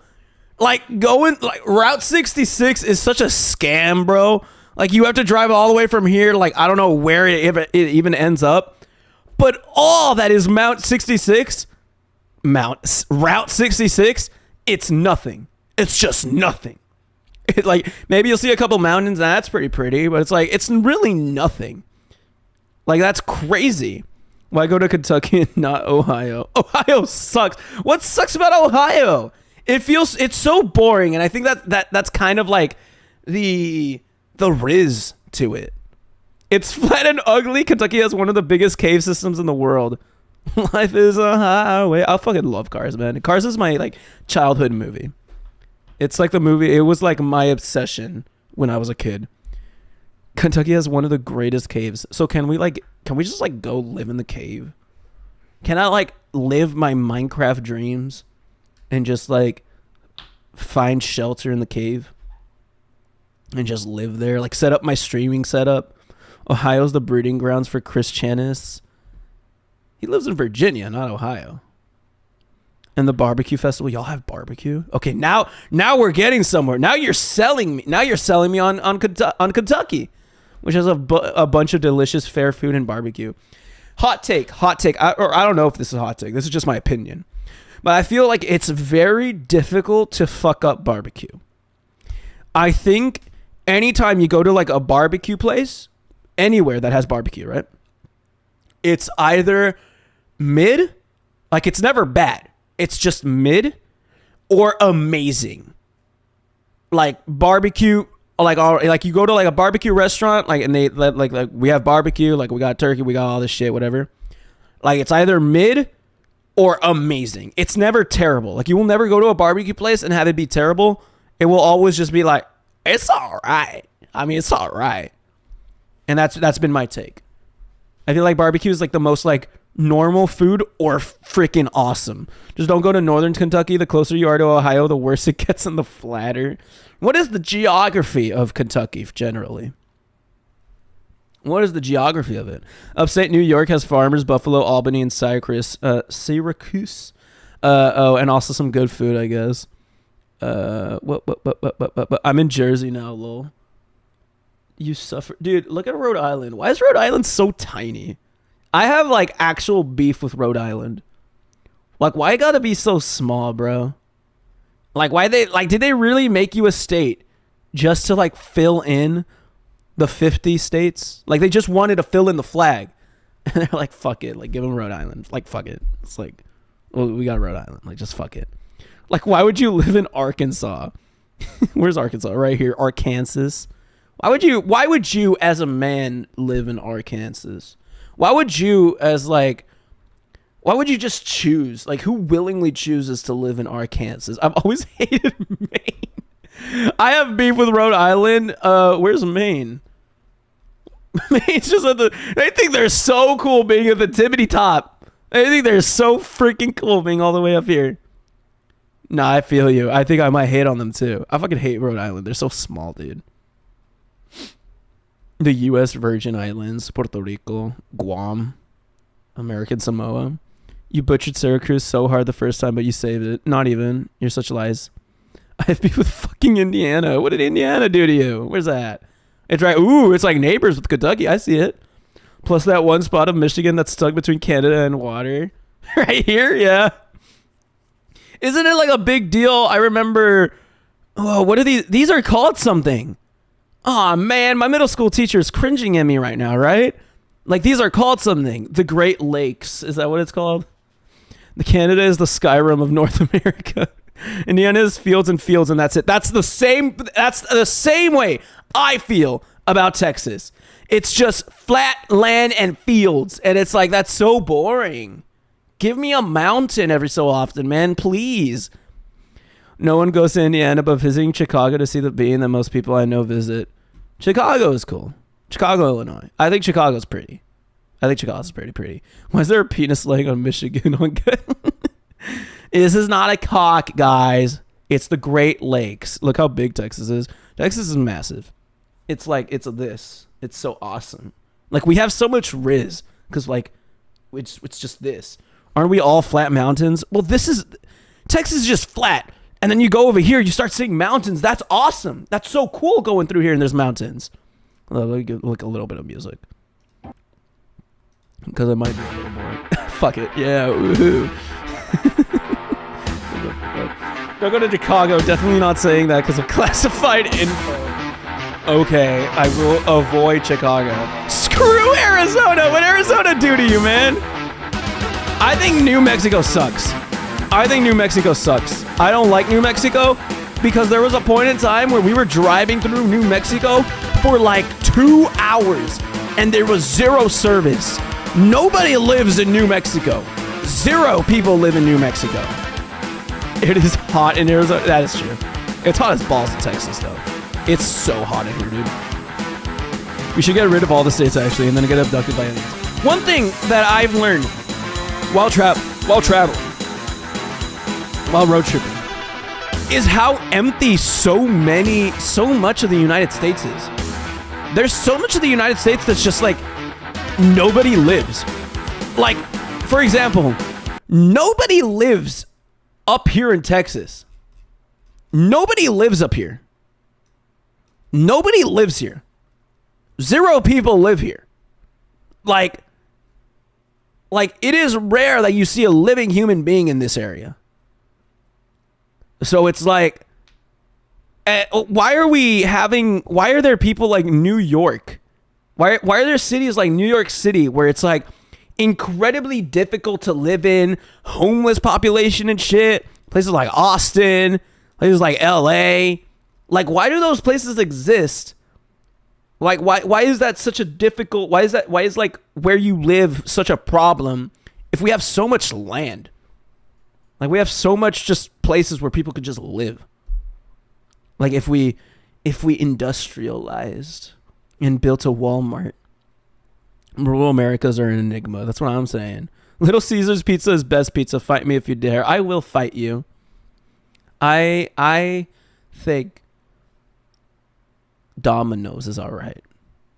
All right, this is my take. I've said it before, but Pizza Hut on top. It's just very expensive. Domino's second. It's pretty good, and it's also what's it called? It's also like somewhat inexpensive, not too expensive, not too like cheap. Little Caesars, it's all right, but it's cheap, and it's like, I mean, I don't like it that much.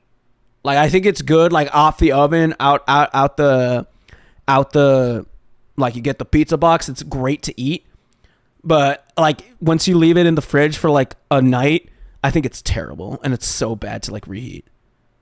Domino's pizza, goated to reheat. Pizza Hut pizza, it's all right. You get a pass, Mark. Domino's is dope too. See, you get it. See, you're a real one. This is why I like you, Fenton. This is why you're my favorite, man. Oregon seems cool. They just have the video game, and that's it. Though I love eating cold Little Caesar. Look, you are a freak. I don't understand people like you, and I will never understand people like you. Why do people eat pizza cold? Like, I don't understand that. You've only known me for 2 seconds. I don't understand people that eat pizza cold, dude. Genuinely. I don't understand people that eat anything cold. It's like, I have to eat that up, or else like my teeth will break on it. Or like not even my teeth will break on it. I just can't eat it. I just feel so gross. Like I feel like I'm eating bacteria. Like, I'm not eating satiated food. Pizza cold is for when you get out of bed at late night and want cold pizza. Mark, listen to me. I don't exist. I'm only a figment of your imagination. I eat cold cereal and cold popsicles. Now, that's kind of base. Cold cereal's all right. Like, what, eating cereal without milk? Like, that's base. And cold popsicles is awesome. I don't like Florida because the only good things about it are Disney World and Universal. Besides that, GDP is low as hell. It's hot as hell in the summer, almost to the level of Arizona. I get you. Yeah, I get you. Disney World in Florida is awesome, and that's all they got. Well, they also have Moist Critical, so that's fucking awesome. They got Charlie. That's pretty awesome. You forgot to take your Christian pills again. I do not take Christian pills, may I add. What goes on in Montana and Nebraska? What's going on here? Montana is big. Holy crap, Montana is pretty big, dude. Montana is pretty freaking big. Jesus Christ. Here's a big state. Why they got all this land? What's going on in Montana other than Hannah? Besides that, though, it's just an abomination for the East Coast. Superstar Saga. Oh, my Nebraska. I love that game. DX was mid. No more broken cafe bus. You are so real. DX was mid. But I love the old game. I love the GBA. It's so good. Dude, I love all Mario and Luigi music. It's so good. Wisconsin has so much crime going on. Does it actually? I only know it because of Green Bay, because of the Packers. I prefer pixel art. Same here. I feel like it had so much aura back then. Like 3DS, GBA, DS. All that shit was awesome. But I mean, it has its own like little... They have their fucking... What's it called? Its charm to it, like the DX versions or whatever. Like I'm still I'm still happy playing it just on it because I also have it. I was so close to beating Bowser's Inside Story, then I lost my copy. Dude, okay, let me tell you the story. So I'm so proud of myself because Bowser's Inside Story is the first video game that I was able to beat, and I didn't even know how to read yet. Like I had the game and I was playing it, and I didn't even know how to read yet, and for some reason I beat it.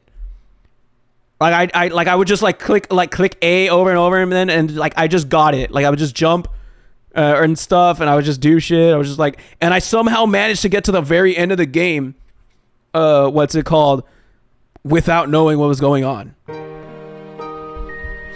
Like I somehow got to like Dark Bowser or whatever his name is, and like I somehow beat Bowser's Inside Story, and I'm very proud of myself. And that's probably like my greatest thing. My greatest accomplishment as a human, as a gamer. Code Blue Cam vids is basically Wisconsin. Never heard of them. Code Blue Cam. Mark, can I claim Rhode Island as my state? I mean, you can, but I would hate you, and I would actually like propose war against Rhode Island if you were to claim it. Pixel art and 2D art in general is more expressive, which is why I go back to old GBA and the games and such, DS games and such, whatever is Pixar. Yeah, I mean, it has its charm. I fucking love, like, dude, I remember I tried being good at Pixar. Like, I tried drawing or whatever, like, back when, like, Undertale came out. Because I was like, oh, dude, it's so cool that, like, one guy made all this, like, all these sprites and stuff. Like, maybe I can do it. My shit was ass. I think the first game I ever beat without much reading skills was Ratchet & Clank: A Crack in Time. That's so cool. I was never too much into the Ratchet & Clank series. Well, because, like, I was a dumb Nintendo kid, so I didn't even have like, I didn't get my first PlayStation until I was like 16 maybe. Castlevania is so fucking good, best DS games. I haven't played them. I don't get all the hype about New England. They have the Patriots, and that's about it. They have the Patriots. They've got the Buffalo Bills around there. I can't do most 3D games that try to do the goofy expressions. I get you, like the DX Mario and Luigi like remakes or whatever. I also feel a little, I don't know, how do you feel about the new Mario and Luigi game? I feel kind of indifferent for the same reason. Mario and Luigi Brothership. How are you feeling about it? I feel the same way because of this. Oh my god, dude, it's coming out in a couple of months. I used to be a Sonic boy, then I sold my soul to Nintendo. I bought most of the Pokemon DS games. I haven't been a Pokemon guy. As for Brothership, I mean, I first want to watch, I first want to see like gameplay of it, see how it is. But I kind of share the sentiment when it comes to like pixel art and seeing like how, because this is just 3D.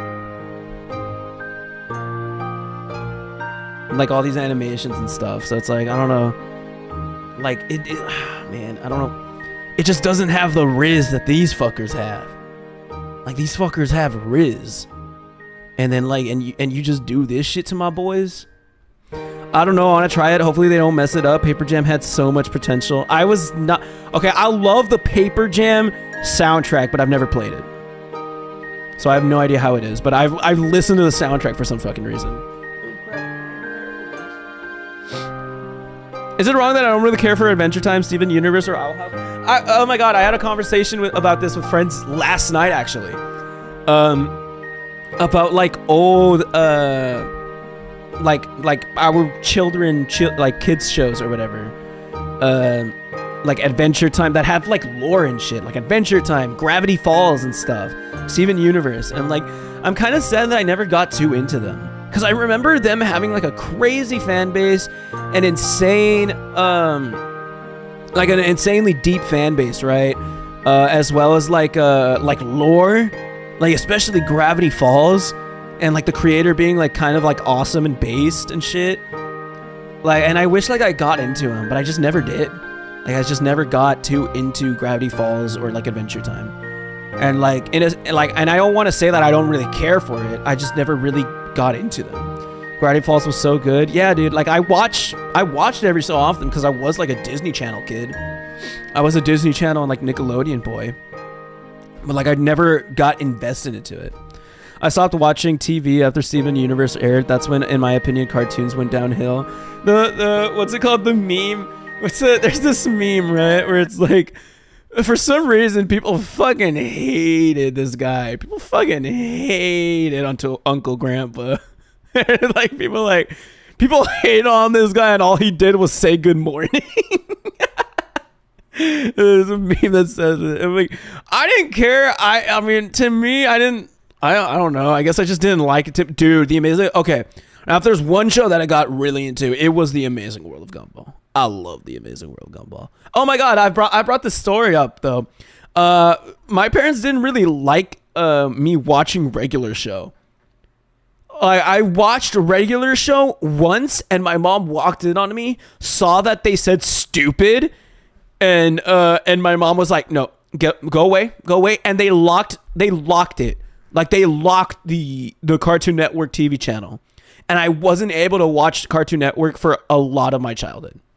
I'm gonna head to bed. Bye bye. I'll see you around, Mama Luigi. Appreciate you being part of the stream for this long, dude. I'll see you around. Good night, man. Uncle Grandpa was weird as fuck, but it was okay-ish. I don't remember any of the lore. I just remember this guy's thing. His shtick was just like, good morning. Like that was his shtick. Uncle Grandpa was based. I don't care what anyone says. I watched Ed, Ed and Eddie, Teenage Robot. Oh my God, dude. I remember Teenage Robot. Teenage Robot was so cool. I watched that shit too. Dude, there's this really fucked up episode where like she becomes evil. Where is that? Oh, dude. For some reason, I remember that episode because it scared me. That episode. Do you guys know what it's called? That episode scared me in specific. Where like she's becoming corrupted and shit. And also it's weird. Like, this is weird. But like she got corrupted and she was about to like fucking. It's this one. This one's so weird. I think, is it? The Raggedy Android one? Is it this one? I just thought it was so weird. And it scared me, like, actually. Where she becomes really ugly and beat up and shit. And it scared me. Like, Teenage Robot. Oh, man. I don't want to put ugly, but it's like, is it a scary episode? It wasn't a scary episode. Dude. I think it was this one. I remember this. Oh, dude, I remember this. Dude, that scared me. I remember those dots. And I remember like her voice. Like in my head. Oh my God, that was scary. This scared me when I was a kid. It was that one. And another one, the one where like she just gets beat up and like her like oil's just out of here and shit. It's the human skin episode run. That shit scared me. Oh, this is unlocking memories in my brain that I don't remember. I don't know. I never watched this one much. Now, if you ask me about The Simpsons, on the other hand, I was not a Simpsons boy, dude. Also, welcome back to the stream, Jaden. How you doing? Sipping Modelo. My gout. I want to become evil. I was obsessed with Invader Zim, Gravity Falls, Courage the Cowardly Dog, and Scooby-Doo. I like Courage the Cowardly Dog. It was good. I watched it every so often. I was not just too into it. Invader Zim as well. Gravity Falls. It's like all these shows were things that I would just watch every so often. Season 4, Episode 9. Teenage Robot. Season 4, Episode 9. Episode 9. You lied to me. Was it this one? Is it that one where she's just like zip zapped and like looks weird? Oh my God. Also the acne episode was so weird. Like it's supposed to be like a thing of like her going through puberty and like she's getting all these bolts and shit. Like, oh, this one for some reason was gross to me. And I just saw it and I thought it was weird. Ew, puberty, ew. And like she's super ugly and shit. And like I think her mom has to like save her or something. Like she becomes this thing. And I was like, that's crazy. I don't remember. I remember this one. Guys, we should have a Life of a Teenage Robot just watch along. Where we just watch every episode. Season 4. Oh, so there's only 3 seasons, I'm assuming. It never got to season 4. Yeah, I remember this. Oh my God, and then this kid like loved her. Or thought she was bad as fuck. Oh my God, that's so crazy. The fan art disturbed me more to be. Yeah, like I grazed through a little bit of it. It's like, oh, come on, man. This is a teenager, man. I think you're talking about the exo skin. Yeah, more than likely. But this one also scared me. I remember watching this episode. As well as, but I think this is a part of the intro, so I could just be saying shit. Hold up, I need to find music. Meow, meow, meow. This is what the devil hears before he goes to sleep. Boys, I've been getting into Tyler the Creator. I'm listening to music actually, guys. Can you guys be proud of me, guys? Guys, be proud of me, guys. Where is music? I don't have music. No. No. There it is. Did we finish the Daniel Larson doc? I'm not sure yet. But yeah, I'm pretty sure it was this one that scared me. No more human exoskin. I don't want to click on it. Please stop, Jaden. Please stop, Jaden. Respect. No. No. No. No. No. Thank you for the 2, though. It's crazy, bro. Don't tell anyone, especially anyone here in the live chat. Mark, want to hear a secret? Yes, tell me. I promise, bro. Like, I will, what's it called? I will keep your secret. Just, like, tell me, just whisper it to me. Like, please. Just whisper it to me. It will be all right. I'm here. I'm listening. I'm all ears, man. I love Teenage Robot's art style. It's so pretty. This one scared me. This shit was real. And that shit was terrifying. Let me think of more, like, kids shows, bro. Fruity Pebbles, fire or trash? What's up, Leo Co? Fruity Pebbles are good. I love Fruity Pebbles. I think Fruity Pebbles are yummy. I liked them when I was a kid. I don't eat, well, to be honest, in general, I don't eat cereal nowadays. But what I do like, if I'm ever to eat cereal, pink cereal. What is that pink cereal? It's not this. All of this is disgusting. All of this is disgusting. There's a pink cereal that I really like. It's this one. No, it's not that one. There is a pink cereal that I really like. They're not flakes, though. Oh, man, it's just frosted. Oh, it's not these, though. Oh, man, let me look up cereal. It is a pink cereal, but it's like, it's not any of the, I think it's Mini Wheats. Is it pink Mini Wheats? Yeah, it's these. These are so yummy. These are so fucking yummy. Strawberry frosted, so good. These are the best cereal ever. Alright, don't tell anyone. I grew up a Linkin Park fan all of my life and only recently got to MCR as of last year after a friendship ended. Worth it. You have made the greatest decision in all your life, man. MCR is fucking awesome. I what was I? Okay. So I was back in prior to 2020, I was a fucking, oh man, how do I say it? I was a video game music and anime OSTs are better than all your than rap music, are better than your gangster rap music. Have you seen that meme where it's like I usually listen to like, I usually listen to video game OSTs and anime music, but I just recently got into gangster rap because of Not Like Us. Have you seen that meme? It's so funny. I saw it on Twitter once, but it's so stupid. But Not Like Us is actually kind of good. But I was that kid. I just listened to video game OSTs and like anime OSTs prior to like 2019. And then I got into, I wanted to impress this girl that I liked. And I knew that she listened to My Chemical Romance. She was a big My Chemical Romance fan. And so what I did, I started listening to My Chemical Romance. But but like the first song I listened to that I was like, oh, there's a banger, was Nah Nah Nah, which is like not synonymous with like the My Chemical Romance sound. But somehow I went like down the ladder. Like I listened to Nah Nah Nah. I was like, it's kind of bass. I listened to, I don't know if, no, it wasn't Helena. I think Welcome to the Black Parade was next. And then I liked Famous Last Words. And then I liked The End and Dead. So I kind of went like in a weird like backwards of like liking what their music is. And then I liked The End and Dead.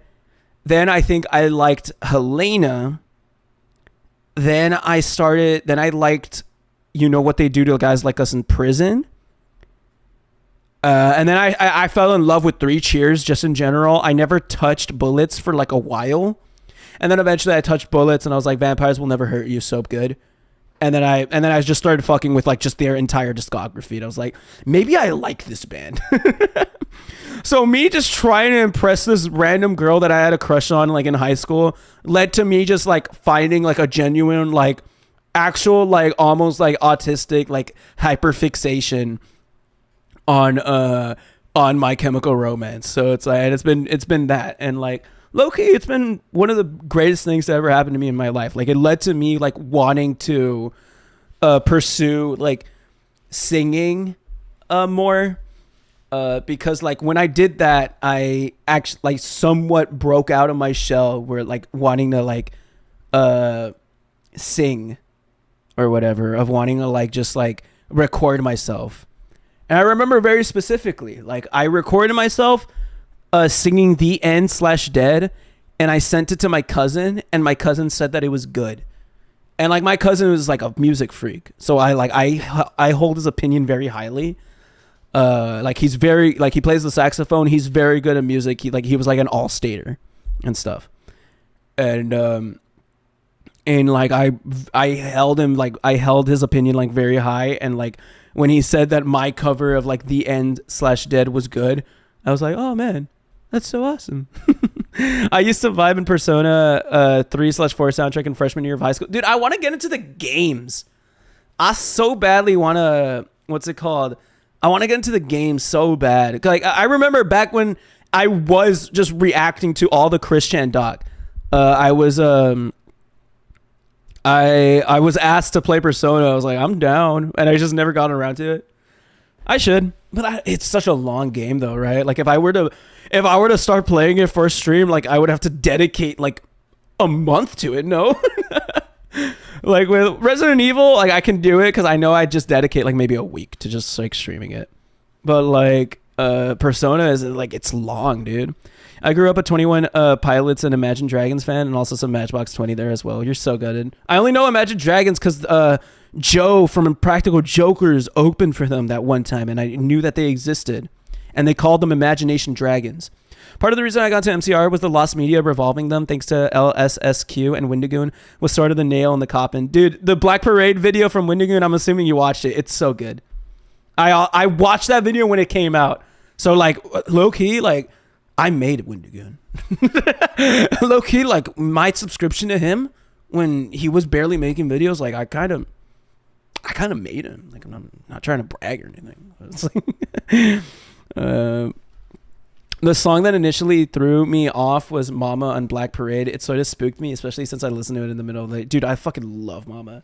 It's probably one of their best, like, most well-constructed songs because they have, like, a whole choir. It's telling a great story. They have, like, a whole, like, they have so many sound effects going on, especially on that part where it's like, yeah, like, that whole part. It's so good. Bro just randomly found out he can Gerard way vocals. Give me like a second. I want to show you guys the first rendition of The End. Like I want to show you guys what I'm talking about. It probably sounds like complete ass, right? I won't lie. It probably sucks. If I listen to it again. But this is like my first ever cover. First ever like me posting or singing with a microphone and hoping that it sounded okay. Like, let me see if I can show you guys. It's on Marc Live. It's on the Marc Live channel, what I mean. But it's, like, privated. But I will share it because you guys are awesome. Let's see. Here it is. Marquitos becomes emo for Christmas. December 25th, 2020. I'm so scared to click on it. Ew, I don't want to listen to it. Do I want to listen to it? I don't want to listen to it.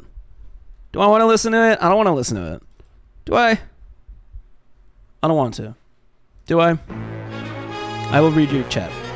I found MCR through my sister. I want to try and rap or form a band. One problem, I don't have music theory and I have stage fright. Just do it. That is the Marc Live way. Just do it. And hopefully you'll get better at it. I do feel personally I've gotten okayer at singing / I mean, I feel like that's how I've gotten better at doing anything, really. I've gotten better at live streaming because started live streaming and kept live streaming, and now I'm an okay live streamer. Maybe like, do you guys agree? I've been streaming for like a year or so. I feel like I've gotten better at making videos because I've been making videos since I was like 10, like trying to make YouTube videos. And even then, I feel like I'm pretty shitty at editing. Like I can make okay videos, but I feel like I'm so bad when it comes to time. And then same thing with singing. I started recording myself singing and got more used to my voice, which is why like I could just like enunciate and just say shit like without thinking nowadays. I found MCR through my sister when I was really young and was one of those insane people with a fan account making fan art when I was like 11, 12. That's so base though. I got into MCR for the first time properly when I was 9 and then loved them for years until I was like 12, and then I fell off, and then they came back, and like a little over a year ago my MCR autism returned, and now I'm Gerard Way. I think Bullets is one of my favorite albums because it's basically emo mixed with punk, and I fucking love it. It's very good. I love Bullets. Bullets is so yummy. The Wendigo Theory song order, in my opinion, is the correct way to listen to the Black Parade. I agree. I had people asking me to make a video on the Black Parade, and it's like, I don't think I can. I genuinely don't think I can. Cause like, what's it called? If I like he already did it. He already made the greatest like lore analysis video of the Black Parade ever, in my opinion. So like, I cannot top that. Like I made it for 3 Cheers, in my opinion. Just saying, like I made a pretty good video, I think. And like I'm pretty happy with that, but I cannot do that for 3 Cheers. Or for 3 Cheers. I cannot do it for the Black Parade. I feel. Bullets is kind of post-hardcore coded. It's one of my favorite albums from them still. It's so awesome. Insane lore drop. Edgy is better / half joking. You mean half joking? How dare you half joking that? What do they do to guys like Marc in prison? Hey man, they wouldn't do that to me. I really like Kay Willem's video essay on the Black Parade. I have not watched it. I need you to become Alisana brain so bad so you can explain the emptiness to me. Man, dude, I pretend I like music. I'm telling you. I only listen to video game OSTs, anime OSTs, and Eminem. Don't talk to me. I don't ever listen to gangster rap, but Not Like Us was actually pretty okay. Mark, do you believe that 3 Cheers and Bullets are connected? Only the last song. I only think Demolition Lovers is connected to 3 Cheers. I think everything prior to Demolition Lovers, like that is just Gerard just saying shit and like being like, oh, this is so awesome. And just making a music. I mean, like, how can you compare Vampires Will Never Hurt You to like this whole thing? like, please explain to me. How can you compare Vampires Could Never Hurt You to the 3 Cheers like thing, right? Personally, I cannot see it. So I think that's all like just like Gerard's little stories or whatever. But Demolition Lovers kicks off 3 Cheers, and then 3 Cheers is his own thing, and then same thing with Black Parade is its own thing, as well as the Killjoys, Fabulous Lives of the Killjoys is its own thing as well. Mom Mark's being a nerd again. Come on, man. Skyline and Turnstile is still one of my favorite songs. It's so good. Gonna slow down with the Illuminati posting. It's all good, fandom. All right, I'll share it. Fuck it.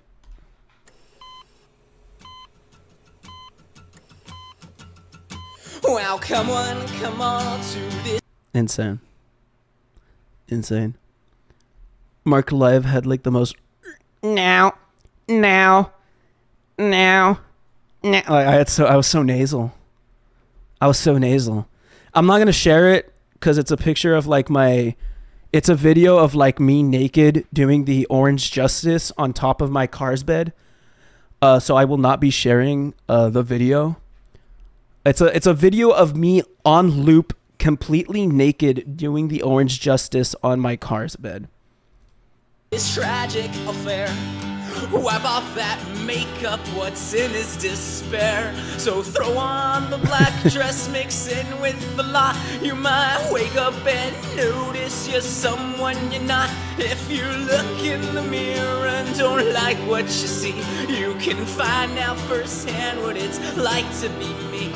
So gather round, piggies, and kiss this You goodbye. sound like SpongeBob. That's crazy. meh, or whatever. No, I just did like a goat.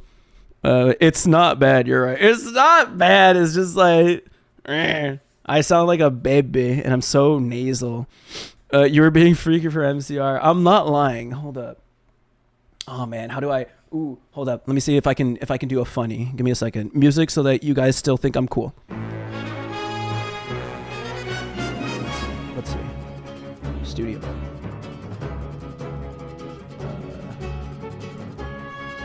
Let me see. What is this all about? Preview. Ooh, okay. Ooh, okay. Okay. Okay. Let me add display capture.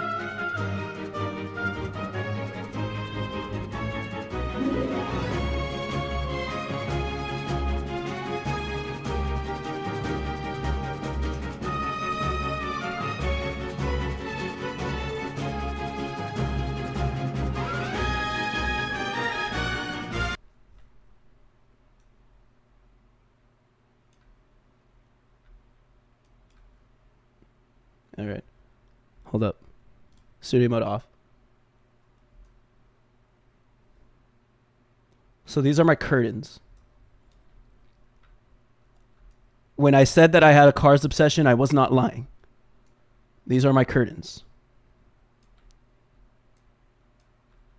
I had Cars curtains in my bed, in my bedroom. And this is my Cars bed.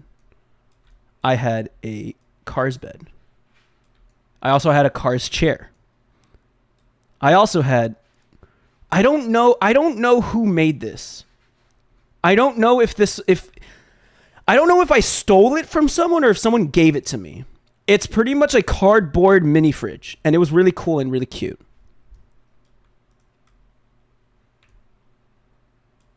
Now let's get to the juicy part.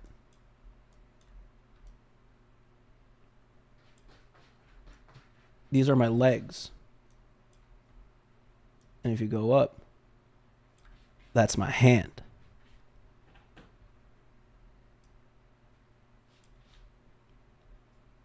Those are my legs.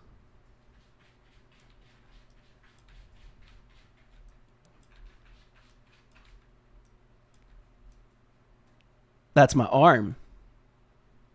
That right there is my arm.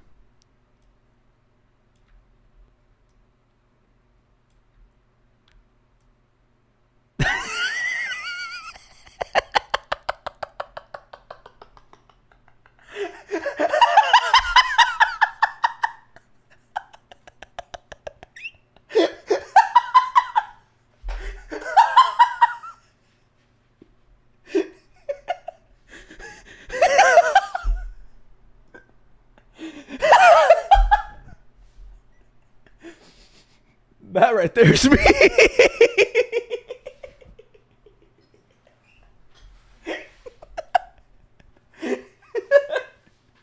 That's me.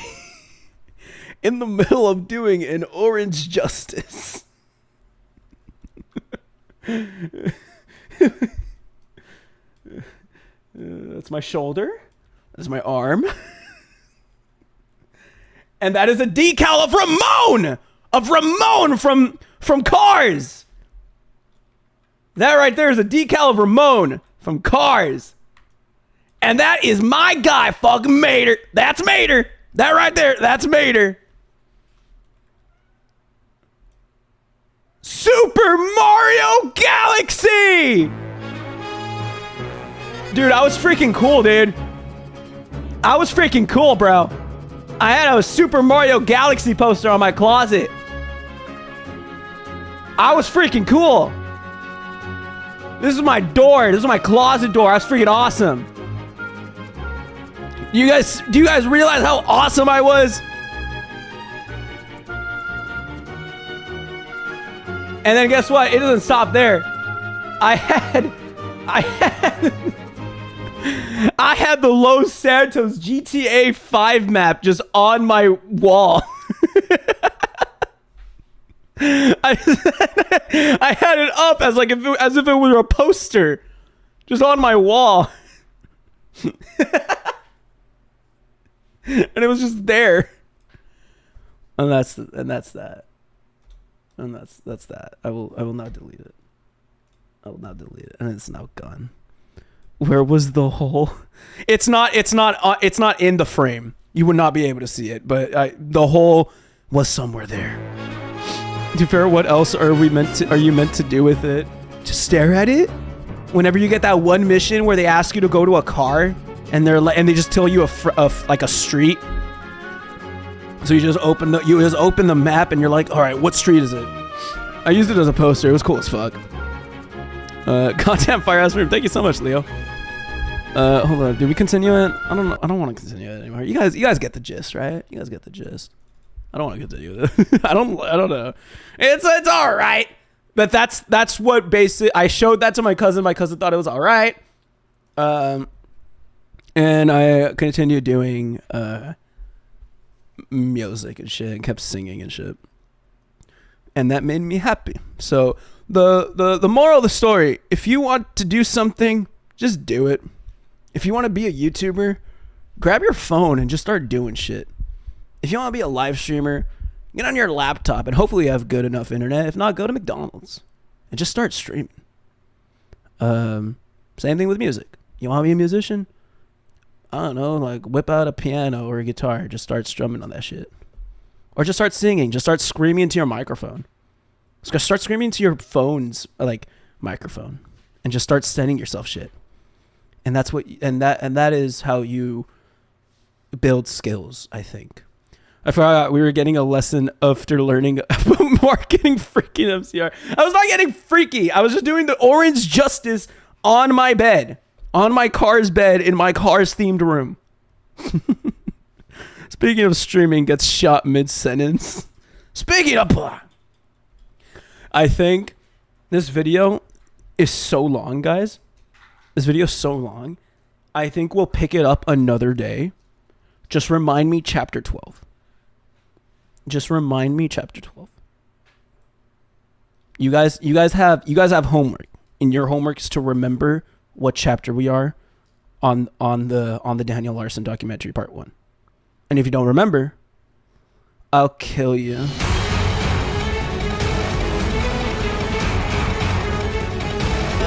Deal, boys?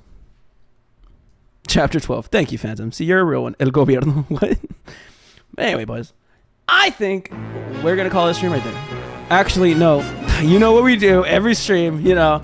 It's what we do it's how we end every stream. It's just how you have to do it, you know.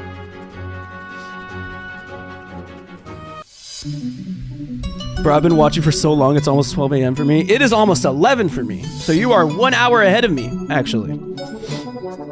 So I'm in the central time zone. But the halftime show, it's not the halftime show.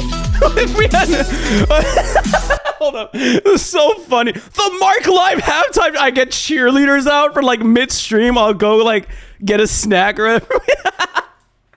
Oh, that'd be such a good bit. It's just a regular stream and we just get like we just have like I'm playing like what? I'm playing like a game. I'll be playing Live Marching Man. I'll be playing like fucking Outlast or something. I'm like, guys, I'm getting a little tired. I need to go pee. I'll be right back. Hey, cue the halftime show. Like the lights go out. It's like we just have like cheerleaders doing cartwheels and shit. Miss the lolcow chats. Appreciate you, Karen. Thank you for being part of the stream, dude. You're so awesome. The Shaqs are cheerleaders. Here they go. Can I grab one?